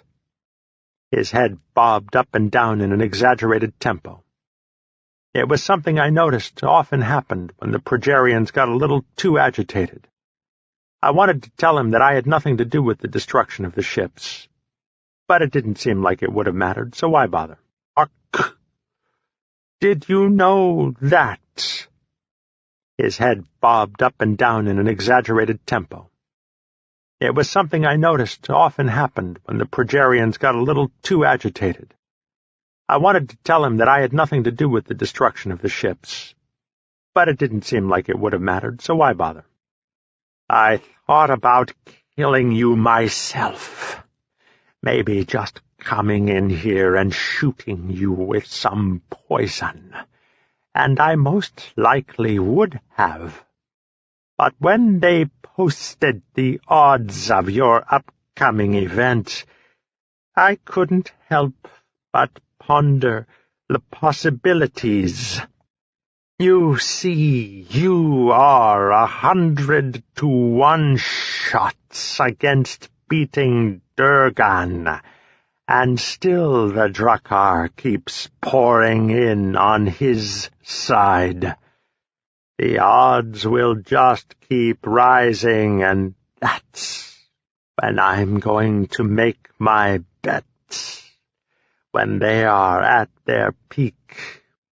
I don't know what it is about you, human, but you seem to always pull it out in the clutch, as your species says. No matter how bad it looks, you just win. And right now, from where I stand, it looks pretty bad. So, instead of killing you, I'm going to give you some of my special concoction and free you up here, so that you can begin your training. I guess I don't have any say in this? I inquired, as he raised up my shirt sleeve and revealed a hypodermic. Silly human. You'll never have another choice in your life. I grimaced as he seemed to deliberately jab me with the needle. I guess I couldn't blame him. He was wrong, though, if he thought I was going to be his little lapdog from here on. My blood began to boil. Sweat came out of every pore. I thought I might combust on the spot. What did you give me? I was concerned maybe he had changed his mind and decided to go with the poison. Just a little something to get you on your way. You look a little lighter than I remember. You had better start bulking up. A week is not that much time. The Progerian left, but not before he had completely freed me from my confines. I sat up, rubbing my wrists where the straps had been. I glanced around my room. It was my original room. A pang stirred in my belly. It was the same room, all right, but there were none of the previous occupants. Images of Deb and Beth flashed before my eyes. I wanted to cry, right there and then. But what would that solve? If I ever wanted to see them again, I was going to have to take care of business first. I walked over to the weight bench. I felt like I could lift 10 men, but in reality only if those 10 men weighed 27 pounds each. Right now, I wasn't much weaker than when I left the ship. But how long would this doping last? That, however, wasn't going to be a problem.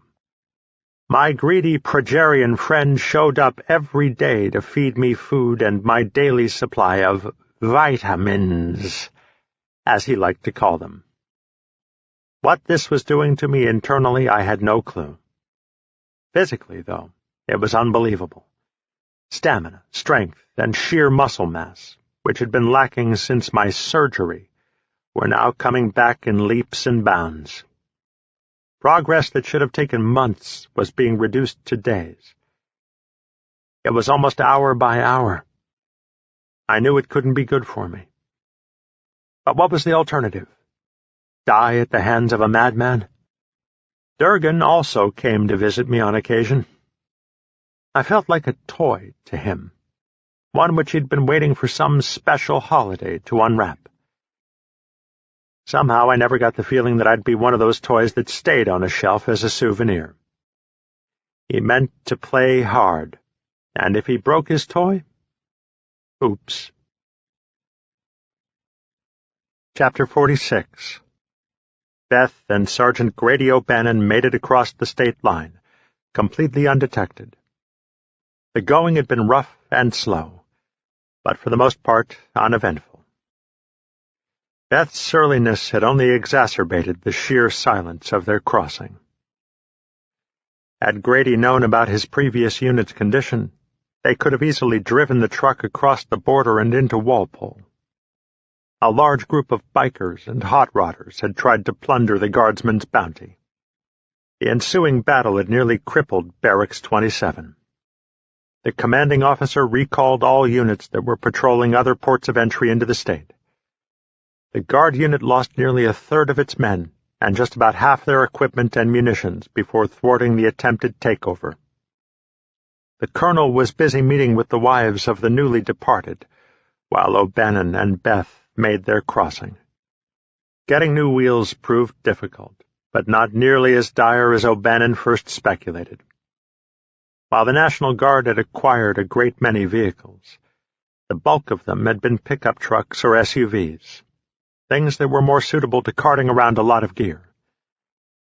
When the two travelers came upon a jeep sitting by the side of the road, they could hardly believe their luck.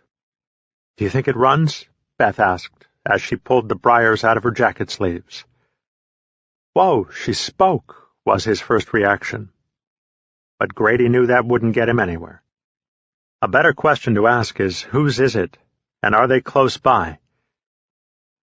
She gave him a sideways glance, and then looked up from her sleeves as they both approached the jeep cautiously. Most of the people they encountered didn't take kindly to strangers, especially those that were trying to take stuff from them. "Shh," the sergeant said as he held out an arm to Beth to hold her back. Beth's eyes grew wide. "What? What is it?" she asked, as she looked around nervously. "Stay here. I think I see somebody in the passenger seat." Beth stopped short as she squinted her eyes to see what he saw. The glare coming off the hood made it nearly impossible, but she thought that she also saw a figure. And it didn't look like it was moving. Beth felt like she was staring down the barrel of a gun. The sergeant moved up the side of the jeep while Beth stood like a statue in the middle of the street. The sergeant made it to the driver's side window and peered in. His stomach muscles tensed. The passenger's throat had been slit from ear to ear. The sergeant turned away as fast as he could, but the image of the maggots spilling out of the man's jugular would be something that he would carry with him for the rest of his life. He felt that his baggage was becoming more cumbersome. "What is it?" Beth asked as she saw Grady's reaction. She started to run up to the jeep. The sergeant caught her right before she made it. Wait. There's nothing in there you need to see." Her curiosity was piqued, but if what was in that car turned him so pale, she thought, that was all the reason she needed not to argue. "Well, what about the car?" she asked, trying to change the subject. Grady pointed to the gas tank. The top had been popped and was loosely hanging from its restraining cord. "My guess is that it's dry as a bone." The sun was temporarily obscured by a thick mass of clouds, leaving the dead stranger to gape sightlessly as the two rapidly departed. The pair preferred to walk down the center lane of the roadway, except when they occasionally chanced to hear an oncoming vehicle. Then they would plunge into the woods like 10-year-olds playing war games. Both times had been false alarms, but that wasn't going to stop them from diving into the brush, no matter how many thorns had to be removed. The alternative could be much worse. They had been walking for close to an hour when the sergeant finally felt that his stomach had calmed down enough. He was thinking about Beth and himself for the better part of the morning. Now he had built up enough courage to broach the matter. He hoped this wouldn't re-upset his churning gut, but not knowing seemed infinitely worse. "Beth, I wanted to talk to you." Beth turned to face him, knowing full well which way this conversation was headed. She knew it was coming, but knowing and preparing are two different things entirely. She nodded as if to say, "Go ahead." Grady took her lack of communication as a bad sign, but he plodded forward anyway. "Beth, I just need to know what yesterday morning meant to you. I mean, I feel—" "Stop!" she exclaimed as she turned to face him. Her face blushed a few shades of red. "Please don't go there. Can't yesterday just be about yesterday? I was scared and lonely, and you were there. I love another man, Grady." Grady's gut was not going to be let off the hook so easily, just yet. "Listen, I was there too. You can't be implying that I was just an available body. I may not be a genius when it comes to figuring out women, but I know you felt something too." Beth shied away from his insinuations. She knew he was right. She just didn't want him to be. How could she do this to Mike? She should have died in that firefight. Debbie was much more worthy to be with him. Beth began to cry at the thought of her friend. "Please," she sobbed. "I did feel something, but I'm in love with Mike, and you're married. What we did was beautiful, and it meant a lot to me, but it was a mistake. Please, for my sake, just let it be what it was. A one-night affair. Something we can cherish, but something that can never happen again." Grady wanted to say something. No, he was dying to say something. Nothing made any sense, though. They stood there looking at each other long after they heard the dull roar of an approaching engine. Both had been so lost in their own thoughts that they nearly became roadkill before they bolted for opposite sides of the roadway. The sergeant kept his head bowed and listened to the car come to a stop, approximately right where they were standing moments before. He was angry at himself for letting Beth down like this. Maybe he could distract the driver long enough so that Beth could get away. His plan was cut short by a voice. "You can come out now. We won't bite," the voice coaxed. The sergeant tried to place the voice with someone in his unit, but no matches were being made. The voice sounded a little too frail. "Hello?" Beth. What was she doing? Could she make it any easier for them? The sergeant stood up to try to urge Beth to make a run for it, but the military two-tonner he expected to see was actually a 56 or 57 DeSoto, with an occupant that appeared to be double the age of the car he was driving. The man's companion, who, as they were soon to find out, was his wife, looked directly at the sergeant and waved. Her gap-toothed smile completely disarmed the sergeant, who found himself smiling along with her. Her smile quickly faded as she produced a sawed-off shotgun from her lap.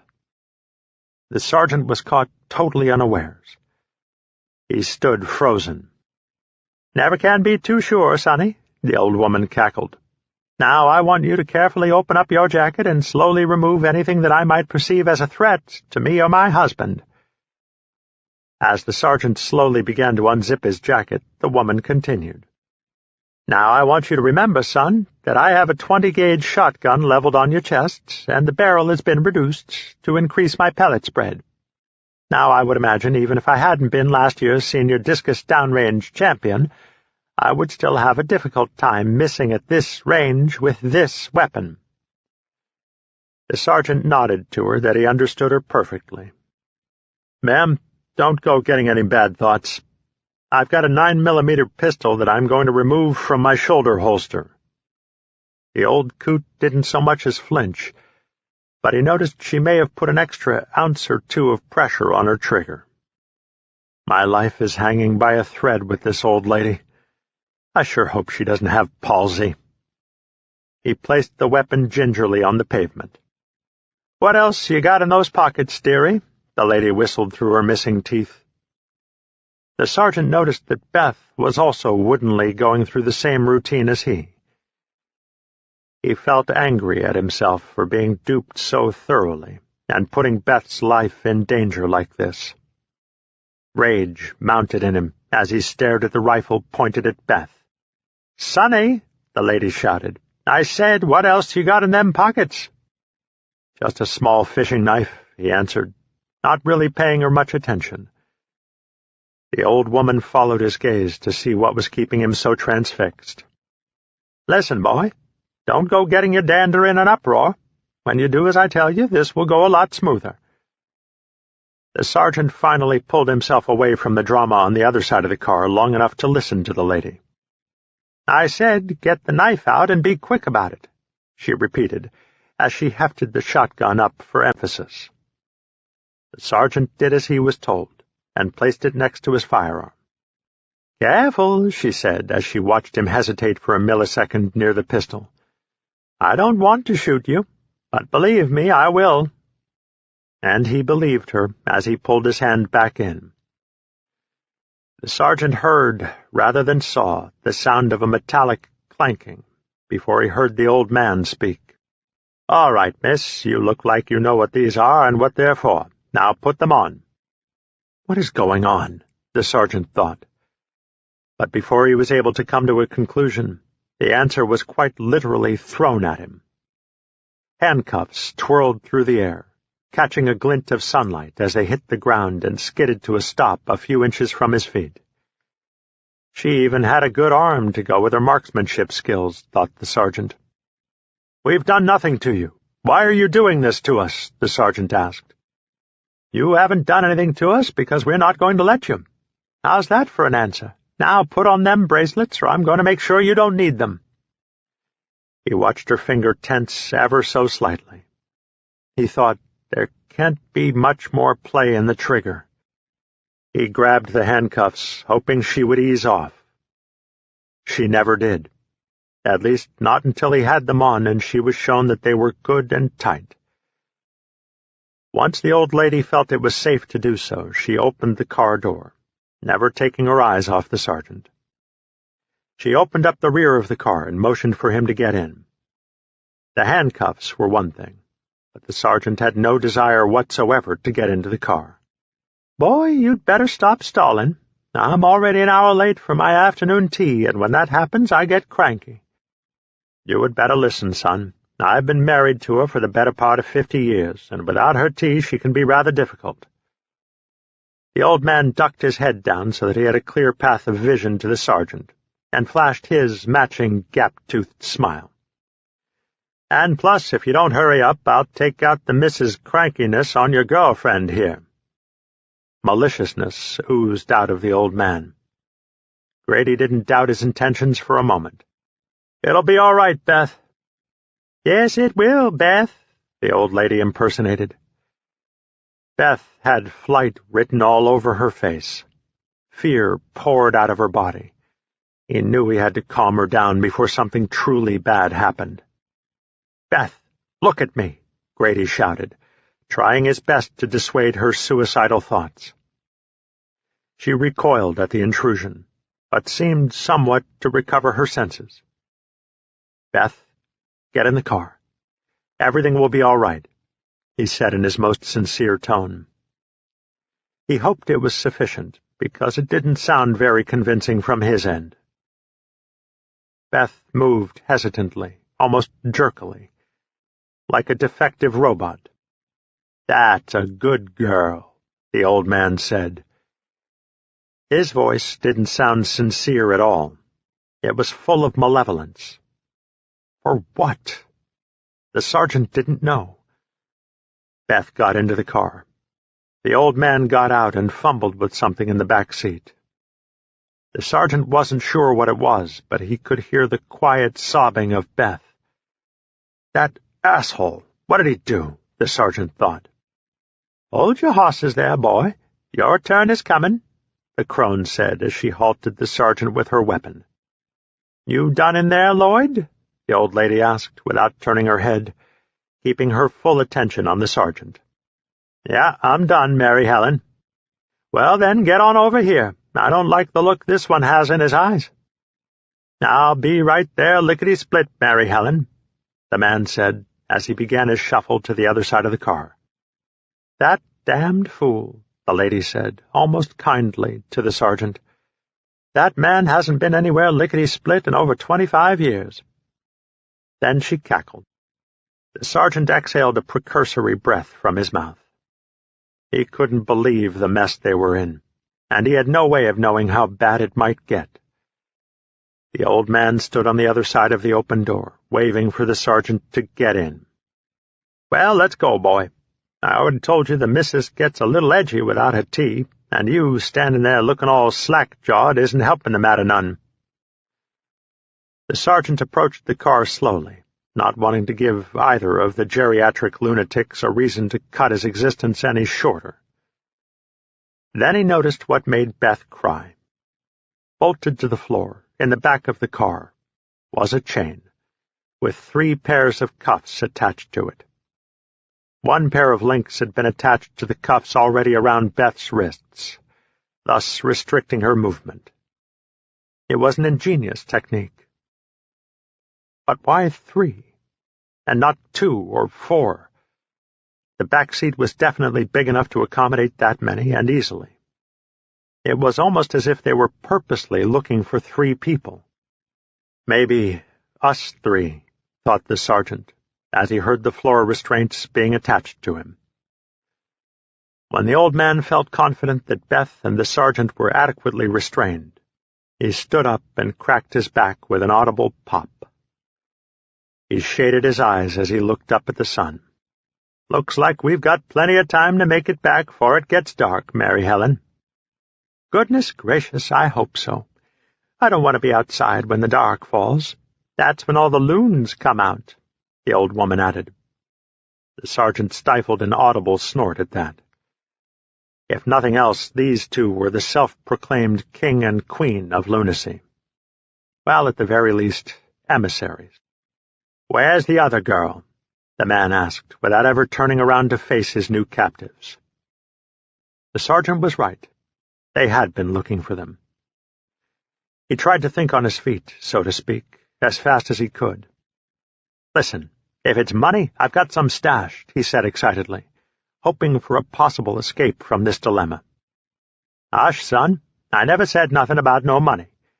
I asked you a direct question. I expect a direct answer." Sergeant's hope quickly deflated. "She didn't make it," he said with grim resignation.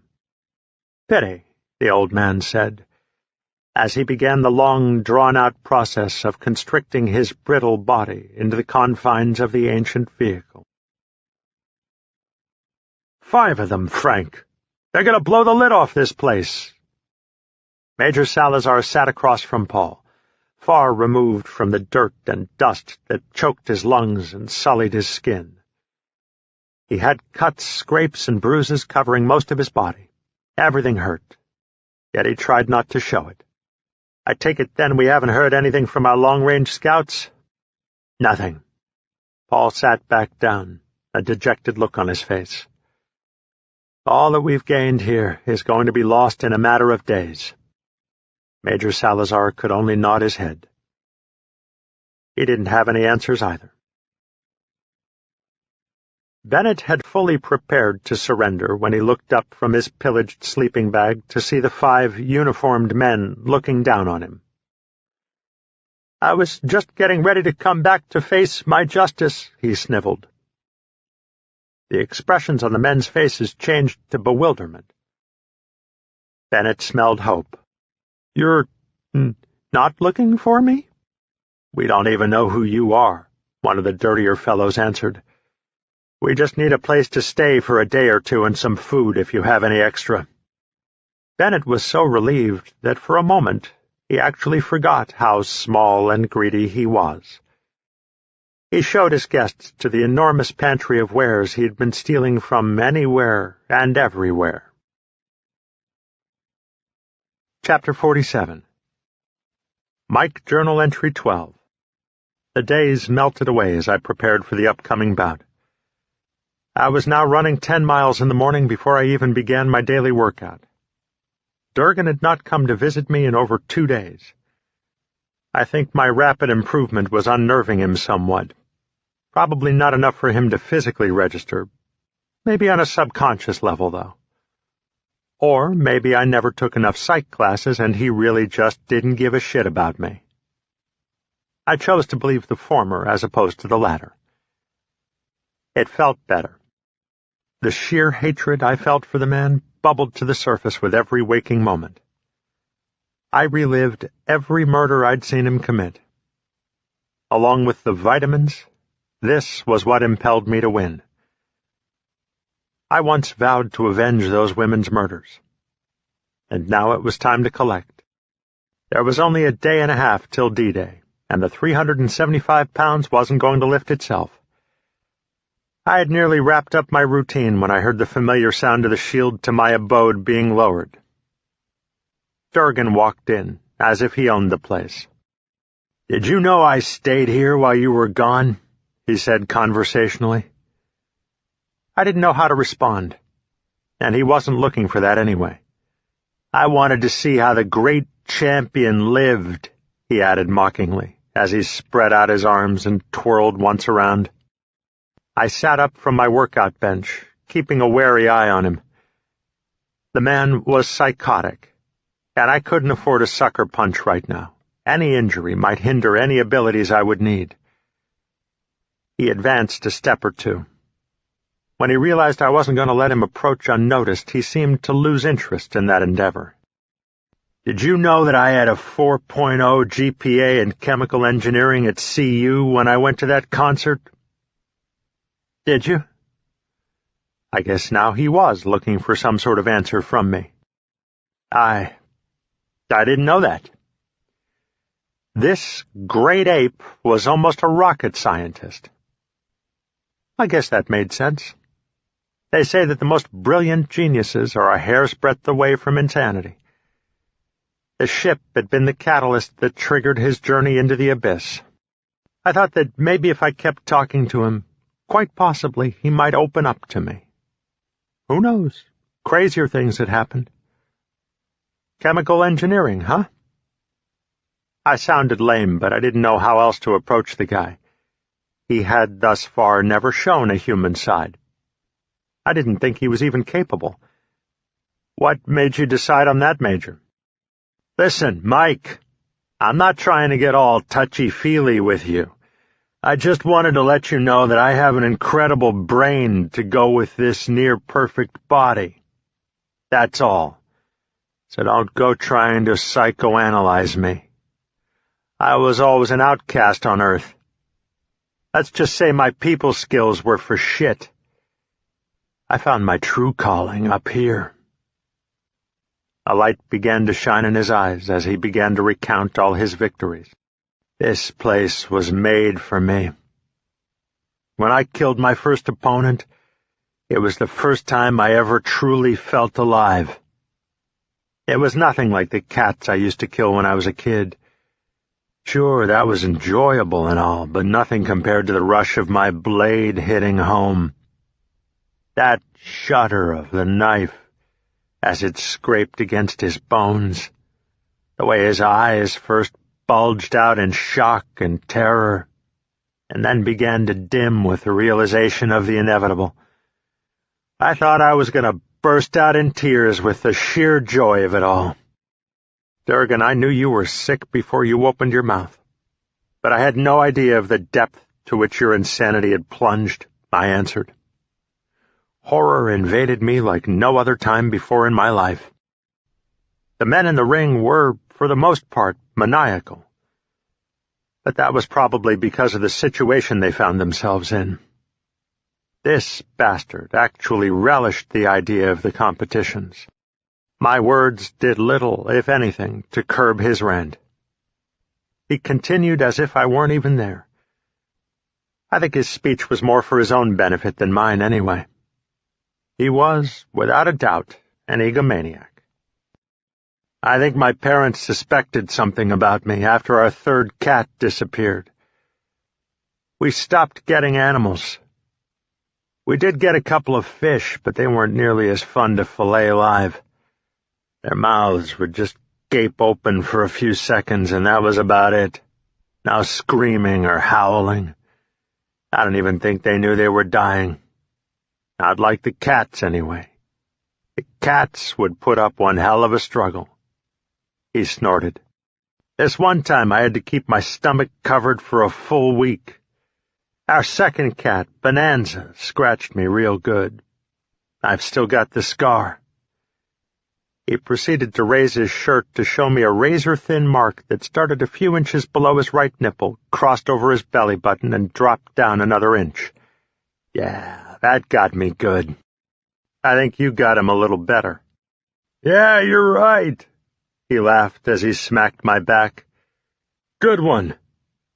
Apparently this brainiac wasn't accustomed to sarcasm. I'm glad to see that you're looking a little bit more competitive, Reddy. I want my earthly debut to be a grand event. I'll be a star back home. What makes you think that killing me on global television is going to make you a hero? I intoned. Mike, don't you get it? People love this crap. Why do you think that the news was so popular? Nobody wants to hear about the Good Samaritan that helped some homeless man. Which, by the way, they always run at the very end of the newscast, if at all. They want to hear about the lead story. You know the one where some sicko is stalking college girls and disposing of their used-up bodies by the side of the road? That's what people tune in for. Sure, they'll be shaking their heads when our event starts and lying to each other about how wrong and terrible it is. But nobody will turn it off. No, my friend, he said as he clasped my shoulder. His eyes were focused 1,000 yards downrange. Once the first drop of blood from you shoots out, they'll be animals. Their heart rates will increase and their chests will rise and fall as adrenaline pumps through their muscles. More than likely, they'll start rooting for you to kill that bastard. It'll be amazing. I bet they have odds going just like our friends here do. There may be a few tree huggers out there who truly think this is an archaic display of barbarism. I can guarantee you one thing. They will be rare. And when the cameras close in on your twitching and near-lifeless body, people will almost be foaming at the mouth from the sheer thrill of it all. They'll want more and more, and I'll promise them that. And for delivering that promise, they will hold parades for me. They'll give me keys to cities. They'll probably give me cities. Dunkin, you have lost it. They're not going to love you for killing me. They're going to loathe you. Loathe, love, they're almost interchangeable. Don't you know that some of the biggest villains are the most revered people? Look at J.R. Ewing. People loved to hate him. Mike, look at Hitler. He slaughtered millions of people, and they still write books about him. Countless people are still trying to start the Fourth Reich. Does that sound like lunacy? Think on that for a while. Don't dwell too long, though, Durgan said as he stood up and headed for the door.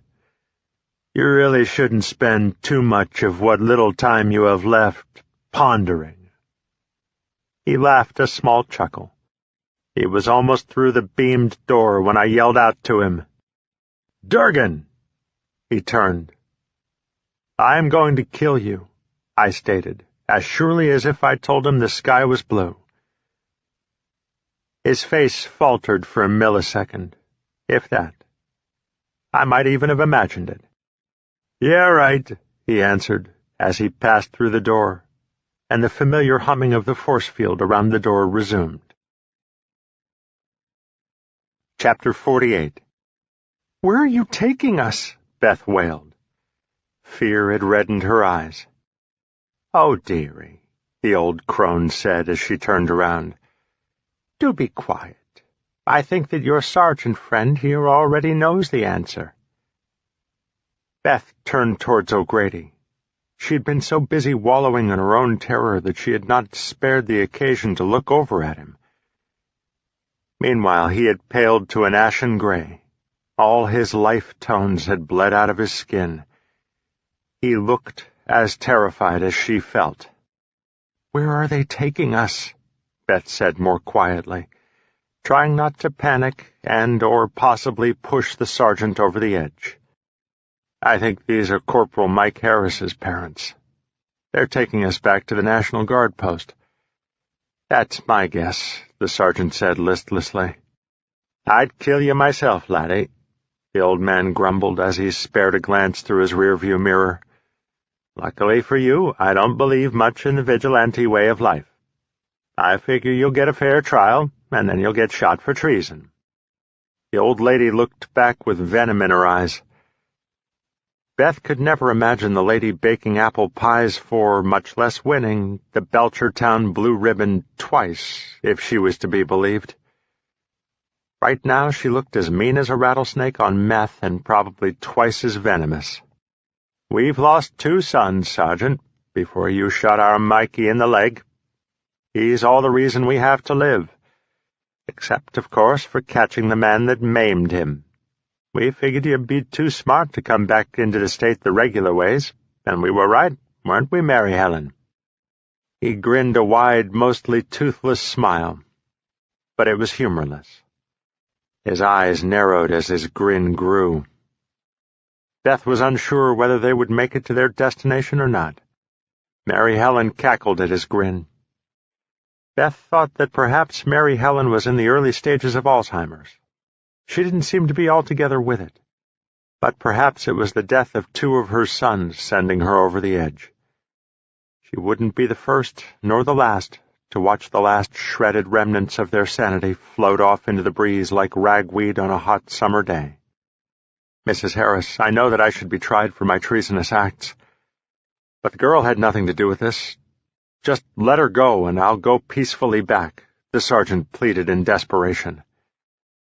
A sparkle flashed across Mary Helen's eyes, like somebody had turned on the lights, or at least walked by with a strong flashlight, Beth thought.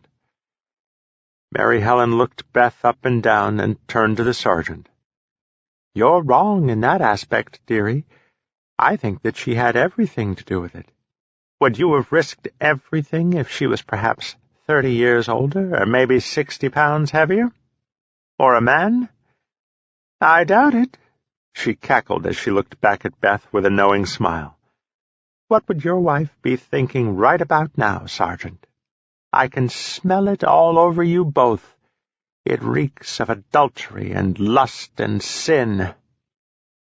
Beth bowed her head in silent shame. Was it that obvious? They drove in silence for another 20 minutes while the old car rumbled along at an unimpressive 38 miles per hour. Mary Helen began to clap in glee when the old, underused barracks, until recently anyway, came into view. The small 2-story building, in addition to being an armory, at one time served as the state police barracks. But that was another lifetime ago. Now the men housed there weren't so much taxed with the burden of serving and protecting the people as they were with serving and protecting themselves. Sure, to some degree they felt they were still working toward the common good, but like many people throughout the ages, absolute power, and all that.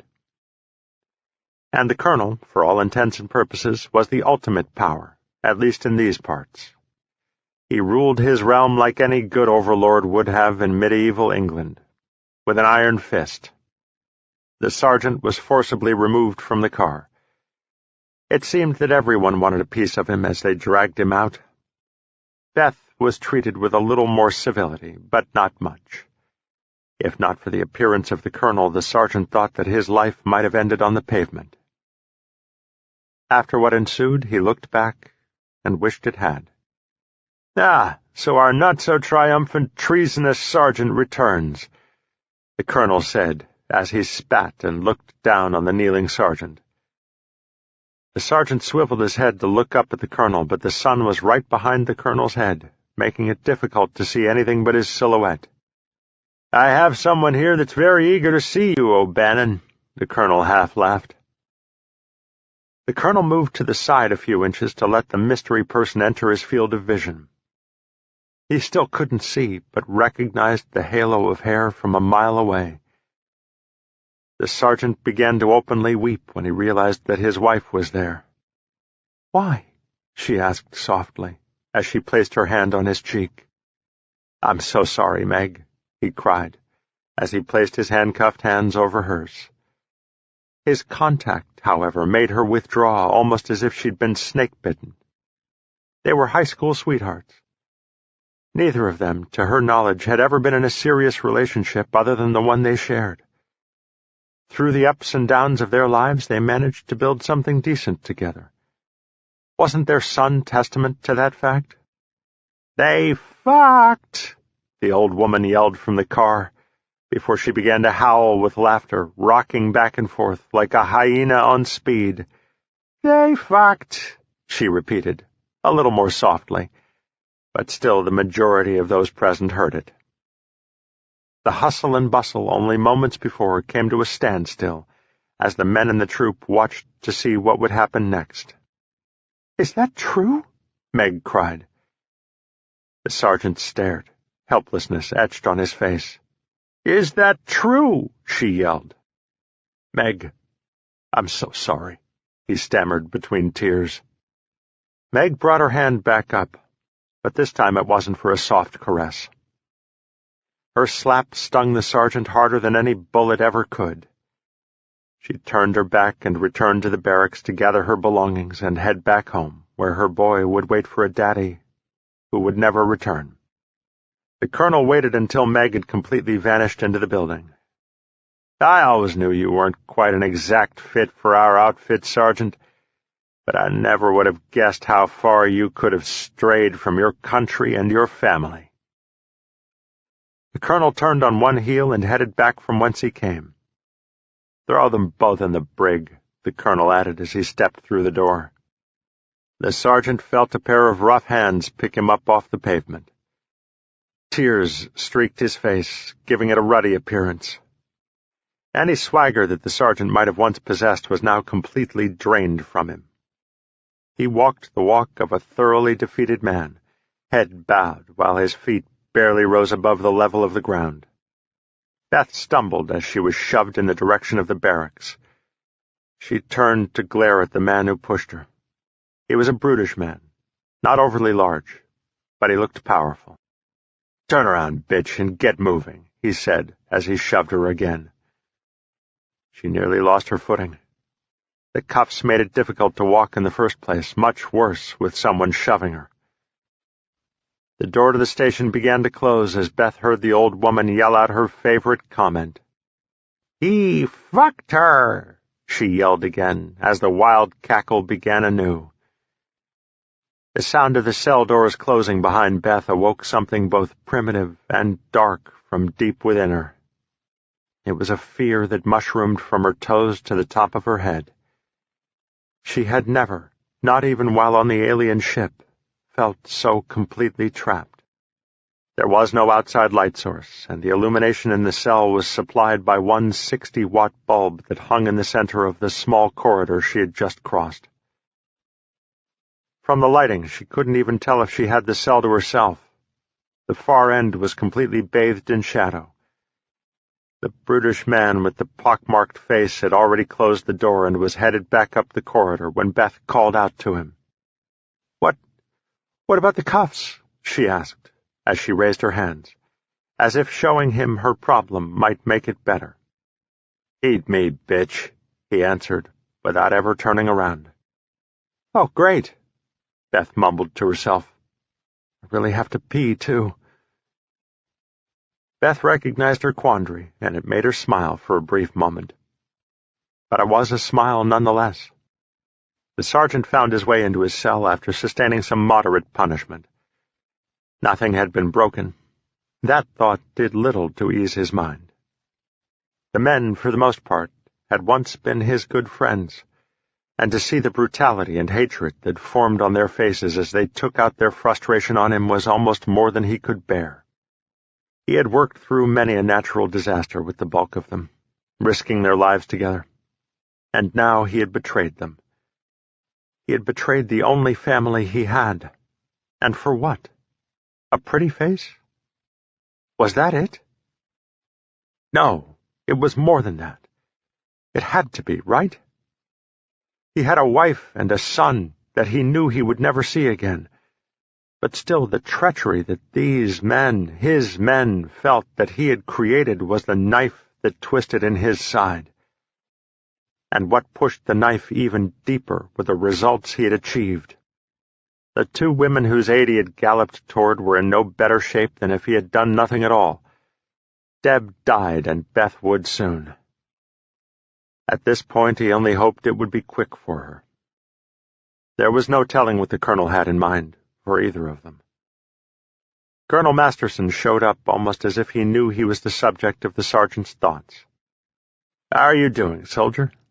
I hope the accommodations are up to snuff," the colonel said as he lit his pipe. The pungent smell of sweet hickory wafted through the cell. The sergeant never cared for the smell of that tobacco, and right now was no exception.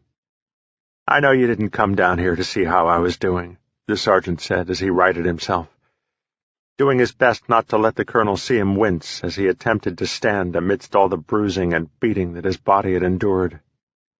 "I hope my men haven't treated you too unfairly," the colonel added, as he watched his pipe smoke drift away. "Why'd you do it, Grady? And please don't tell me that you threw away everything for a piece of tail." The colonel had yet to look over at him. The sergeant wrestled with his thoughts, unsure if he should answer the colonel or not. But at that point he figured, why not? He couldn't do anything worse than what he'd already done to himself. "They needed help," he said bleakly. "So you wanted to play the knight in shining armor, huh? Is the bastard reading my thoughts?" "I guess maybe it was something like that, sir." Now the colonel did look in his direction, almost as if to say, "How dare you call me that? You lost that privilege." But no words were exchanged. "I had a split second to think, sir." There it was again, but this time the colonel put his poker face on and completely ignored the affront. They were in trouble, and at the time it just seemed like the right thing to do. "I've been thinking about all that has happened in the last few days, Colonel, and I can't say that if it happened again I would not do the same thing. I honestly think that I would. Maybe it's a character flaw on my part. I don't know. There was something about those girls that compelled me to help them. "And what of the second girl?" the colonel interjected. "She died from her wounds." The colonel merely nodded. "And so, what have you gained, Sergeant?" The sergeant could see now why the colonel had risen so far and fast in the officers' ranks. This man was intuitive to a fault. "Nothing, sir. I have gained nothing. And I have lost everything," the sergeant said, with his head bowed low. "Your execution will occur 2 days from now at dawn," the colonel stated. The sergeant's head shot back up. He knew it was coming, but it still surprised him. "Why no trial, sir? We both know the outcome of that avenue, but I still deserve that." "You lost your right to that the moment you pulled the trigger, Sergeant. You will have your say, but your words, by and large, will fall on deaf ears." The colonel took one last puff of his pipe and turned to head out. "Sir, I'm sorry," the sergeant said as the colonel stopped briefly. "So am I, Sergeant.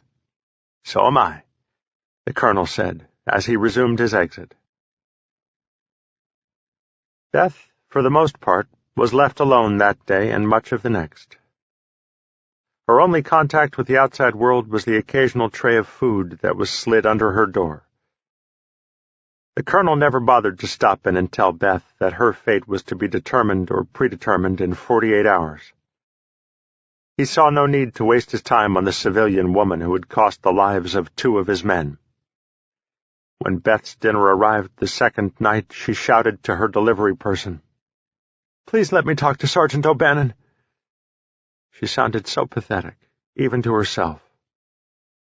It was no act. It was how she felt. Private Monroe had been warned to do nothing with the woman except drop off her meals.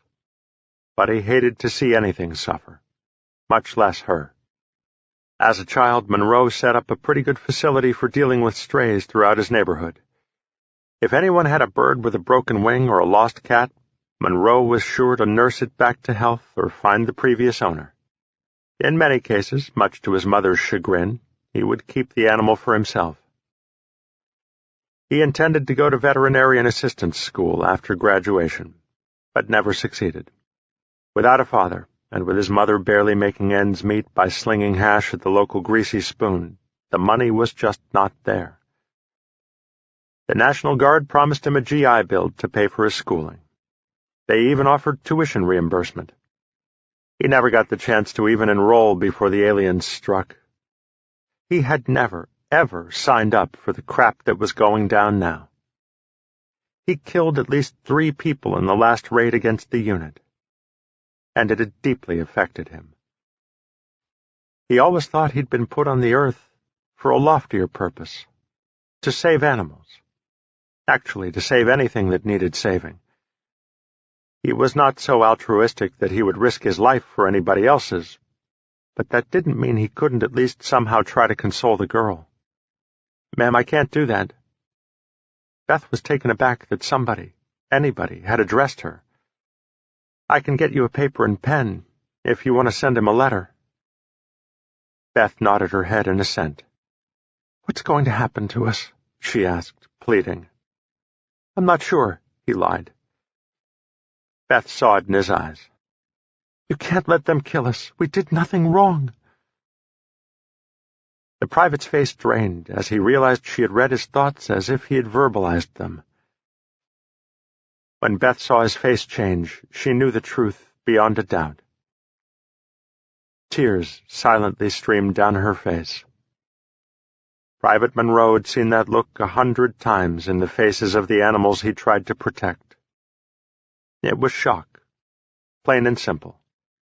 "Listen, there's going to be a trial tomorrow for you. You'll have the opportunity to have your side heard. And who knows?" he shrugged. They both knew tacitly that she had a better chance of playing with rabid dogs and not getting bit than she did of getting any semblance of a fair trial. For me? The implication was clear. There would be no trial for Sergeant O'Bannon. Beth could hardly believe what was happening. "I'll get the paper and pen," Private Monroe said as he moved as quickly away from the unsettling conversation as possible. He returned moments later, but Beth had curled herself up on her cot with her back to the bars. "Ma'am, do you want the paper?" the private said as he put his hand through the cell. Beth didn't so much as stir. The private wanted to leave the paper there, but that could land him in hot water, and he had no desire to get on the wrong side of the colonel, especially right now. He turned to go back to his station. 2 more hours of guard duty and 1 more long, sleepless night, he lamented to himself. Beth didn't touch her dinner that night, and her dreams seemed to reflect the emptiness inside her. During her fits of sleep, which weren't interrupted by cold sweats, she dreamed of Deb and Mike. They both had a very ethereal quality. They were bathed in bright white light and seemed so happy together. Love reigned all around them. Deb was smiling like a kid on Christmas morning. It panged Beth that Mike also seemed so happy. She looked for some sign in his mannerisms that something was missing, or rather, someone. But he kept smiling and laughing and stroking Deb's long blonde hair. Then it happened. She got the sign she had eagerly thought she had been waiting for. Mike looked squarely at Beth and told Deb how much he loved her. Beth woke with a start. The sun was beginning its rise, but it would offer no warmth to her. Not today. The day dragged on for the sergeant. Just sitting idly, waiting for the inevitable, was brutal. He tried repeatedly to come up with some sort of defense to save his skin. Every avenue he pursued came up for naught. He knew he had let his men down. Even if what they were doing was wrong, he was still under orders, and had disobeyed those orders. Worse yet, he had ultimately got his lieutenant killed.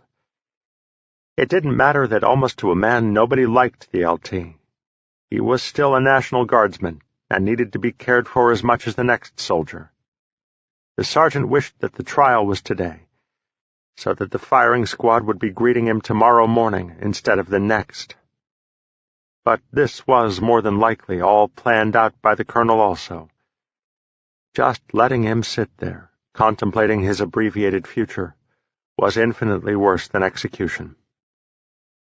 Sergeant O'Bannon had always wondered what death row inmates thought about while they awaited their executions. Bad choice of words, he mouthed. Did they regret the choices they made that landed them in their particular predicament? Did they long for simpler times? Did they dream about stays of execution? None of those things, however, occupied his mind now. Mostly, he thought about his wife and his son, and how were they going to get along now, without him? Even when he had been on the run with Beth, he figured at some point he would be able to steal away to his suburban home and see them again. And then what? He knew Meg was raised a military brat, her father traipsing around the world with his family, and Meg loved every minute of it. She loved the fact that her father protected the American way of life, as he liked to call it. Meg herself would have joined up if not for a broken condom in the back of the sergeant's 1974 Chevy Impala. That put a real damper on her dreams. But when the sergeant decided to enlist, her whole world brightened up. She was going to be in the service of the service, if only by proxy. That mattered little to her. Sergeant O'Bannon was never really sure if she loved him or the uniform. Now all of that mattered little. She had turned her back on him. And rightfully so, he added. He was a traitor, and he had brought shame onto her and his family. She would do her best to distance herself as much as possible from him. She would not come to see him in his final hours. And for that, and that alone, he wept. His decision at the time had been the right one. He felt that in his core. Beth alternated between pacing her cell floor and curling up on her cot. She knew if this dragged on too long, she would more than likely go insane.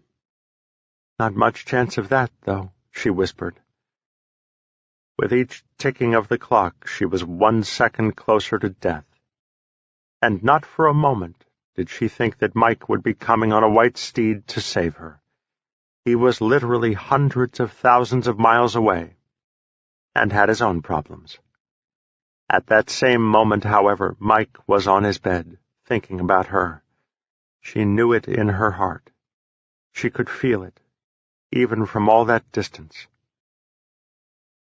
And she was right. The day passed quickly, though the clock never seemed to move. As the shadows lengthened, so did the blackness that inhabited the sergeant's heart. The night ended much like it had on every U.S. installation for the better part of 2 centuries. The mournful wail of taps was played over the loudspeakers, and everyone caught outdoors stood at the position of attention while they waited for the colors to be ceremoniously unfurled and folded. Then something unexplained happened before the final note of taps had been blown. Men scattered in various directions as the base alarm blared. Well, that wasn't on the itinerary, the sergeant thought bemusedly. Maybe it's the cavalry, although they were a little early. Sirens wailed on, but the sergeant had no idea what was happening. Still, his interest was piqued. What else was there to do but wait for a bullet with his name on it? The sirens grew blisteringly loud, but louder still was the low, thunderous sound of what? Engines? What kind? And how many? It was impossible to distinguish anything, but it was safe to say there were plenty. "Private Monroe!" the sergeant yelled, after the sirens had finally stopped their wailing. The sound of the engines was almost as deafening, and the building shook from the cumulative effect. "Private Monroe!" he yelled again. A disheveled private ran into the holding area, desperately attempting to place a loaded magazine into his M16. "I'm a little busy right now, Sergeant. What do you need?" he said, without actually looking up from his rifle. "What is going on?" the sergeant asked, with more than a little angst. "We're under attack. It seems that the same group that tried to take us over a couple of days ago is back, and with reinforcements," the private answered anxiously. Now the sergeant was nervous. It was one thing to be under attack, but it was an altogether different beast when you were completely defenseless. "How many more, Private?" the sergeant asked with a morbid curiosity. He figured at the best of times the unit could hold off 200 to 300 armed attackers. But the unit was down by more than a third of its personnel, and the morale had fallen a lot further than that. Monroe didn't answer. He was now fumbling with his utility belt, which kept finding its way to the floor. "Private, put down the weapon, and then buckle up your belt," the sergeant said in as soothing a tone as possible to try to calm the man down. It worked, to some degree. The sergeant noticed how badly the private's hands were shaking, though. "Private, how many men are headed this way?" he asked again. The private looked up with fear in his eyes. "About 1,000, came the tortured reply. "Damn," the sergeant said as he slapped his forehead. "Yeah, I agree," the private said, as he finally managed to get his belt squared away. "Give me a weapon." The private swiveled his head to look straight at the sergeant, as if maybe he hadn't heard him right. "Did you just say, give you a weapon?" "Come on, Monroe. You know this unit isn't capable of thwarting that size an enemy. I hate to tell you this, but we're all dead, and I would much rather go out fighting than shot like a fish in a barrel. Let me regain a measure of my honor. Let me help to defend this place." "Sergeant, I can sympathize with you, but there is no way that I have the authority to let you out, especially with a weapon." Shots began to ring out from all around. The impact of small arms fire against the building sounded like hail. Lead-based hail. The private ducked instinctually as glass and wood debris flew around the room. Thank God for brick, the private thought, or the end would already be there. Return fire from the barracks was a welcome sound. The staccato of the M16s, although a lot closer, did not drown out the enemy fire. "Oh, fudge this!" the private announced. The sergeant almost laughed out loud at that. Here they were in the middle of a death match, and the worst profanity the private could manage was fudge. The mood turned serious when an errant bullet struck the wall, not more than 4 inches from where the private's head was. Monroe headed back to his desk on all fours and reached his hand into the top drawer, pulling out his Colt .45, before he scurried back to the sergeant's cell. "Here, take it, Sergeant," the private said, holding out the weapon. He wished the sergeant would hurry up so he could pull his exposed arm back. "Monroe, let me out of here. By the time I have an opportunity to use this thing, it'll be too late." "Motherfracker!" the private yelled. Sergeant O'Bannon couldn't help himself. He loudly snorted at the private's second attempt at profanity. "I don't see the humor, Sergeant," Monroe said as he fumbled with his key ring. With the door unlocked, the sergeant bolted from the cell as if he'd been shot from a cannon. "Where are you going, Sergeant?" "I'm letting Beth out. Throw me your keys," he said with his hand outstretched. "Oh, crap, I'm dead now," the private said as he handed over the keys. "Don't worry, Monroe. You won't be alone," the sergeant added wryly. "Oh, that makes me feel tons better," the private yelled to the sergeant's retreating back. The sergeant reached Beth's cell and panicked. He couldn't find her. What the hell? And then movement. "Beth? Grady, is that you?" she said, as she uncurled her body from the shadows of her cell. "What is going on?" she cried as she ran to his arms.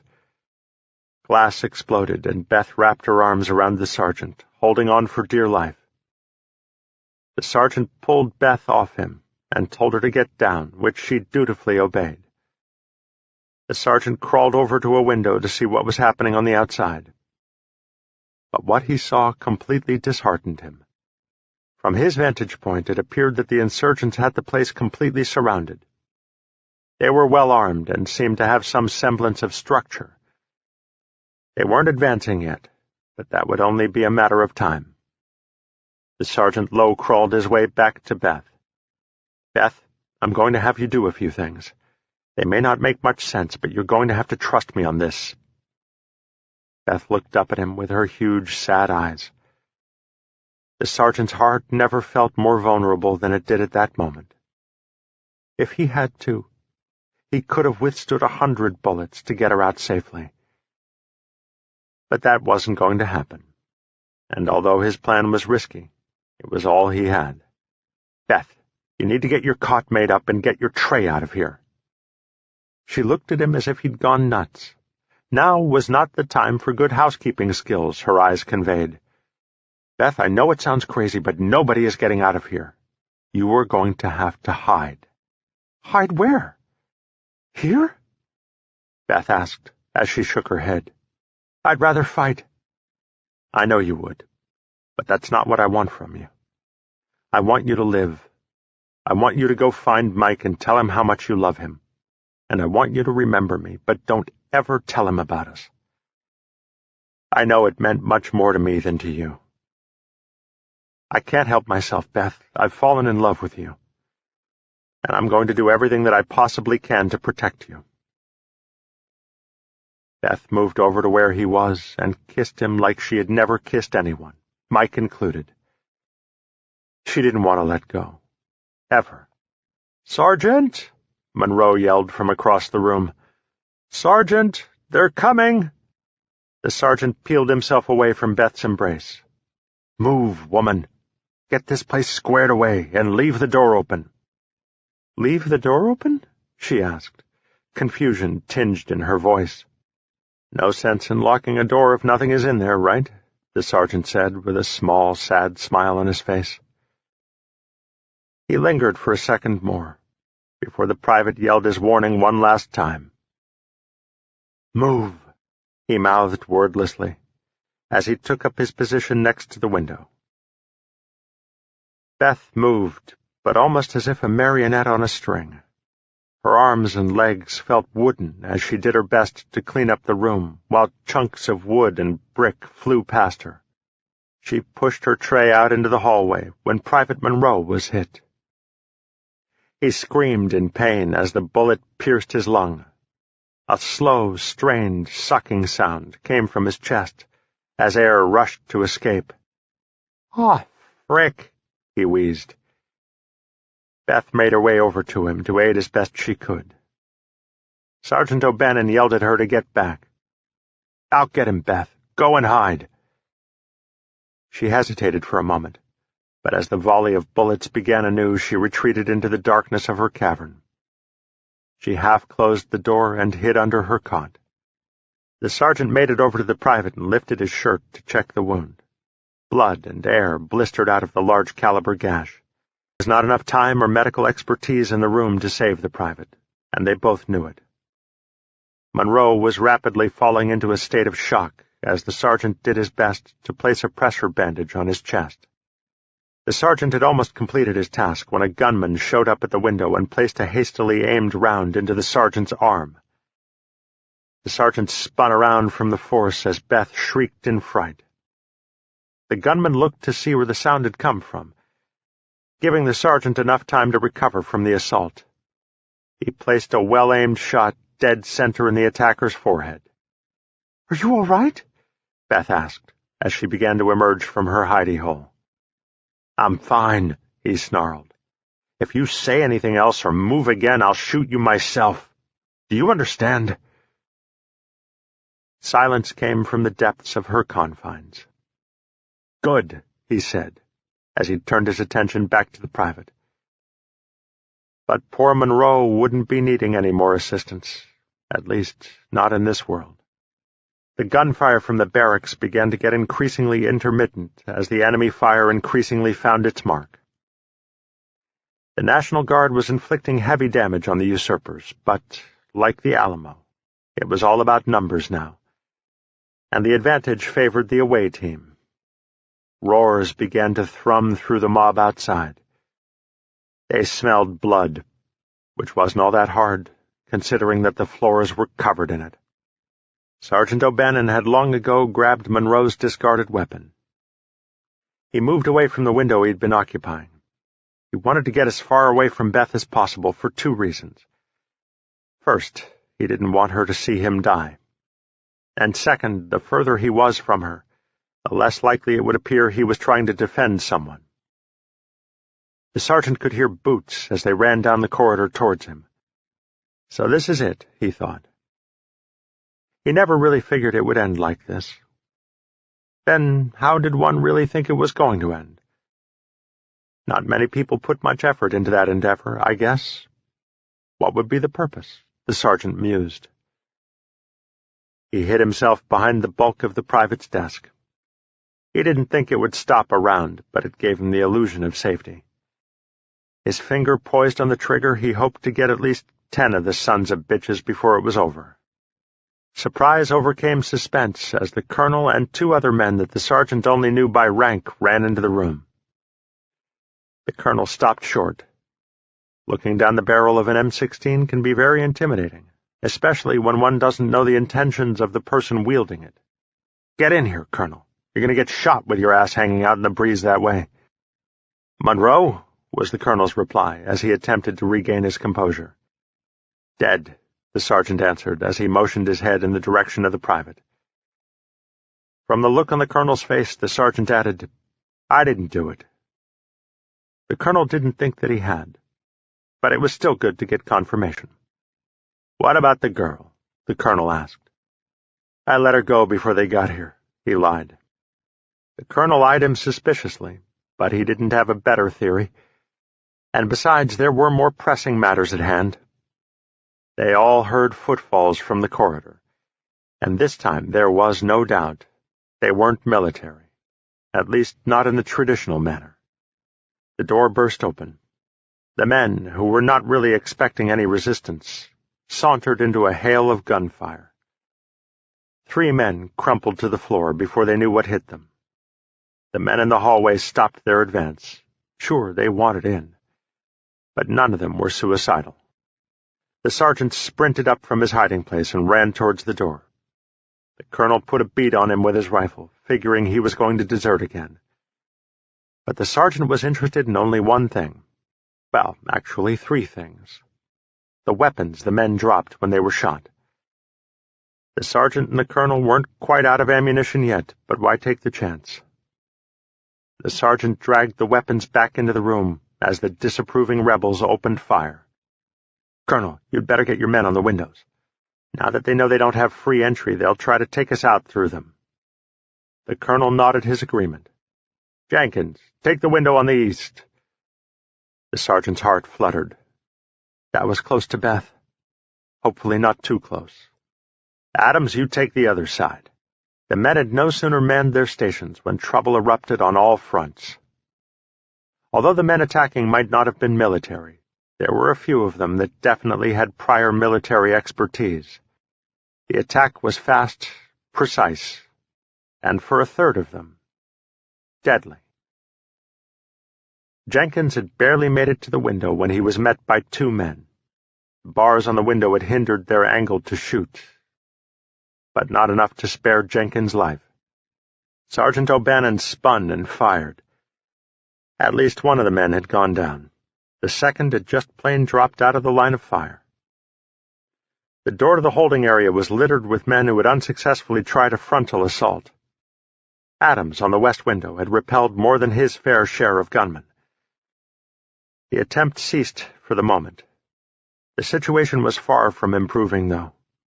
There were only 3 men still capable of fighting, and they were all in the jail. The sergeant, the colonel, and Adams could only bear witness to the occasional shot that rang out throughout the building, signifying the end of one of their not-so-lucky comrades. Those that were injured were being murdered ruthlessly, mostly to the cries of mercy, some just relegated to crying. Beth shivered with every shot. That the men could be so callous frightened her. They were of the same stock that killed Deb's parents. They cared for no one but themselves, and Beth knew very well that that was exactly what the aliens wanted. Divide and conquer was not something known only on Earth. It was a universal truism. She didn't believe she would be so lucky as to receive a bullet to the head. At least, not right away. And that would just not do. She wanted to go out on her own terms. She began to uncurl her body and ease her way out from under the cot. Her objective was clear: Jenkins' gun. How to get it was a different matter. She crossed halfway through her cell when a shadow passed across the window. She nearly froze in place and jumped up running in the same instant. Sergeant O'Bannon caught the movement out of the corner of his eye and rose to meet the threat. What he was least expecting to find was Beth, prone on the floor like a discarded toy. "What are you doing?" he mouthed, never really taking his eyes off the window. Beth's adrenaline was so hopped up, she felt that if she spoke, she would start screaming. She did the next best thing. She pointed at Jenkins' sidearm, which was still holstered. The sergeant saw her objective, and understood it. He would have done the same thing if he had been in that particular situation. It looked grave for everyone, and she should also have been able to go out on her own terms. He hoped that it wouldn't be necessary for her, but she might as well be prepared. The sergeant pumped around through the window to let whoever was out there know that might not be the best path to take if one was still enamored with life. The move, he figured, bought him a little time. He bent over to undo the strap that held the pistol in place. Once it was free, he pulled it from its constraints and left it on the floor. He stood up as the passing shadow came into view and placed a well-aimed 3-round burst squarely in the eye of the would-be assailant. Then he kicked Jenkins' unneeded, at least to him, pistol to Beth's outstretched fingers. She clasped the gun and quickly retreated back into the darkness. She hoped she would be able to use the gun when the time came, and its heft gave her a small measure of safety. The colonel watched the entire transfer happen, unbeknownst to the sergeant. But what was the difference? In a matter of minutes, they would all be dead. "Hey, you in there!" a voice said that was obviously behind cover, judging by its muffled quality. "Come out now and we'll treat you fairly." "I'd love to know which dictionary they use to define fair," Adams said from his defensive point at the west window. Sergeant O'Bannon laughed a bit at that, but the colonel didn't. Being originally from North Carolina, he had never truly been comfortable when dealing with sarcasm anyway. He never understood the use for it. "Hey, I'm still waiting for a response," the muffled voice urged. "Here's your reply," Sergeant O'Bannon yelled as he placed a round as closely to the voice as possible. "Come on, guys. If you give us the combination to the armory, we'll let you all go free." Everybody in that room knew it was a lie, but it still sparked a little hope in each of them. The vault, as it was known, housed over 500 small arms, mainly M16s and some Colt 45s. There were more than a few shotguns, and even some of the local guardsmen's weapons, who, for whatever reason, were not allowed or chose not to keep them at their homes.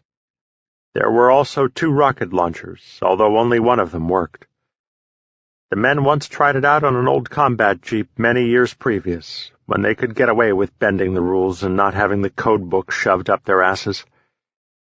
In addition, there was a crate full of hand grenades and some sticks of dynamite. For what reason those were there, the sergeant never knew. He attempted at one time to send it back from whence it came, Army surplus. The paperwork involved in that endeavor made the outcome not worth the effort. On occasion, some of the lazier or more curious guardsmen had taken a few sticks over the years to blow one thing or another to smithereens. Those were there, the sergeant never knew. He attempted at one time to send it back from whence it came, Army surplus. The paperwork involved in that endeavor made the outcome not worth the effort. On occasion, some of the lazier or more curious guardsmen had taken a few sticks over the years to blow one thing or another to smithereens, usually after several 6-packs of beer had been swallowed. A staff sergeant was partially deafened a few years prior by a stick that he was holding for far too long. It nearly burst in his hand before his friends drunkenly warned him to throw the damn thing. After that mishap, the colonel placed better security over the volatile material. He requisitioned and received one of the best armory vaults in the New England region. It was near bank quality. How the colonel pulled it off, only a handful knew.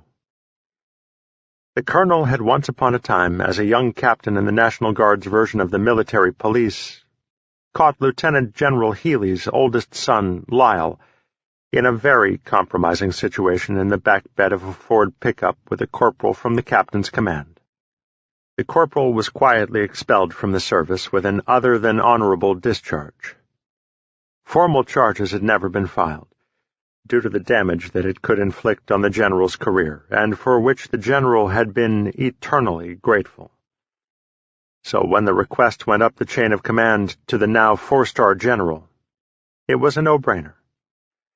He would pay off his debt in full and be done with the whole mess.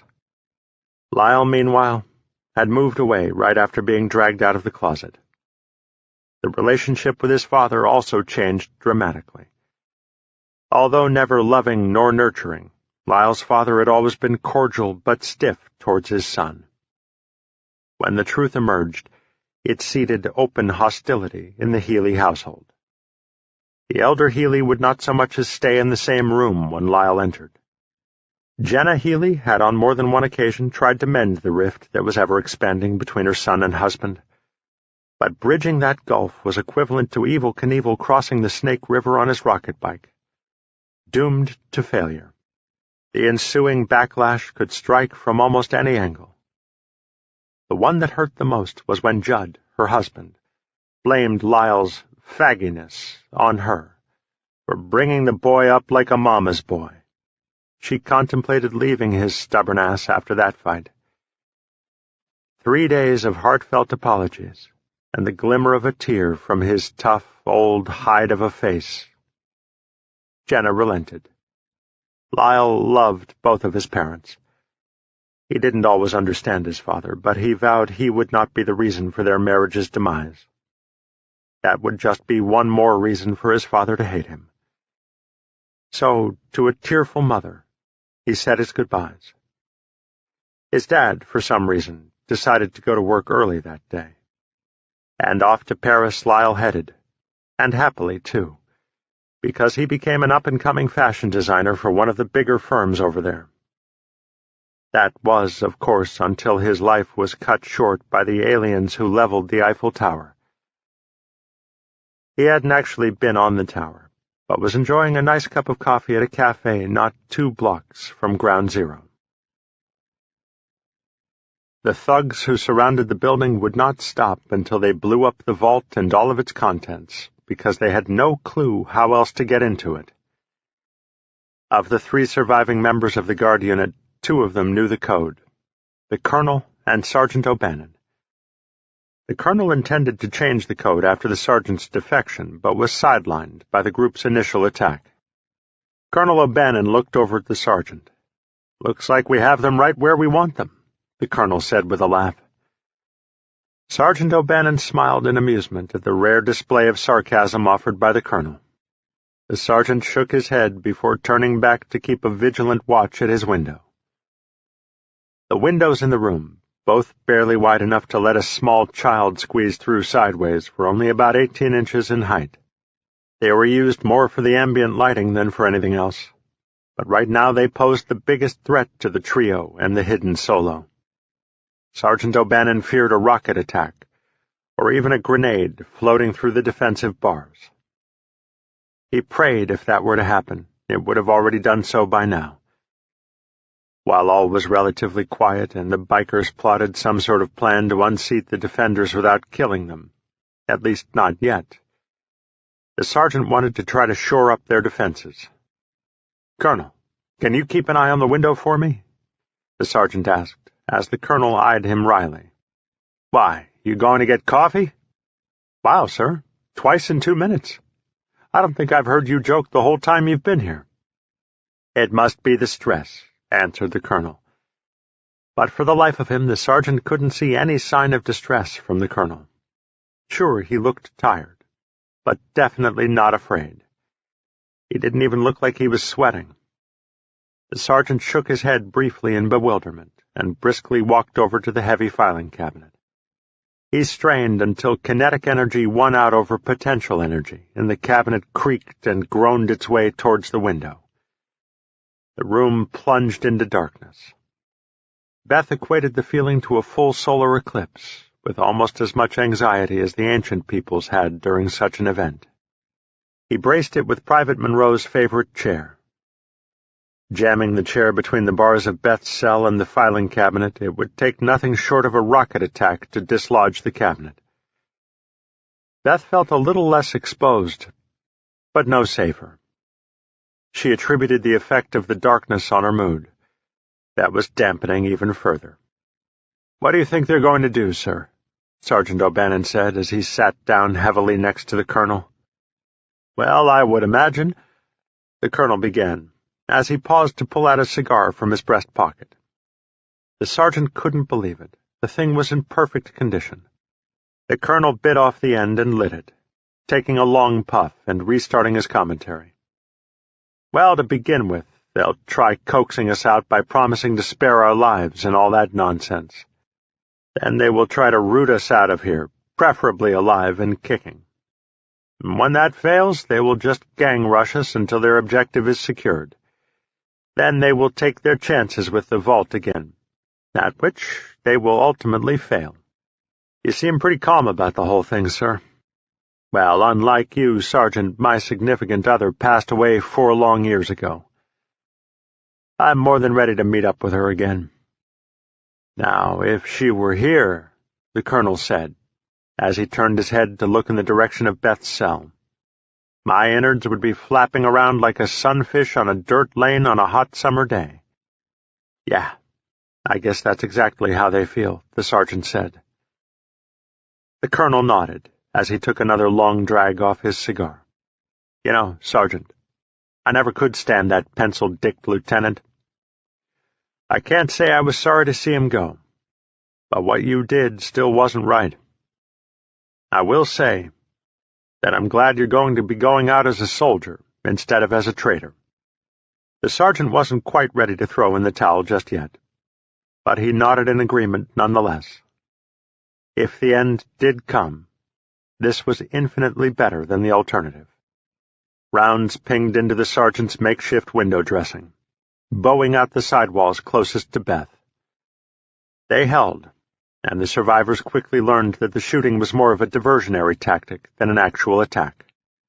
Adams had taken his eyes off his station for no more than 5 seconds to watch the filing cabinet dance to the riddle of bullets. That was all the opportunity the attackers needed. A single shotgun blast to the chest literally ripped his ribs off his exposed left side. For a moment, Adams realized the dire state he was in, as he attempted to hold his lung into place. Sanity and life are fragile things. Both slipped quickly away as his damaged lung plopped to the floor with an audible splat. Adams hadn't even hit the floor before the frontal assault began. The first 2 never made it through the door, but managed to shield it long enough to let 3 of their team through. Now it was a full-out dogfight in the holding area. 2 of the men jumped off to the right and had Sergeant O'Bannon pinned down. The sergeant was sure that he had winged one of them, but it obviously wasn't a mission-impeding injury because the man still fired back. The colonel dispatched the man who jumped to the left, where there wasn't a stick of furniture anywhere in sight. The man's eyes grew to the size of saucers when he came to the realization that he would never get a shot off. He, however, was quickly replaced by 3 reinforcements, and the colonel found himself completely outgunned. The men began slowly advancing, each taking turns firing covering rounds.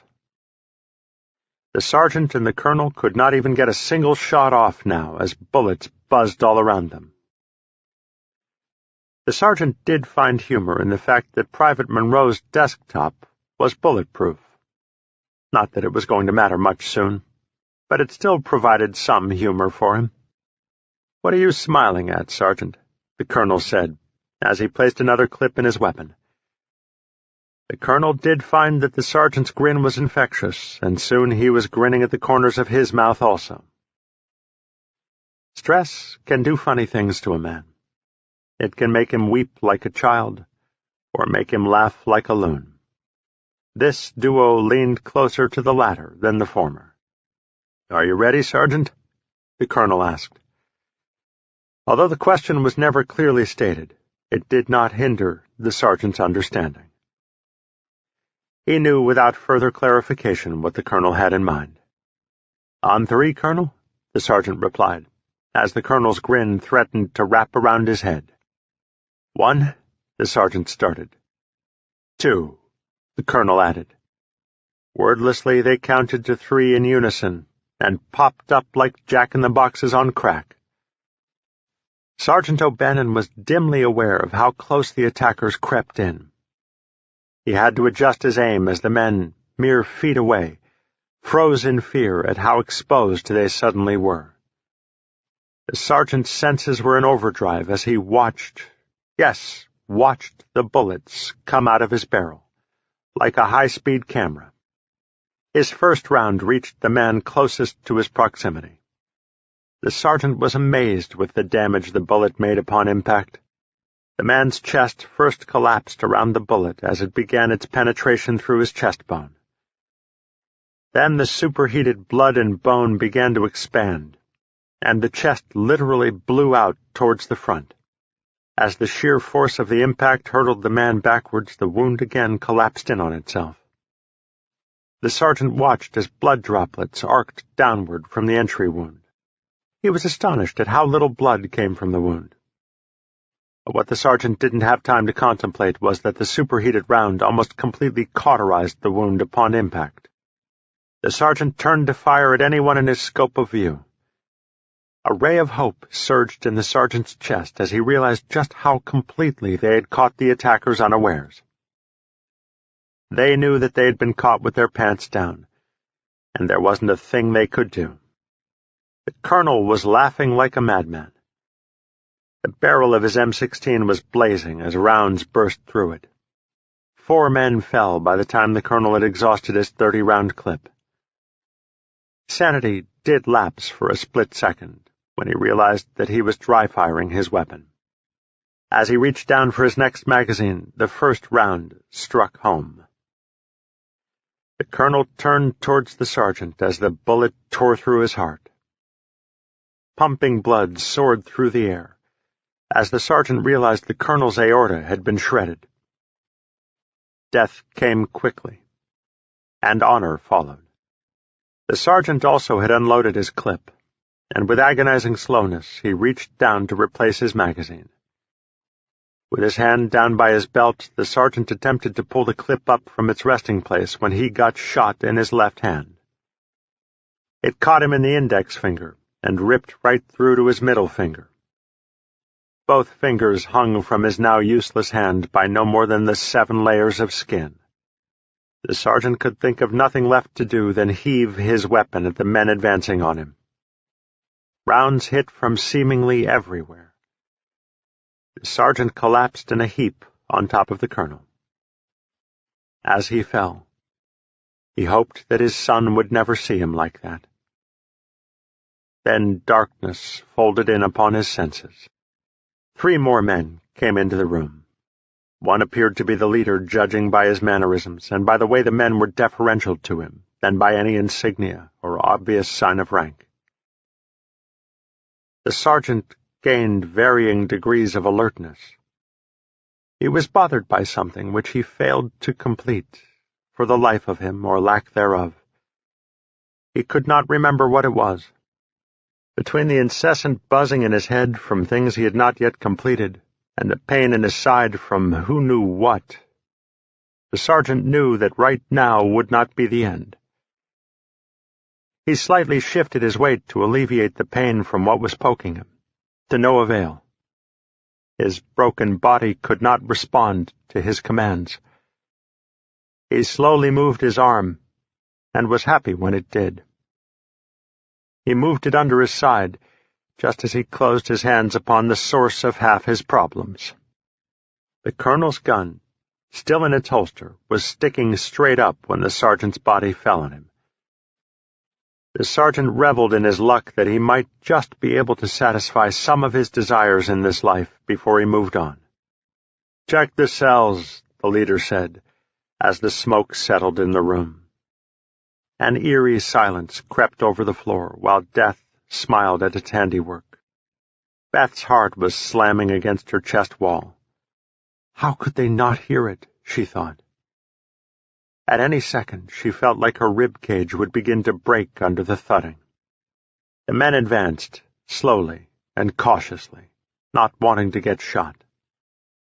Beth could hear the men's boots as they came towards her cell. She listened in horror as the metallic sounds of bunk beds being turned over rang in her ears. She kept her pistol pointed straight up in the air so that when her bunk was upturned she would at least get some measure of satisfaction as she watched one of her assailants die before she became their next victim. The men had gotten down to her cell and hesitated. The frightfully poor lighting was affecting them. The 2 men envisioned their worst fears as they stumbled into the dead zone at the far corner of the cell. The first man said a small prayer and did the sign of the Holy Trinity upon his chest as he took his first tentative step forward. A single shot broke through the silence, and Beth wondered if she had done it. No, she realized. Her finger wasn't even on the trigger. The man who was approaching suffered the bullet as it passed right through the back of his knee. The bulk of the damage was inflicted as the bullet found its way out. The man's kneecap exploded when the round exited. His bone fragments littered the floor as he fell, face first, into Beth's cell. Beth panicked when the man looked right at her, and tense milliseconds passed before she realized that nothing cognitive flashed through his eyes. Shock had begun its slow demise, and soon death would have another partygoer. More bullets tore through the sergeant, but he had already left the world the moment his final shot exited the colonel's handgun. "Detrick, get Fyonovich out of here. Take him to the doctor," the leader shouted. Detrick couldn't be more pleased to get out of that hallway. Something sinister awaited him in that cell, he was sure of it, and he had no desire to find out firsthand. Detrick hefted Fyonovich onto his shoulder, and never spared a look back to see if anybody or anything was following. Death sat upon Beth's bunk. A deep scowl lined his face. 2 lives had been taken off his roster. No matter, he thought. They'll be mine soon enough. He left with his bundle of souls, some to be delivered heavenwards, but the bulk of today's would be headed down below. Again, this did not bother him. It was just another facet of his being. He, by definition, was neither good nor bad. He just was. As integral to the universe as air, fire, and water, and older than the cosmos itself. Death wandered the great vastness of time and space long before God and Satan began to play out their games. Death had always known that the souls of the dead could never truly be owned. He was merely the way station upon which the souls made their transformation. God had petitioned Death, "These are my creations, and when their life runs dry, I wish to have their essences remain here with me." Death acquiesced more out of curiosity than from deference. For not even God had power over the Eternal One. Man had only to realize that no one, nor anything, could control his soul. First God, and then Lucifer, requested this, and Death had obliged. It made no difference to him.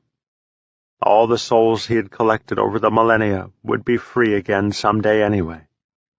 Everyone had an expiration date. Everyone. And when their time came, they, like everyone else, would be reunited with the column of life force that pervaded the cosmos from one end to the other. Of all that Death had seen created and destroyed and recreated again, this life force column had always been there too, predating even him. Where it came from, he never knew. It was there when he came into consciousness, and as far as he knew, would always be there. After all this time, one thing he was sure of was that he would never know. It was just another part of the grand scheme of things he had to accept and expect. Death pondered for a moment more, but he did not have the luxury of time to dwell on such matters. His slate was full and growing. Beth listened as the rest of the men went around the room, looking for anything of value. Its corridor, and for that she was thankful. For 2 full days, Beth kept herself cramped under the cot. During the majority of that time she lapsed into fitful bouts of sleep, only to wake up twitching, with her muscles painfully contracting. On more than one occasion she had tossed her cot into the air, the clanging of which lingered for what seemed a small eternity. She had lain there, silently waiting for the approach of men that was sure to ensue from such a foreign noise.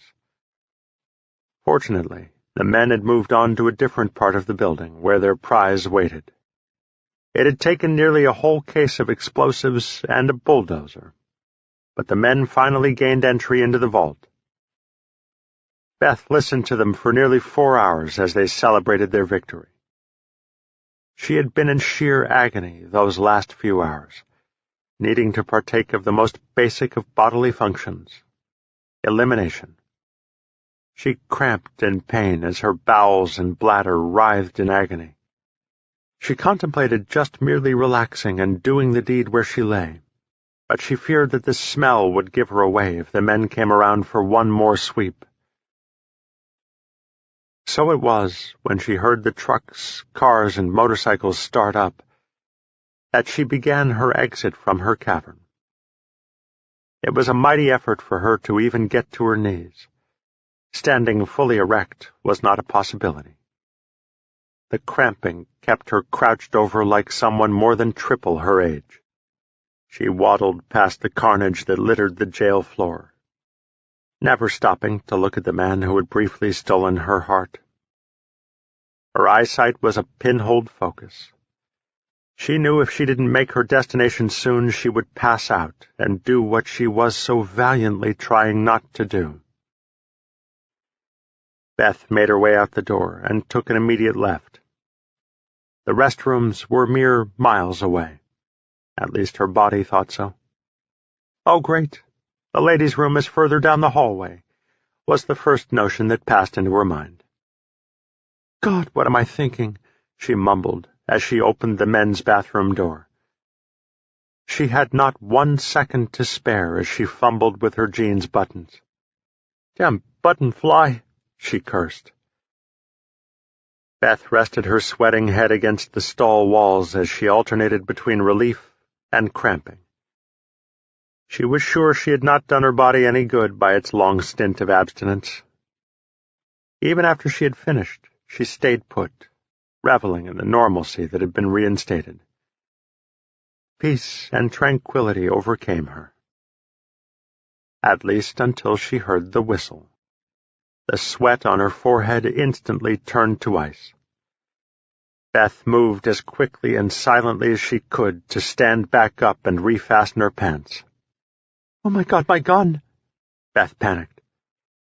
She was defenseless. At least she was until she looked at the floor of her stall and realized she had brought the treasure with her. In her agony, she had neither the will nor the strength to unclench her hands, and one of those hands had been holding onto the pistol. She counted her lucky stars as she picked up the pistol and stood upon the seat of the toilet, lest someone look under the partitions and see her shoes. "Bodie!" the mystery voice yelled. "Come on, Bodie, the rest of the guys are leaving, man. Let's go." The man got closer, opening every door he passed to search for his friend. The man pushed open the door to the bathroom. "Bodie, you in here?" No response. "Oh, my God," the man said from an obviously pinched nose. "Bodie, did you kill a skunk in here?" Beth blushed in embarrassment. "Can't get my breath," the man stuttered, obviously thinking he was making fun of his friend. What Beth wasn't prepared for was what the man did next. He approached her stall. The man's face turned instantly ashen as he pushed the door open. Beth sat on her haunches with the pistol aimed squarely at his head, while his weapon had been placed on his back for comfort. He had not seen the reason to keep it at the ready, at least not until that very moment. As the initial shock wore off, the man attempted to pull the rifle to the front. Beth fired, more out of instinct than knowledge. The noise was deafening in the small enclosure. Her hearing was toast, and the only sounds she heard were the bells that clanged in her head. Smoke filled the small cubicle. The recoil of the weapon pushed her down and thudded her back onto the seat of the toilet. The bullet had not pushed the stranger away. She feared that she had completely missed. With the disorientation that she felt, she didn't think she would be able to get another shot off.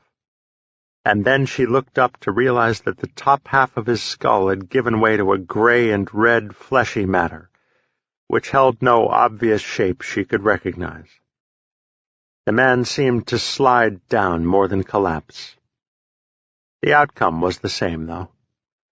She stared at his head as it pulsated out its remaining contents. The wheels spun in her head. She could not stand to look at him, but neither could she tear her eyes away from the macabre event. His head took on the appearance of a soft-boiled egg in a teacup. Shards of bone protruded all around his crown. His thoughts, or at least his thought container, was spread open for all to see. "Emmy?" she heard faintly. "Hamster, where are you? Stop screwing around." That was a little louder, and sufficient to begin the sweeping process in the dusty regions of her brain. "Oh, shit," she intoned. Her reasoning took over. If she had been temporarily deafened by the shot, then the faint voice was a lot closer than she wished. Beth sprang over the folded body and nearly lost her balance as she slipped on the wet tiles. Tiles slickened by the material that once made the man she shot whole. She looked down long enough to make her footing sure. The sight was a nightmare to be revisited on another occasion. Beth opened the door and took a precursory glance out to see how close the man was. Thankfully, he had not rounded the corner. At least, not yet. She debated with the thought of going back and hiding in her cell, but she vowed to herself to never go back there. Anyway, she didn't think that she would be able to handle the sight of the bloated and now blue body of her sergeant. She ran down the corridor towards the exit, heedless of the fact that the blood and brain on her shoes was leaving a telltale trail for someone to follow. Kuvlar, the interim supreme commander, sat huddled in his chair, or throne, as he liked to think of it. Had he been wearing a crown, it would have weighed heavily right now. All was not going well in the planetary invasion. The ship, his ship, he reminded himself, had suffered a grievous wound, the likes of which had not been inflicted since the intergalactic war with the Strivers. During that time, long, long ago, all the Progerian ships had been fitted with distress beacons. Whenever a ship came under attack, a signal was emitted. For fighters, the signal went to the mothership that launched it. In the case of the much bigger and thus more valuable mothership, the signal traveled through subspace folds back to the Progerian home planet. The ship had transmitted for no more than 3 minutes before Kuvlar had the foresight to shut it off. 3 minutes was 2 minutes and 59 seconds too long. The signal had not yet reached his home planet, but it would, soon. And after that, at least one mothership would be dispatched to see what the problem was. And then, Kuvlar feared, all hell would break loose. He was not responsible for the humans' attack on the ship, but in the eyes of his superiors, he would be blamed. That was a philosophy that killed more than one officer in the ranks. When one officer had the buck passed onto his desk, he would, more often than not, relinquish such responsibility to his immediate subordinate, most times by a rifle blast to the underside of the jaw. Kuvlar, however, would not go down. Not that way. He was much too resourceful and ambitious, he thought to himself. True, they had lost a much larger percentage of fighters than anticipated. And also true, the human civilization had not yet completely crumbled under the stress of anarchy. He was determined to have the planet under his control and being productive by the time his so-called help arrived. It was only a matter of time before his Genogerian troops were ready for a ground war. He had only to wait for enough transports to send them to the planet's surface to be effective as a fighting unit. Those humans will run for their lives when they see my army marching towards them, the ISC mused. He knew that humanity was tough, but with no military left, his troops would have nothing more than mop-up duty to complete. Kuvlar would be held more accountable for the loss of fighters and their pilots than for the Genogerian troops. And with this fact, he made a decision that could ultimately determine the fate of this third stone from the small sun. He was sending in his troops without air support. That was usually the case, since by the time ground troops went in, there was little or no resistance left in the locals. So this reasoning gave him a foothold, should there be a hearing on his actions. He would not, however, risk any more of his ships. He had more than enough Genagerians, somewhere in the neighborhood of 10 million. It was tough to tell. The brutes were always fighting and breeding, so getting an accurate count was difficult at best, and he felt he really only needed a third that many to do the job. The most ever sent onto a planet at one time was 500,000, and that had proved an enormous strain on their supply line. The food and supplies required for that undertaking had also been a strain on his pilots. No, 250,000 will be plenty. I will start in their greatest country, and let the rest of the world watch and learn what happens should they resist our rule. He laughed to himself, or showed something as close to a laugh as his species possessed. Yes, he would have everything under control when the other rescue battleships came. He would fix the mistakes of his predecessor, fool that he was, and become a hero on his home planet. Once this gem of a planet became a viable mining facility and colony, he would have a great city erected there, called by his name. Yes, it would be a beautiful place, and the humans would be in their proper place. The ones who acquiesced would be serving their masters, and the ones who didn't, they'd also be serving their masters. As the main course, he daydreamed. He would wait for the outcome of the games, when his champion, Drababan, killed the remaining human. Then he would hit the planet while its morale was at its lowest. He slammed the great mid of his hand into his palm and licked his front teeth. The crown didn't weigh so much now. Chapter 49.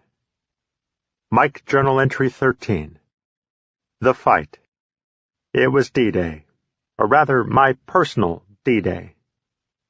I wasn't nervous, which surprised me. Concerned, but almost from a distant vantage point. I thought I should be nervous, but I couldn't seem to muster it up. I guess I had come to some sort of peace with the whole thing. The inevitable conclusion was there. How it played out was still to be determined. The guards came in. 4 of them. They didn't exactly exude their feelings, but I almost got a sense of the respect that they had for me. If anything gave it away, it was their postures. All 4 of them were at the ready if I so much as sneezed. Chances were I wouldn't make it to the arena. At least, not in one piece. 2 guards walked ahead of me, regularly turning their heads to make sure that I wasn't creeping up on them, and the 2 in the rear were even more vigilant, if that was possible. It was kind of comical. 2,000 pounds of ferocious, man-eating, planet-conquering croc aliens being afraid of me. I didn't think that I'd make a good snack for just one of them. My heart sank a bit upon entering into the arena. There was nothing, except, of course, for the thunderous crowds and the dozen or so cameras. If my eyes weren't fooling me, it looked like they had been raided from some local Boston television studios. One of the cameras had a WBZ sticker emblazoned on it. Beyond that, nothing. The arena floor was just that, a floor, and from the side of it a concrete floor. I touched it to be sure, and without a doubt, that's what it was, or at least a passable facsimile of that material. The walls were also barren. There wasn't so much as a slingshot.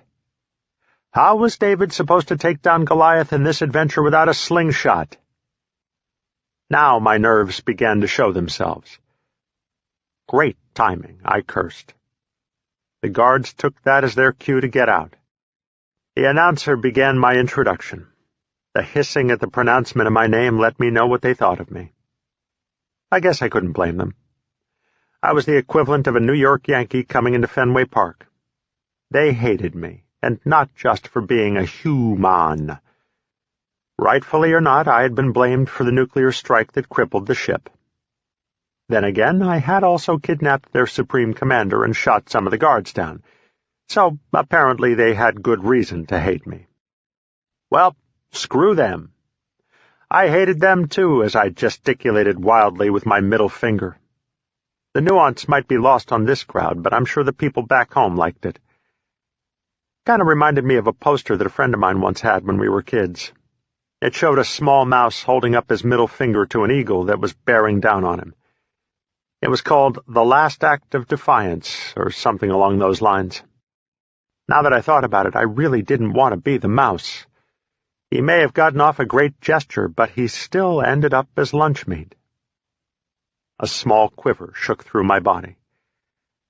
I hoped nobody had just walked over my grave. At that moment, Paul touched the old hobbit tree to say a small prayer for my well-being, before heading inside to watch. Lost in my thoughts, I looked up when the crowd began to roar. Durgan had entered. Like most of his bouts, he had no shirt on, and he looked chiseled. Literally, he looked like he could have been cut from stone. He flexed and brought his arms up to egg the crowd on. And it worked. They truly loved him. I wondered for a moment if they would cheer this loud for him when it came time to fight their champion.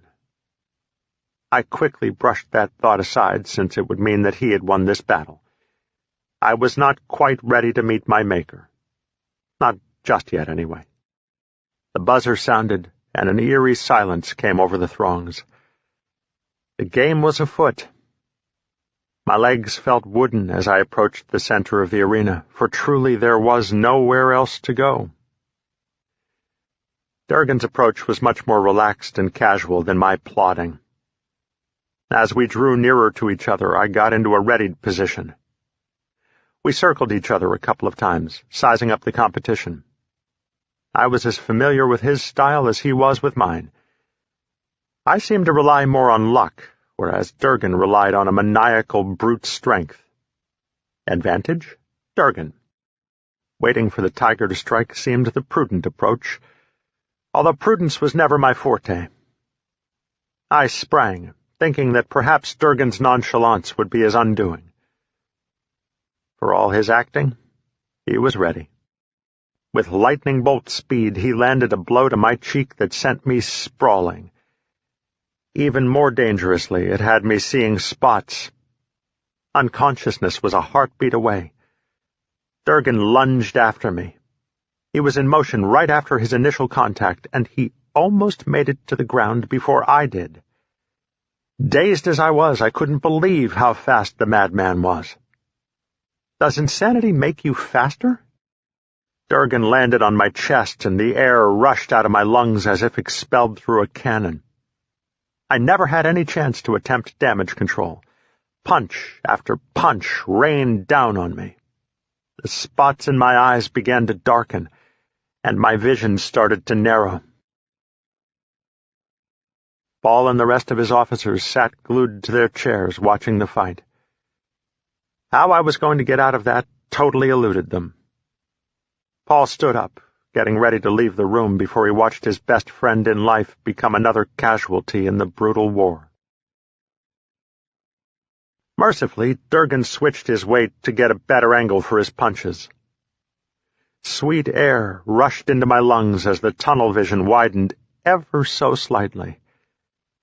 It was a short-lived victory, though, as he renewed his assault. Durgan was in heaven as he watched my eyes swell almost completely shut. Even he couldn't believe his good fortune. The fight was going way better than he ever anticipated. The stage was set, and he wanted to claim the title of victor that I stole from him for so long. My hands fell to my sides. I was not even able to defend myself. I hoped that his signature move of breaking my neck wouldn't hurt too much. It couldn't hurt more than what he was doing now. Paul turned and headed toward his outer office. Nobody noticed his departure. Durgan was right. People were eating it up. It was macabre, and they knew it, but it didn't make any difference. It was like a car accident. Everyone had to slow down and take a look. It was human nature, hardwired into our instincts, for better or worse. I had one card left to play. It wasn't a great card, not an ace, more like a 9, but it was the only thing I had left. Besides, it worked on my sister, at least sometimes, especially when she wasn't expecting it, and I couldn't believe that Durgan thought I had anything left. I purposefully pulled my legs up, and with one quick thrust I pushed up on my pelvis with everything that I had left. Durgan lost his balance. His center of gravity had been shifted, and with his arms being used as human hammers, he had nothing with which to stabilize himself. He fell to the right as his right hand came smashing down dangerously close to my already bruised and battered face. His hand came into full contact with the concrete. I heard an audible cracking, even over the electric buzzing of the spectators. He howled in rage, his face turning 10 shades of red as he pulled back his wounded, mangled hand.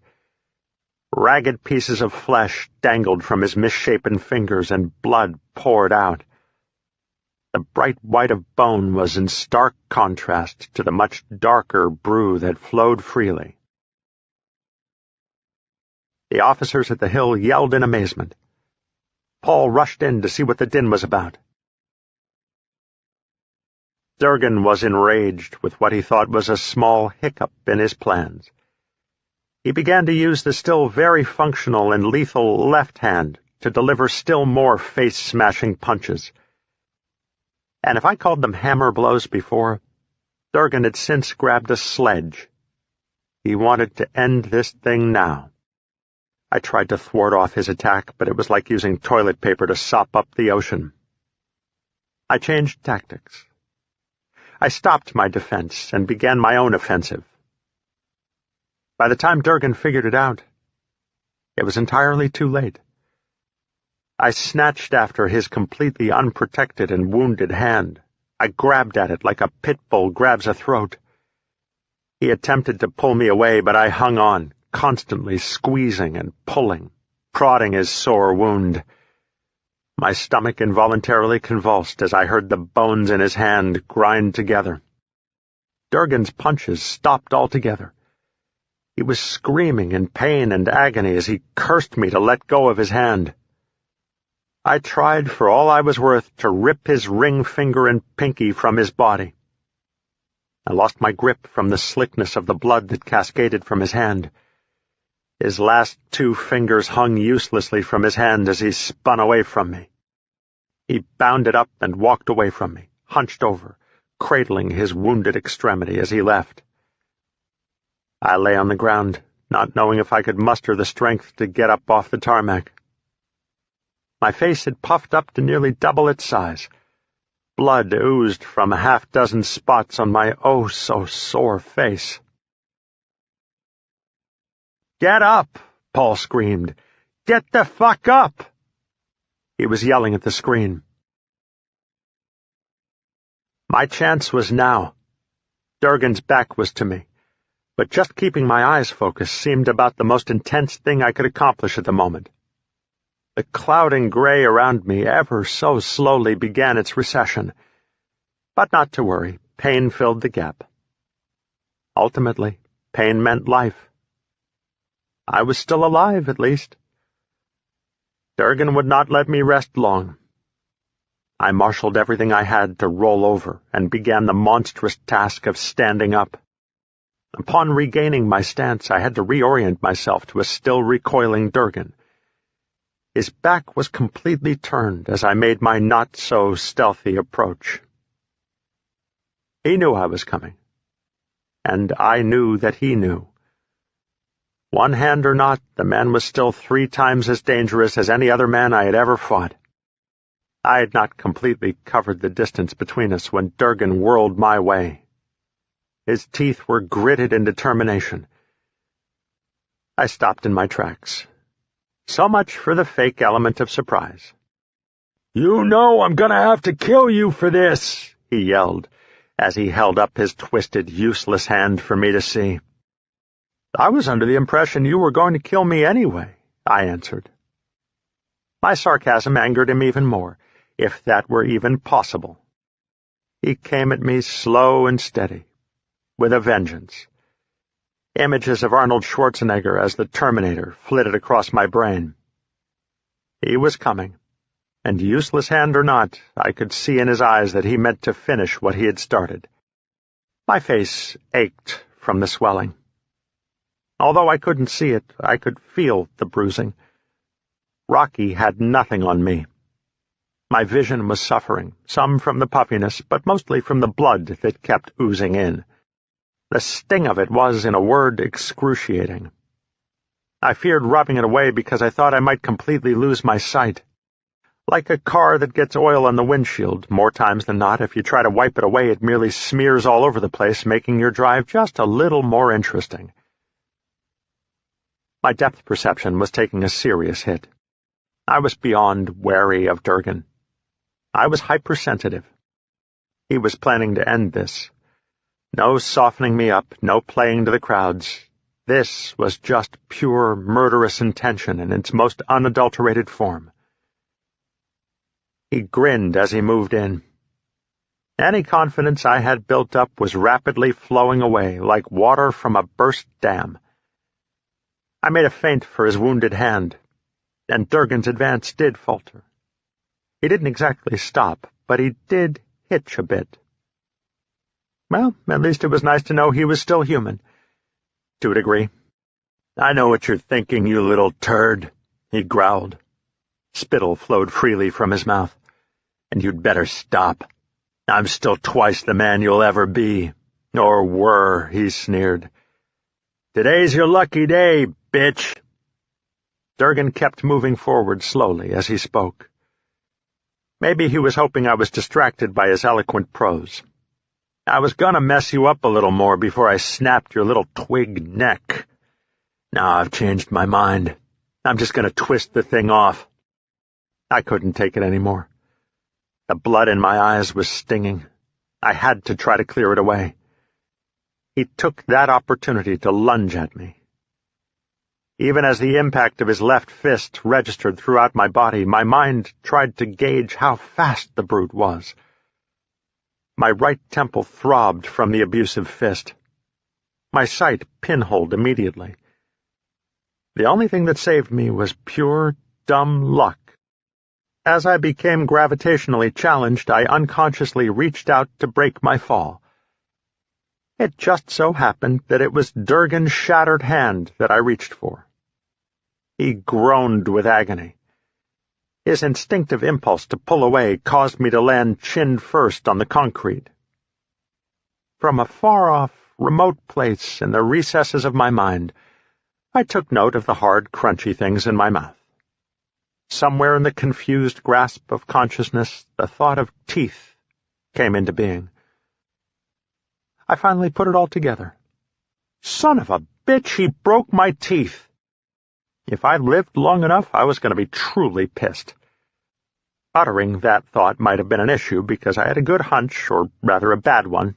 Along with my teeth, my jaw had also been broken.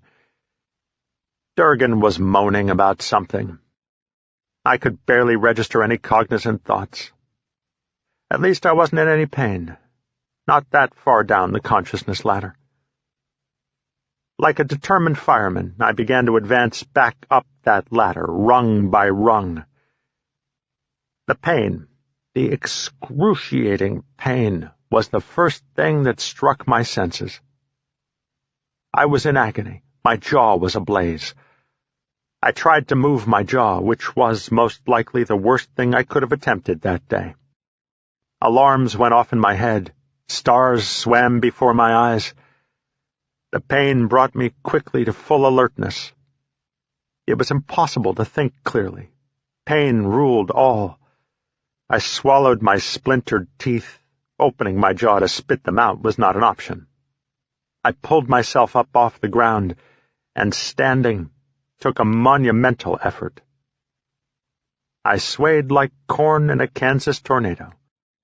Durgan was hunched over a few feet away from me. It was difficult to decipher his actions. He appeared to be trying to splint his hand up with some material from his pants. I staggered over in his general direction. It definitely wasn't as a crow flies. He didn't pay me much attention. He was lost, I supposed, in his own agony. If he even looked in my direction, I probably would have fallen over. But he did look up, and I didn't fall.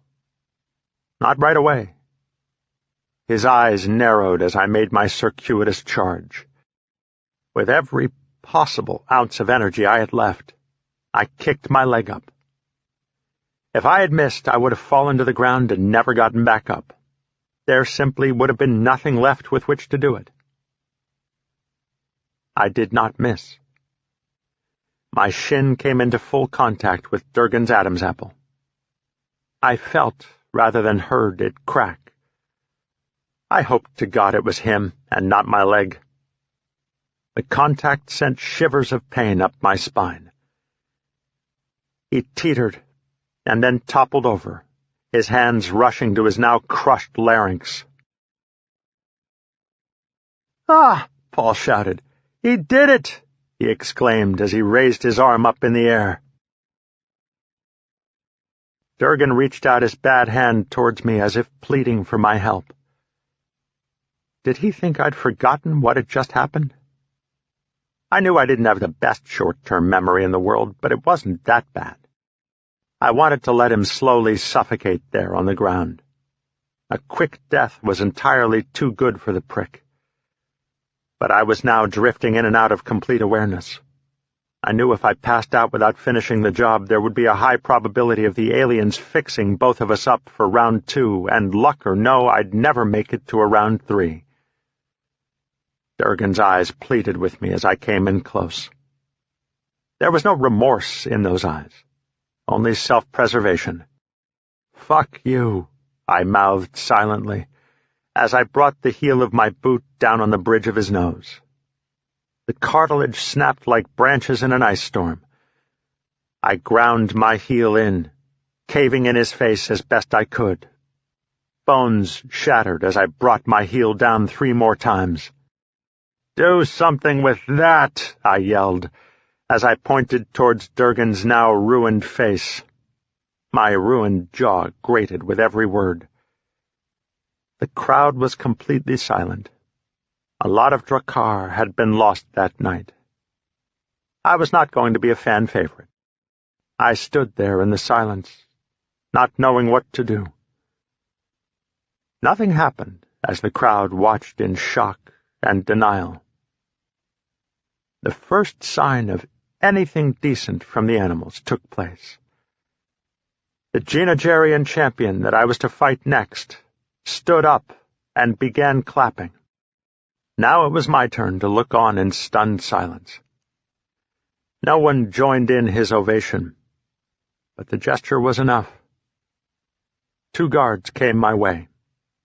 Movement from the ground caught my attention.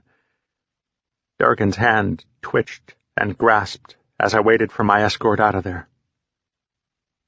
I stepped on his hand as I went to meet the guards.